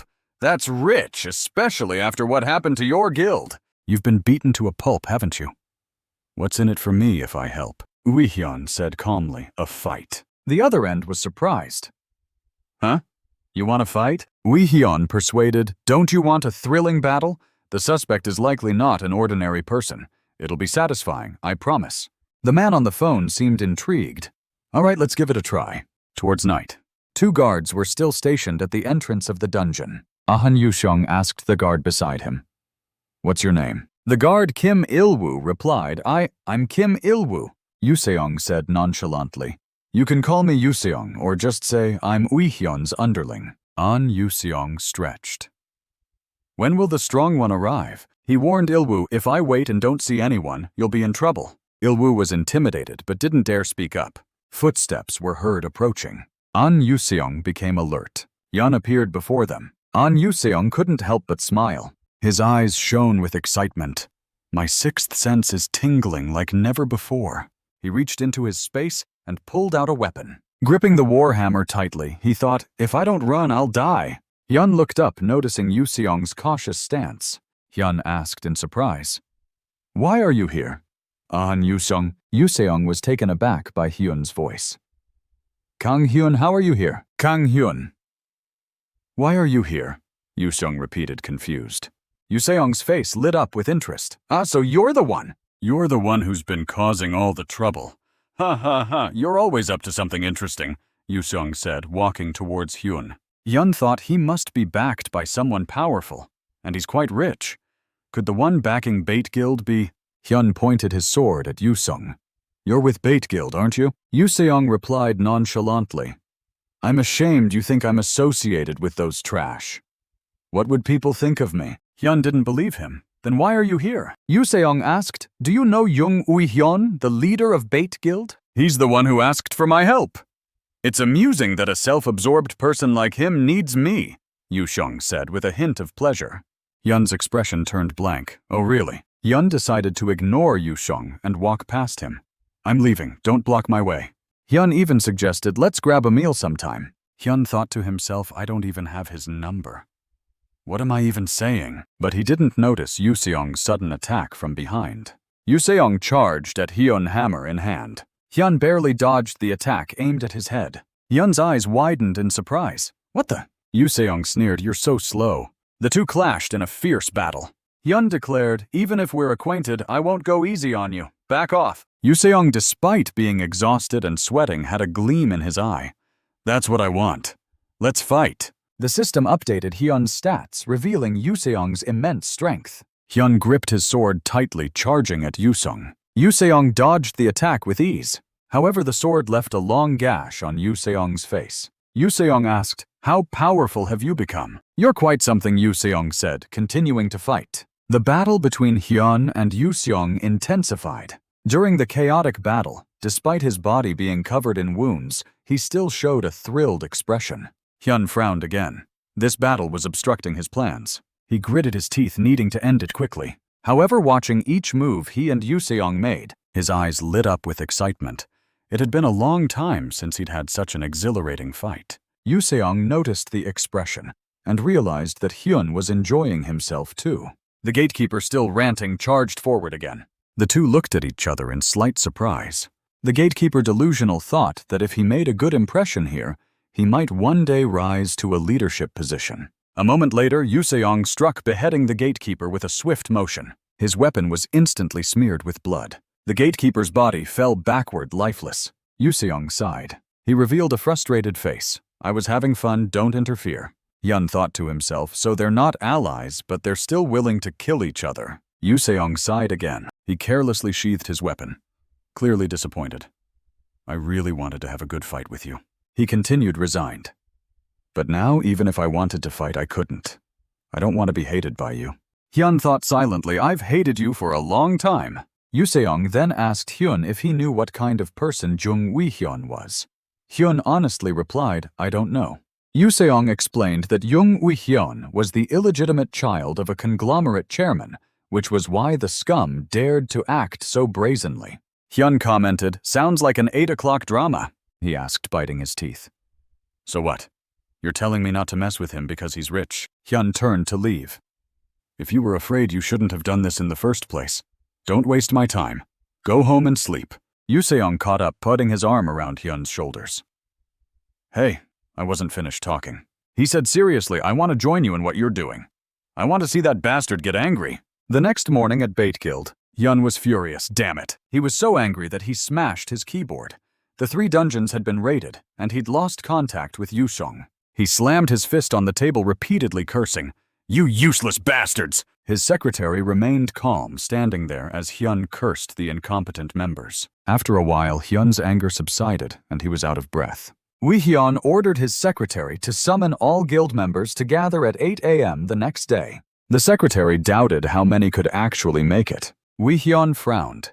Even if they're sick or have family emergencies, they must gather. The secretary reported that many members had been leaving the guild, and some had cut off all contact. Wee Hyun made a throat-cutting gesture, then kidnap their families. Those who don't comply must be made to. The male secretary tried to caution the guild's atmosphere isn't good right now. Threatening members will be hard to handle. Wee Hyun's face turned red with rage. Just then his phone rang. He gritted his teeth. Damn it, not now. The caller ID showed a private number. Wee Hyun answered the call. He was taken aback. This voice. Perhaps things will be easier than I thought. Online, there were numerous comments about Bait Guild's recent issues. People were discussing how the dungeons were being raided and how the guild seemed to have given up managing them. Yoo-seong, standing behind Hyun, read the comments and exclaimed, "It seems to be working. Just raiding the dungeons for a week is effective." Hyun continued, "Let's finish this." Yoo-seong asked, curious and amused, "How are you going to end it?" Hyun looked thoughtful. He replied, "It's okay if I tell you." Hyun leaned in and whispered something to Yoo-seong. It was unclear what they discussed. Yoo-seong looked hesitant. "Are you sane?" Hyun sent a message. "If you want to save your guild now, meet me at 6 p.m. tomorrow at the Forest Mountain Dungeon. Ghostblade." Wee Hyun crumpled the letter as soon as he read it. His face twisted in rage. "You arrogant bastard! You think you can challenge me now?" He gathered his underlings. "Today we'll go see that arrogant face and break his bones." His underlings exchanged nervous glances, thinking, "We're in trouble." Wee Hyun heard their whispers and gritted his teeth. "Why did I bring these useless people with me?" He thought, "If I can lure him?" The scene shifted to when Wee Hyun received a call from an unknown number. The caller said, "You seem tired lately, Jung Wee Hyun." The caller claimed to be willing to help Wee Hyun because he seemed to be in trouble. Hyun thought that since there was no way to contact them, they could only rely on people like An Yoo-seong. But now, this guy is suddenly contacting him. Wee Hyun laughed. "You've called at the right time. If you help me, I won't make you suffer. My father will also support you." The caller suddenly changed his tone. "What?" he asked, seemingly unaware of the situation. "Who's supporting who?" Before Wee Hyun could finish, the caller said, "I've changed my mind. I won't help anymore." The caller sneered. "Just cling to that arrogant father of yours." Wee Hyun's anger surged as he recalled the conversation. "That bastard is even more detestable than Yoo-seong." The letter in his hand was soon burned to ashes. Let's see how long that arrogant person can stay smug. In a small street building, Minju sighed. "It seems that's how it is. Bait Guild has summoned all its members. Jung Wee Hyun is probably cornered." A man opposite him said, "Even if we don't support them, it's not like it's necessary. Supporting those garbage is just a waste of effort. But if he dies, Chairman Young Sang-soo won't let it slide." Minju's expression changed and he glanced at the man coldly. Suddenly, numerous leaders appeared. The blonde man was quickly restrained by several people. Minju said. "So," the blonde man protested, "why must I live under that old man's control?" The blonde man apologized. "I'm sorry, I was wrong." Minju relaxed and the blonde man was released. The blonde man gasped for air, clutching his neck. Minju instructed, "Continue your work. Investigate new financial resources." The blonde man nodded obediently. "Yes, sir." At the D Forest dungeon, Wee Hyun asked, "What time is it?" The deputy replied, 06:03. Wee Hyun frowned. "We've signaled, but there's no sign of him. Has he lost?" He reminded his team. "Everyone prepare for battle. We don't know how many enemies there are or if they're ambushing us." A member shouted, "Guild leader." He pointed toward the dusty distance. Wee Hyun was taken aback. Hyun appeared from afar, accompanied by monstrous creatures laughing loudly. His eyes were red, showing clear excitement. Wee Hyun was shocked. Kang Hyun, the twin. He realized Hyun was alive. Hyun rushed toward Wee Hyun. "Long time no see, Wee Hyun. How are you? I have a gift for you." In his hand, Hyun held a cute monster. His underlings were enchanted. "Is that a Disunfin?" "So cute." Hyun pretended to throw the monster. He threw it forcefully. "Take it." The underlings were shocked. He threw the cute creature. One of them dropped his weapon. He watched as the monster fell. Then he shouted, "I'll catch it!" The little monster was frightened. It was soon safely in the man's arms. "It's okay now," the man comforted. "Don't worry, I'll protect you," he said, making the others jealous. They criticized Hyun, but Uihyun interrupted. "Shut up." Uihyun's face was red with anger. He glared at Hyun's bag full of monsters. He realized Hyun had stolen Disunfin's children. "The Disunfins are enraged out of control," Uihyun exclaimed. Hyun emptied his bag. "Take the gifts, everyone." The cute monsters spilled out. The underlings were mesmerized by the creatures. They stood there staring at the adorable monsters. Hyun jumped forward. His body was surrounded by lightning energy. He charged at Uihyun, swinging his hammer. The monsters followed, their jaws open wide, revealing sharp teeth. Uihyun activated his defensive mode. As he looked back, Uihyun had escaped, leaving his underlings to fend for themselves. Hyun gritted his teeth, still unable to escape the monster's influence. While he was distracted, a monster quickly approached him, silently cursing his bad luck. Uihyun watched Hyun causing chaos behind him and cursed under his breath. It was challenging to deal with Disunfin due to their ability to turn invisible, and Kang Hyun's involvement made the situation even more chaotic. His face darkened. Then he shouted, "Everyone retreat immediately! Leave the dungeon!" Immediately, his followers turned around and ran towards the exit. "Damn it, I'm lucky I was standing at the back. Run faster." One of them even said, "Tomorrow I'm quitting this crazy group." Unexpectedly, Yuseong popped out from the entrance greeting them. Seeing him, the group was taken aback. "Huh?" Yuseong took advantage of the situation and charged forward. The blood-stained club flew through the air. Yuseong, with great enthusiasm, wielded the club and started taking down his targets one by one. The group was beaten to the point of crying out for help.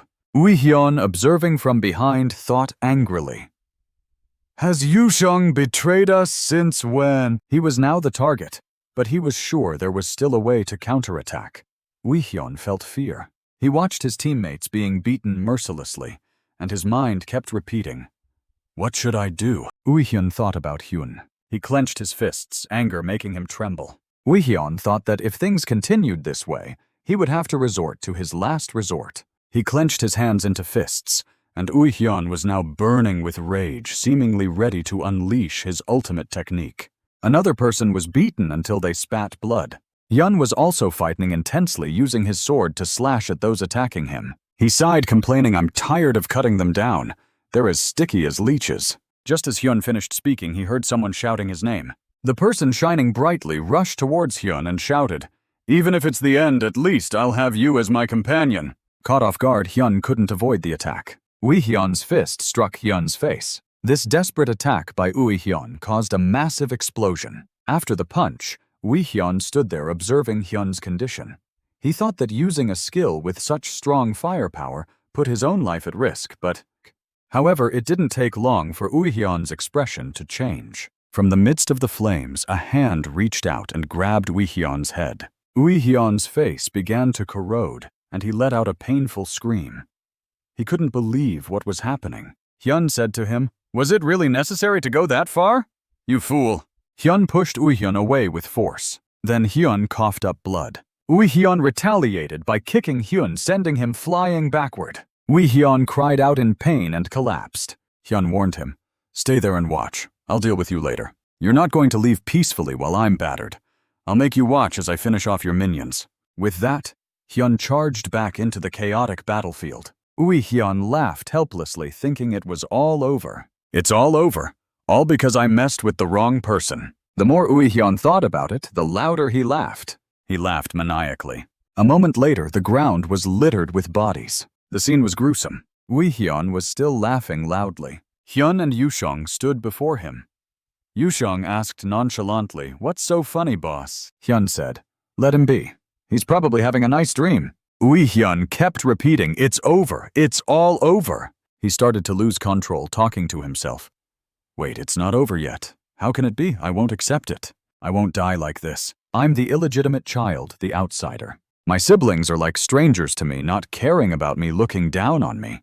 I was dragged into their power struggles without being considered. My father pitied me and provided for me, but that just gave them more reason to attack me." One day, the world changed. The guide began. The appearance of dungeons and awakened individuals. The world returned to its primitive logic of strength. That's when I felt this was my chance to turn things around. As Uihyun was recounting his story, his eyes suddenly widened, as if something had struck him. A second later, he collapsed to the ground. It was Hyun who had struck him down with his sword, beheading Uihyun. Hyun looked at Uihyun's head on the ground, displeased, and said, "They talk too much. Yuseong, you should at least listen to a person's last words." Yuseong retorted, "Why should I? You're the one who's been arguing with him." Yuseong concluded, "Anyway, it's been tough, but it's also kind of fun." Yuseong asked Hyun, "How does it feel? What's the feeling like after avenging a long-standing grudge?" Hyun rubbed his chin thoughtfully and replied, "I don't know." Yuseong added, "The end of revenge is just emptiness, right?" Hyun disagreed, saying, "Anyway, the one who deserved to die is dead. If I had to compare it to something, it's like cleaning out a big earwax clog. It's not a big deal, but it feels relieving." Yuseong stopped Hyun from continuing the comparison, saying, "That's enough. Don't compare it anymore." Hyun stopped thinking about it and took a few steps forward, saying, "What about the loot? Should we sell it and split it?" Yuseong declined. "I don't need it. I'm not short on money." Hyun picked up the sword and asked again, "Really, you don't need it at all?" Yuseong's response put Hyun in a contemplative mood. Money. Hyun realized he hadn't been too concerned about money lately, as the rewards from completing objectives were enough to make him feel financially secure. However, this time he understood that he couldn't protect everything just with his strength. And that money. I need to accumulate wealth and build my own power. Night had fallen, and Hyun and Yuseong stood before the dungeon's exit. Yuseong said to Hyun, "It's over." Hyun knew that too. But Hyun seemed to have something on his mind. His brow furrowed in concern. After a moment, Hyun spoke up. "Yuseong, if I say I'm going to form a guild..." Yuseong cut him off. "Do you want me to join?" Hyun corrected him. "I wasn't finished speaking." Yuseong's face lit up with interest. "If it's a guild led by you, it must be interesting. My instincts are telling me so." Hyun immediately dashed Yuseong's hopes, joking, "You're too quick to assume. I haven't even said if you're invited." Yuseong didn't believe him, saying, "You're trying to recruit me, aren't you?" "I can tell." At that time, no one knew that a small guild formed by two men as a joke would become one of Korea's most notorious guilds. Inside the chairman's office, an angry voice echoed, "Didn't things change? You said you'd take responsibility and take care of Uihyun. You violated the contract."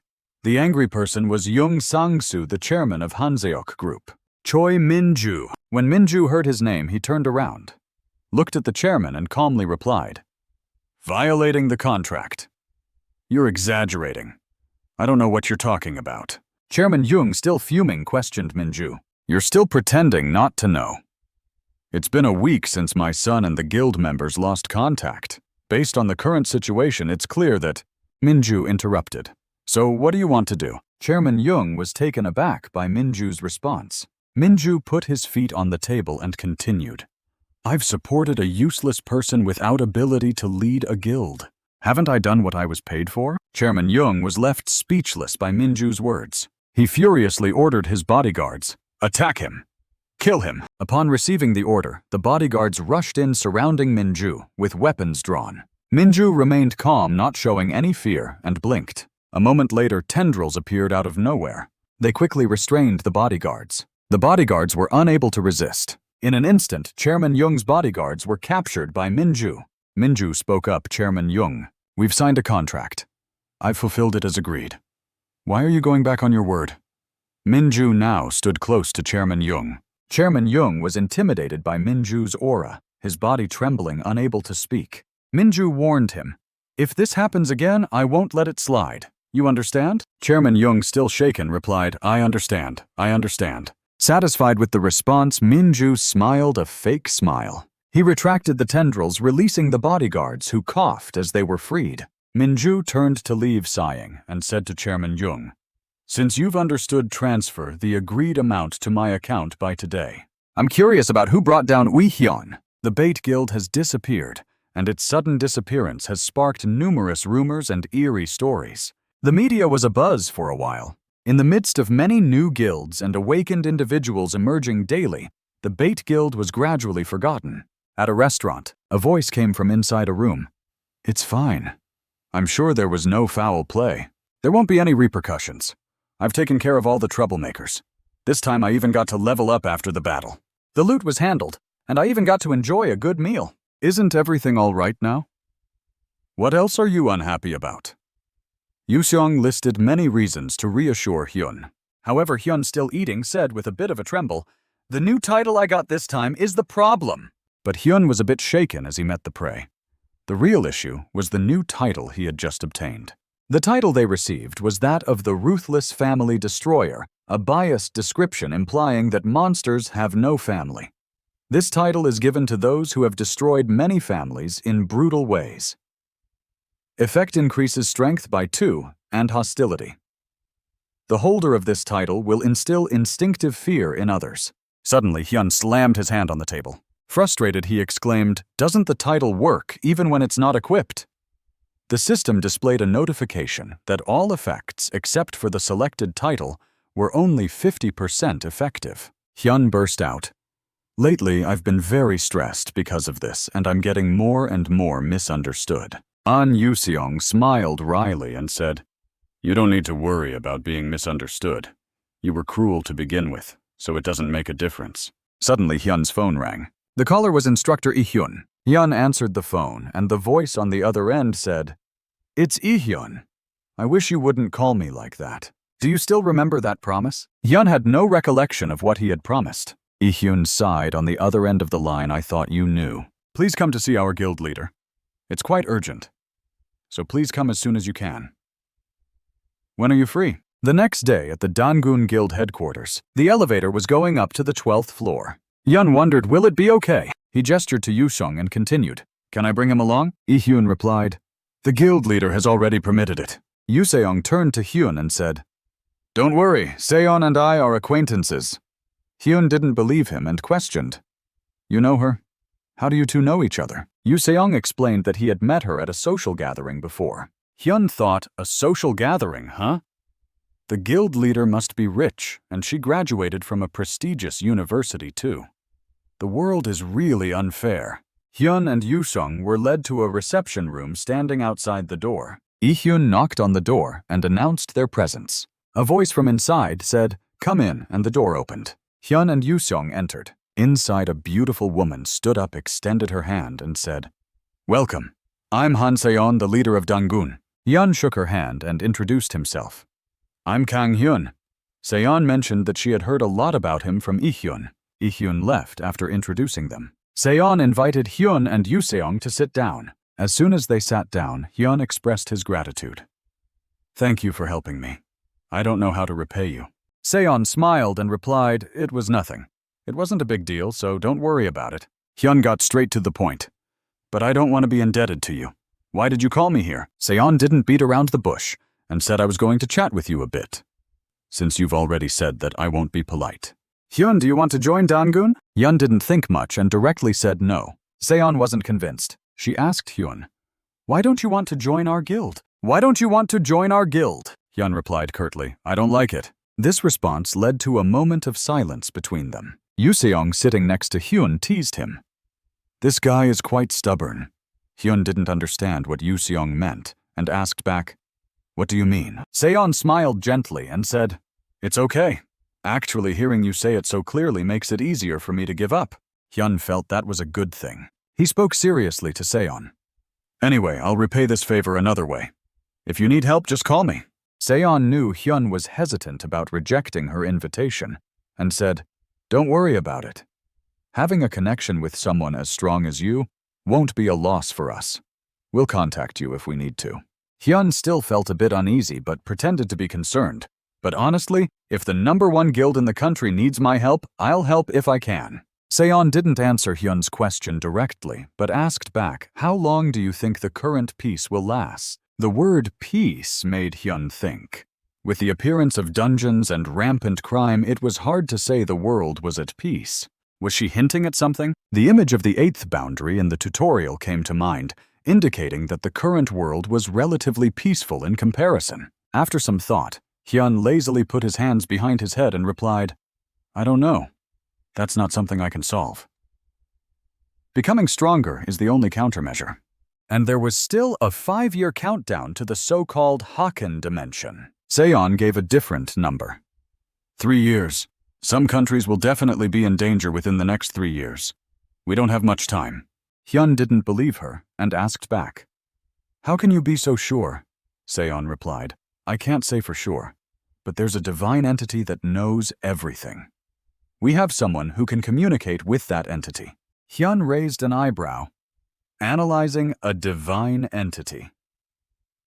Is she talking about the administrator? Someone who can communicate with the administrator, Seon asked Hyun pointedly. Actually, you can sense it too, can't you? The difficulty of the dungeons is increasing, but the development of the abilities of the gifted is stagnant. Hyun denied it. I don't feel that way. However, Yuseong didn't let it go to the next step. Yuseong asked Hyun, then why did you say that? The more reckless the gifted are, the stronger they become. That's why hunting with guns isn't effective. Hyun was taken aback. Is that so? No wonder none of the gifted use guns. Yuseong explained further. Bows or crossbows are different from guns because they can be upgraded according to level. It seems like there are many theories. Seon continued. That's why people as strong and reckless as you, Hyun, are needed to resolve the current situation. You can become a hero. Hyun felt a bit embarrassed being praised. I don't like to say this, but I'm not a good person either. You know that, right? And those who lose are dealt with by me. However, Seon told Hyun not to worry about those trash. Hyun was confused. Seon continued. They are not worth protecting for the survival of humanity. They are not worth saving. With someone like you, Hyun, being more important than hundreds of them to humanity, the protector of the world isn't a gentleman, but the strong. A little while later, Lee-hyun opened the door and entered. Yuseong asked him. Did you see them off? Lee-hyun replied. Yes, I confirmed they left after getting into their car. Lee-hyun asked Seon about her impression of the meeting. Seon relaxed her posture and shared her thoughts.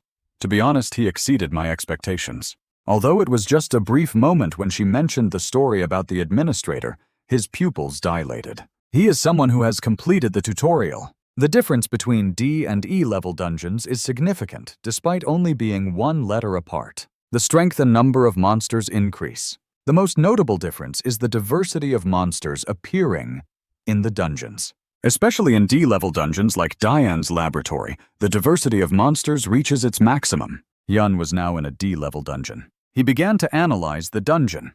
While ordinary monsters, whether regular or boss, were of the same type, and thus easy to deal with, the variety here was overwhelming and complicated. Suddenly something appeared before Hyun, making him exclaim in surprise. What is this? Before him was a gigantic monster. Hyun wasn't scared. Instead, he smiled and said the ratio is much larger than expected. Hyun pointed at the monster and jokingly said, Do you want to join my guild? I bet with Yuseong to see who can recruit a member first. As soon as Hyun finished speaking, the hammer in the monster's hand moved. It raised the hammer high. Then it slammed it down where Hyun was standing, causing the ground to shatter and debris to fly everywhere. Hyun reacted quickly and easily dodged the first attack, feeling a surge of excitement. You don't like it, say so, but you're not qualified, Hyun said to the monster. The monster roared, its deafening cries echoing. From its mouth, a liquid was spat out. Hyun accumulated energy in his palm and counterattacked, successfully avoiding the disgusting liquid. He took the opportunity to jump behind the monster. Hyun observed that the wall was deformed where the liquid had touched it and judged it must be corrosive acid. Hyun told the monster, Your skin is thick and your body is larger than mine. But since I'm a thinking person, I always find a solution. If I can take that hammer, it would be great. As Hyun's words ended, the monster's roar grew louder, showing its anger. Outside the dungeon, those who heard the roar wondered. Did the big boss hear the monster scream? Someone else replied, It must be someone hunting. Let's just focus on the feast in front of us, another person said as they were surrounding a girl. Sunga was calmly trying to escape from the group of people surrounding her. One of them smiled and said, This is why I like dungeons. A young man with a spear occasionally heard the roar and looked up, asking, Big brother, did you hear that? The man with the sword remained calm. I didn't hear anything. He reminded his junior, Don't mind the hunting noises. Suddenly, Hyun appeared holding a large hammer and breathing heavily. His arrival drew the attention of the group, who stared at him without blinking. Hyun dragged the large hammer, walked a long distance, and seeing the people ahead, he panted and said, "You guys stink! This is the smell of inferior trash. The lowly criminals defeated by me, right?" Hyun laughed loudly. The group looked at Hyun in surprise, wondering, what is that guy holding behind his back? A hammer. Hyun didn't say much. He raised the hammer high and slammed it down on the ceiling of the dungeon. The force was strong enough to make the group wary. Despite it being just one blow, the impact was significant. Although it was just one strike, its power was quite strong, making the other group wary. The ceiling of the dungeon was cracked by Hyun. A young man from the other group spoke up, ridicule dripping from his voice. Has he lost his mind?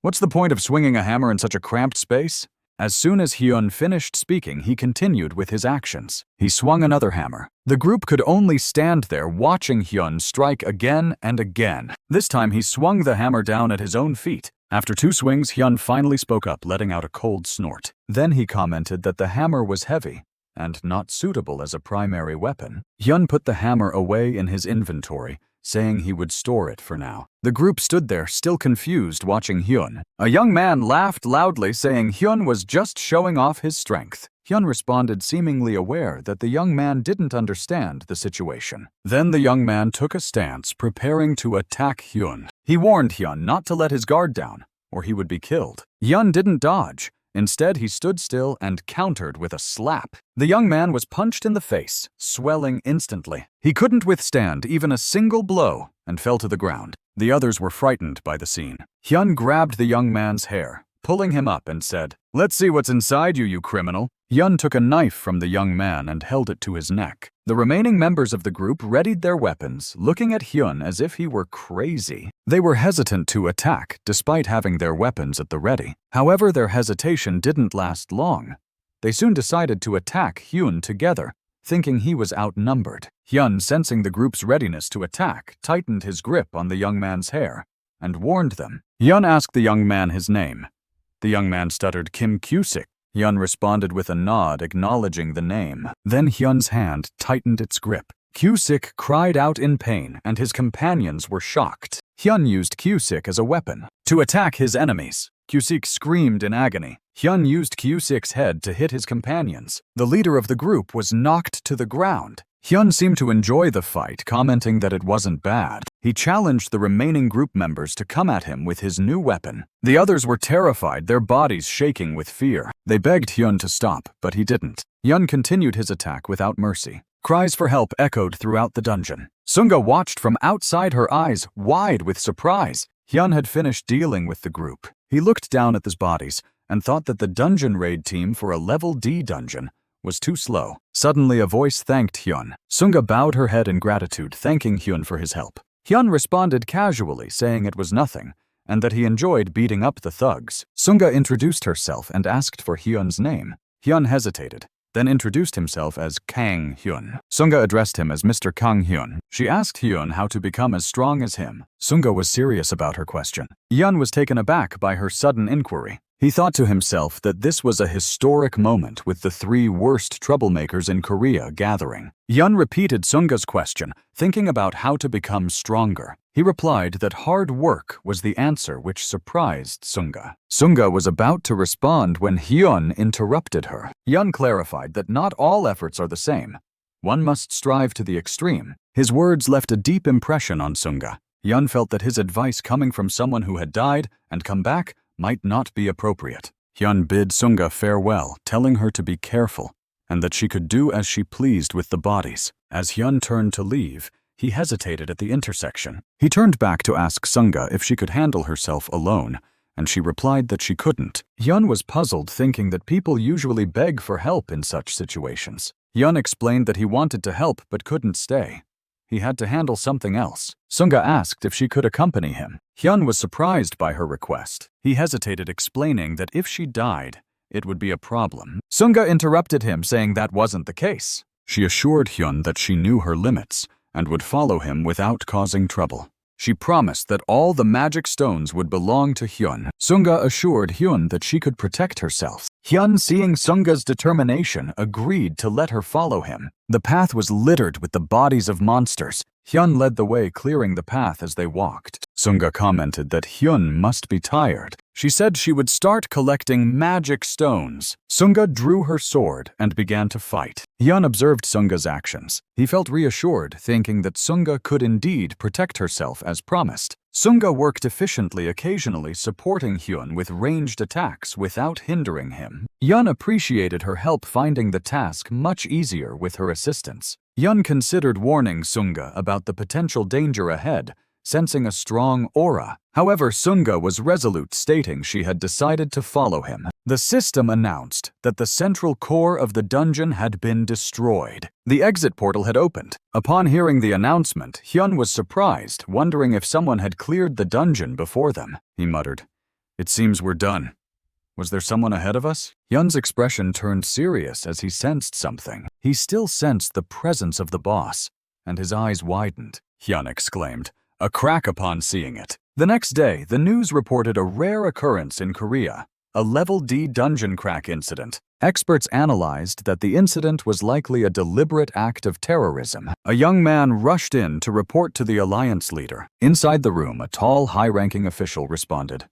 "You're here." The alliance leader, Choi Dong-woo, asked his assistant about the dungeon crack. The assistant hesitated before responding, citing reports that a Level D dungeon was involved. There was information suggesting that one of the affected dungeons was indeed Level D. Dong-woo asked for this location, and the assistant replied it was at the Dane's laboratory in Suwon, Gyeonggi Province. Dong-woo was displeased, thinking that the location was problematic due to its complexity. Dong-woo inquired about nearby guilds, and the assistant mentioned the Hanjeon Guild. Dong-woo ordered 50 elite troops to be assembled to head to Suwon at the Dangun Guild. Seyeon asked Ihyun about the situation outside. Seyeon was concerned that Dong-woo's response would be too late and asked if there was a nearby guild that could defend the area. Ihyun thought for a moment before responding that aside from Hanjeon, there were only smaller guilds. However, there was information about an ability user dealing with monsters quickly. Seyeon asked if it was just one person. Ihyun described the person mentioning a giant sword and a large build. The person's appearance was intimidating, like a monster. Seyeon smiled, seemingly certain about the person's identity,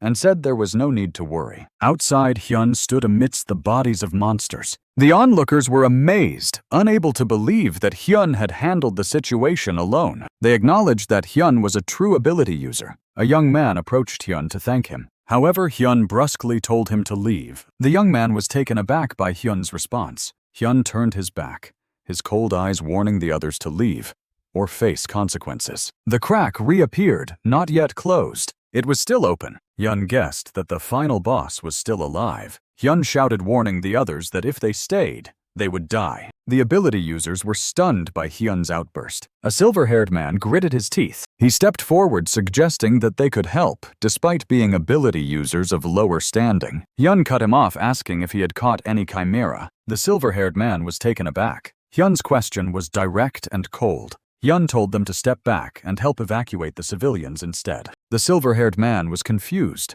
still trying to understand what was happening. The other ability users exchanged glances, wondering what was wrong with Hyun. One of them looked towards Hyun, noticing the intense energy emanating from him. They saw Hyun's face twisted in restraint and felt fear. They quickly decided to leave, fearing Hyun's wrath. The group hastily retreated. Once they were gone, Hyun returned to his normal state. Sunga spoke up, her voice barely above a whisper. She pointed to herself. Sunga seemed hesitant, unsure of how to continue. Hyun encouraged her, asking if she could do it. Sunga was surprised that Hyun had noticed her. Hyun instructed her to find a safe place to hide. He looked at Sunga, still standing there, and repeated his encouragement. Sunga finally snapped out of her trance. The crack in space had not closed yet. From that narrow gap, feet began to emerge. A moment later, an entire army of monster demons appeared. Their bodies were deformed and emitted dark energy. Hyun was taken aback. "What the heck is this?" he speculated. "You're not the 4 heavenly kings, are you?" His eyes narrowed slightly. Hyun thought to himself, these are on the same level as the ORG I just fought. Moreover, looking at the monsters at the back of the group, their bodies were clearly larger and had much stronger forces. Even their breathing exuded an aura of intimidation. Hyun exclaimed, "The final boss has appeared!" After the army of monsters emerged, the crack gradually began to close. A moment later, it had completely sealed shut. The boss looked around, marveling at the buildings with their unique architecture. Hyun was surprised. "A monster that can speak." The giant bug let out a grunt. It looked at Hyun with disdain and asked, "You think you can defeat me alone, human?" Hyun replied arrogantly. "Yes, that's right." He retrieved his weapon from his storage. Then he slammed the head of the hammer into the ground. His eyes gleamed with determination. "I'll smash your head and then put it back together like a puzzle." The boss was taken aback by Hyun's arrogance. "You humans are so arrogant, but your body seems useful. I'll personally." Before it could finish, Hyun coldly interrupted enough. He suggested, "Let's have a fair one-on-one fight. Let's get rid of these minions and just have the two of us like two men." After a few seconds of silence, the boss replied, "I refuse." Hyun spat on the ground. "I didn't expect you to agree anyway." He gripped the handle of his hammer tightly and swung it around a few times. He taunted, "Come on then." With that, Hyun charged towards the monsters. The monsters also eagerly engaged in combat. Hyun raised his massive hammer high. He took a deep breath. Then he let out a loud roar, activating the furious lion's spirit. The monsters felt dizzy and disoriented. Hyun took advantage of the opportunity and jumped high into the air. His eyes turned ferocious as he swung his hammer down. First, he enthusiastically targeted the nearest monster. A moment later, he slammed his hammer onto its head. His eyes turned red with excitement. He continued to swing his hammer, smashing the heads of the other monsters. The street was filled with the sound of his hammer crushing their skulls. The boss watched as its minions were brutally slaughtered by Hyun. It let out a surprised "oh." It thought to itself, "I didn't sense any magic from him. Is it just pure brute strength?" It murmured, "What a pity if he dies." It decided, "I'll control him and make him my slave." Hyun continued to fight ferociously, charging into the group of monsters. The bodies of the monsters began to crack as they clashed with him. Moments later, the armor on her opponent was shattered, revealing a bloody head inside. Hyun stepped back, watching as the monster collapsed. He landed on the ground. His body trembled. "It's so heavy." The boss reached out. Its face was arrogant as it pointed at Hyun. It used its mind control technique, releasing a red magical energy that enveloped Hyun. Hyun's mind felt dizzy and disoriented. His eyes rolled back. The boss laughed. "Hey, gotcha." It thought confidently, with this technique. Hyun was completely under its control, his eyes vacant and his body motionless. The boss waved its hand. "Welcome, my new slave." It commanded, "Bow your head and show your loyalty." But Hyun's eyes flashed with a white light. He muttered something under his breath. His arm slowly rose. The boss sensed something was off. Hyun suddenly laughed and raised his middle finger. "You bastard." It turned out Hyun had used a ring to resist the mind control. The air seemed to freeze. A moment later, the boss murmured, "So he protected himself with an item. What a pity." It didn't continue, instead, controlling another monster to attack Hyun at lightning speed. Hyun couldn't dodge in time and used the skin of Antria to protect his cheek. A loud crash was heard as the monster's punch struck Hyun's face. Hyun was sent flying. The force of the blow was so great that Hyun crashed into a nearby store, causing a loud explosion. The monsters began to close in on Hyun. Suddenly, an arrow appeared out of nowhere. It struck the monster that had just attacked Hyun, piercing its body. The boss was taken aback by this sudden turn of events. It wondered, does he have allies? However, the monster that was hit by the arrow didn't seem to be injured. Instead, it quickly looked around for the source of the attack. Hyun whispered, "Perfect timing, Sunga." The boss felt a sense of unease upon hearing this. Hyun quickly sat up. Then he suddenly launched a counterattack, charging towards the monster. He gripped his hammer tightly. Hyun quickly closed in on the monster. "This is a perfect opportunity to attack." Hyun thought, his face twisted with excitement. Another arrow struck the monster's head, catching it off guard. Hyun seized the opportunity and swung his hammer down onto the monster's head. The monster was smashed to pieces. It collapsed to the ground. Suddenly, a chain-like object shot towards Hyun. Hyun sensed the ambush. However, he couldn't dodge in time and was pierced through the chest by the chain. Hyun coughed up blood. He dropped his hammer. Then he grabbed the monster's arm. To the monster's surprise, Hyun performed a shoulder throw. He slammed the monster to the ground. Hyun quickly opened his inventory. He retrieved a new weapon. Hyun charged towards the monster with his sword. As the monster turned around, it saw Hyun's excited face and the sharp sword. A loud thud was heard. Blood splattered everywhere. Hyun looked at the sword dripping with blood. The boss was stunned. Hyun was like a superior being, trampling on the bodies of the monsters beneath his feet. Hyun wiped the blood from his face and smiled strangely. Now there's only one left, right? He looked at the boss, still floating in the air, and taunted, "You loser." The boss glared at Hyun with anger and arrogance. It sneered. "A person with almost no magic left. What can you do against me?" Hyun thought to himself, "It has discovered my condition." He realized, "I'm running out of magic, and my body's regeneration is reaching its limit." He looked at the height of the boss and thought, "I don't have the strength to fight it in the air." He looked at his trembling legs and thought, "I don't have the strength to jump or float anymore. If only I could use the giant's strength." Suddenly, Hyun's heart felt a sharp pain. He couldn't help but cry out. He clutched his chest and doubled over. His feet slipped on the blood on the ground. He fell to the ground with a thud. Hyun looked at his feet in confusion. "What's going on?" The boss said, "You're finally realizing, aren't you?" Hyun recalled being pierced through the chest by the monster and realized, the boss is right. That attack wasn't normal. The boss said it was hard to get a hit on you, and of course I used poison. Hyun's face turned pale. The boss said, "You don't have a chance to win. I'll give you the antidote. Surrender and become my slave." Hyun still cursed. "You bastard!" He began to emit a powerful energy. "I'll smash your head and create a 3D model." His eyes glowed with a fierce red light. Hyun pushed himself to the limit, using all his remaining magic to detoxify and activate his final measure. He gripped his sword tightly. The sword was Bilgena's longsword, with a durability of 500. It had been with Bilgane for 30 years, absorbing demon energy and blood, enhancing its endurance. Berserker mode increased strength and stamina by 1.5 times for 5 minutes, but it had side effects. The boss sensed the energy emanating from Hyun's body. Hyun taunted, "Come on, you bastard, let's end this." Suddenly, a voice shouted, "Wait!" A man approached Hyun from behind. He said, "You've done a great job, even if I don't know who you are."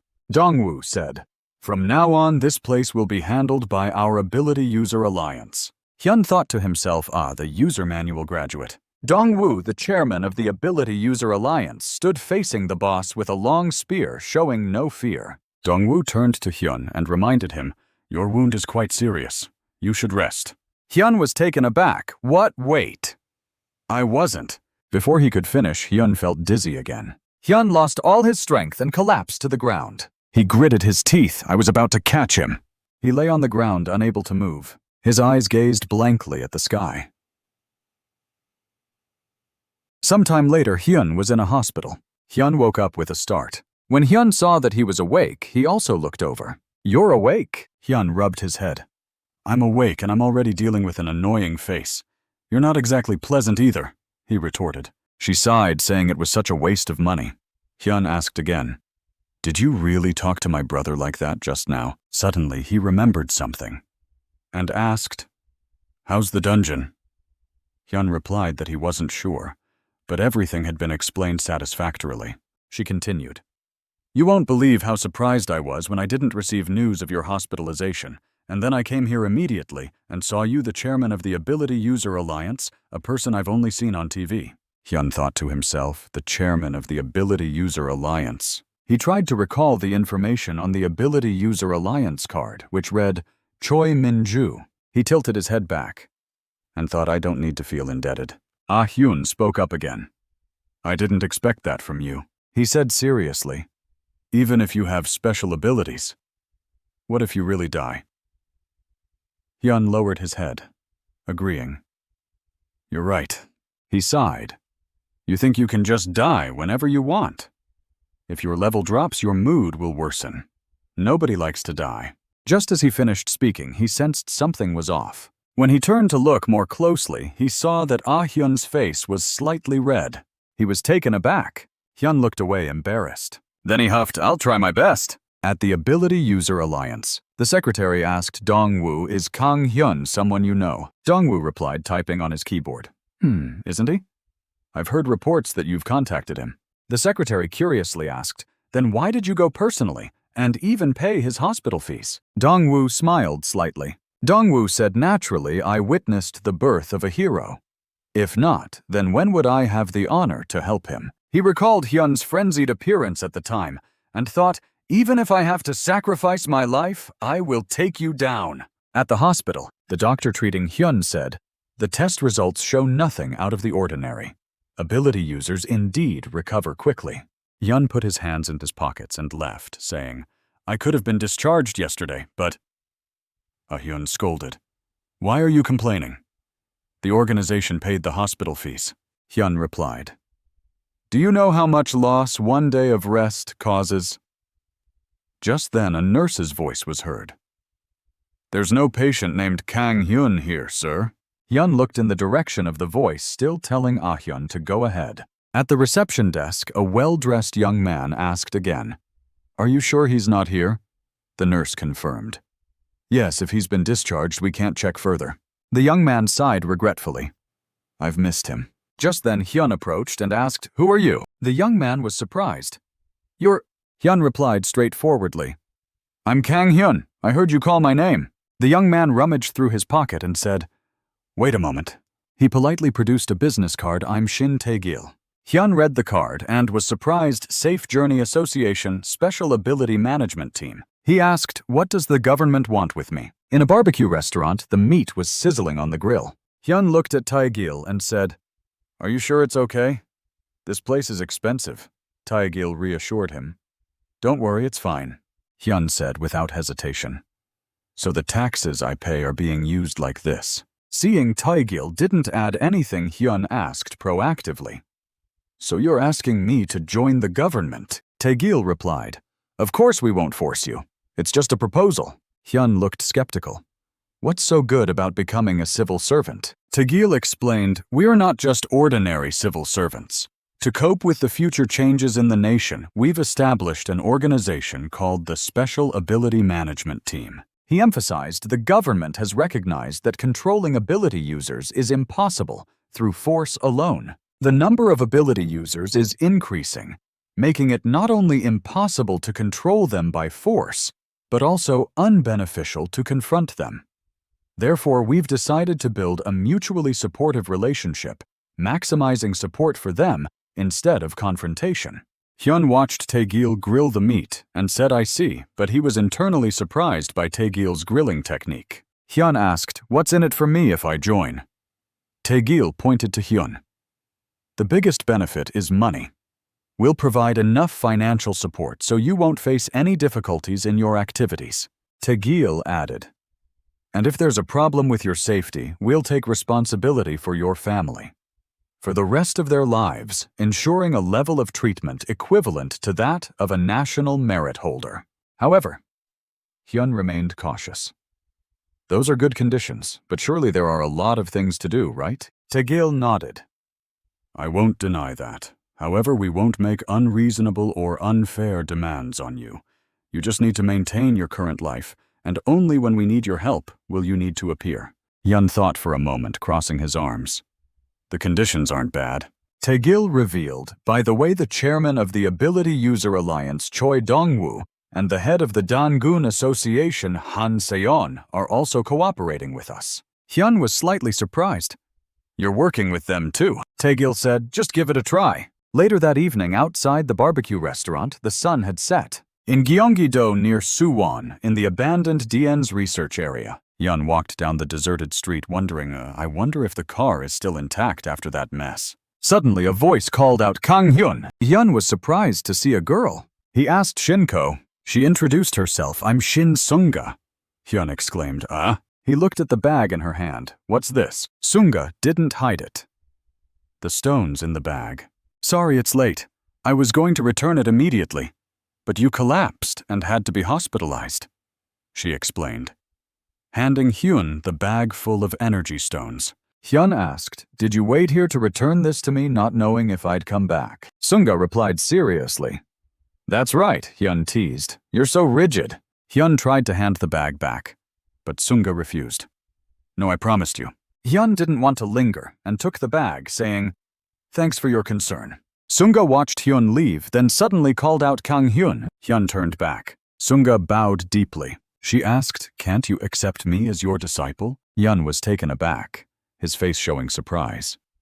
What? At night, a mysterious door lit by the moonlight stood silently in the forest. In the F. Burak dungeon, a coughing sound was heard. The boss struggled to hide, saying, "I never thought I'd be cornered by humans like this."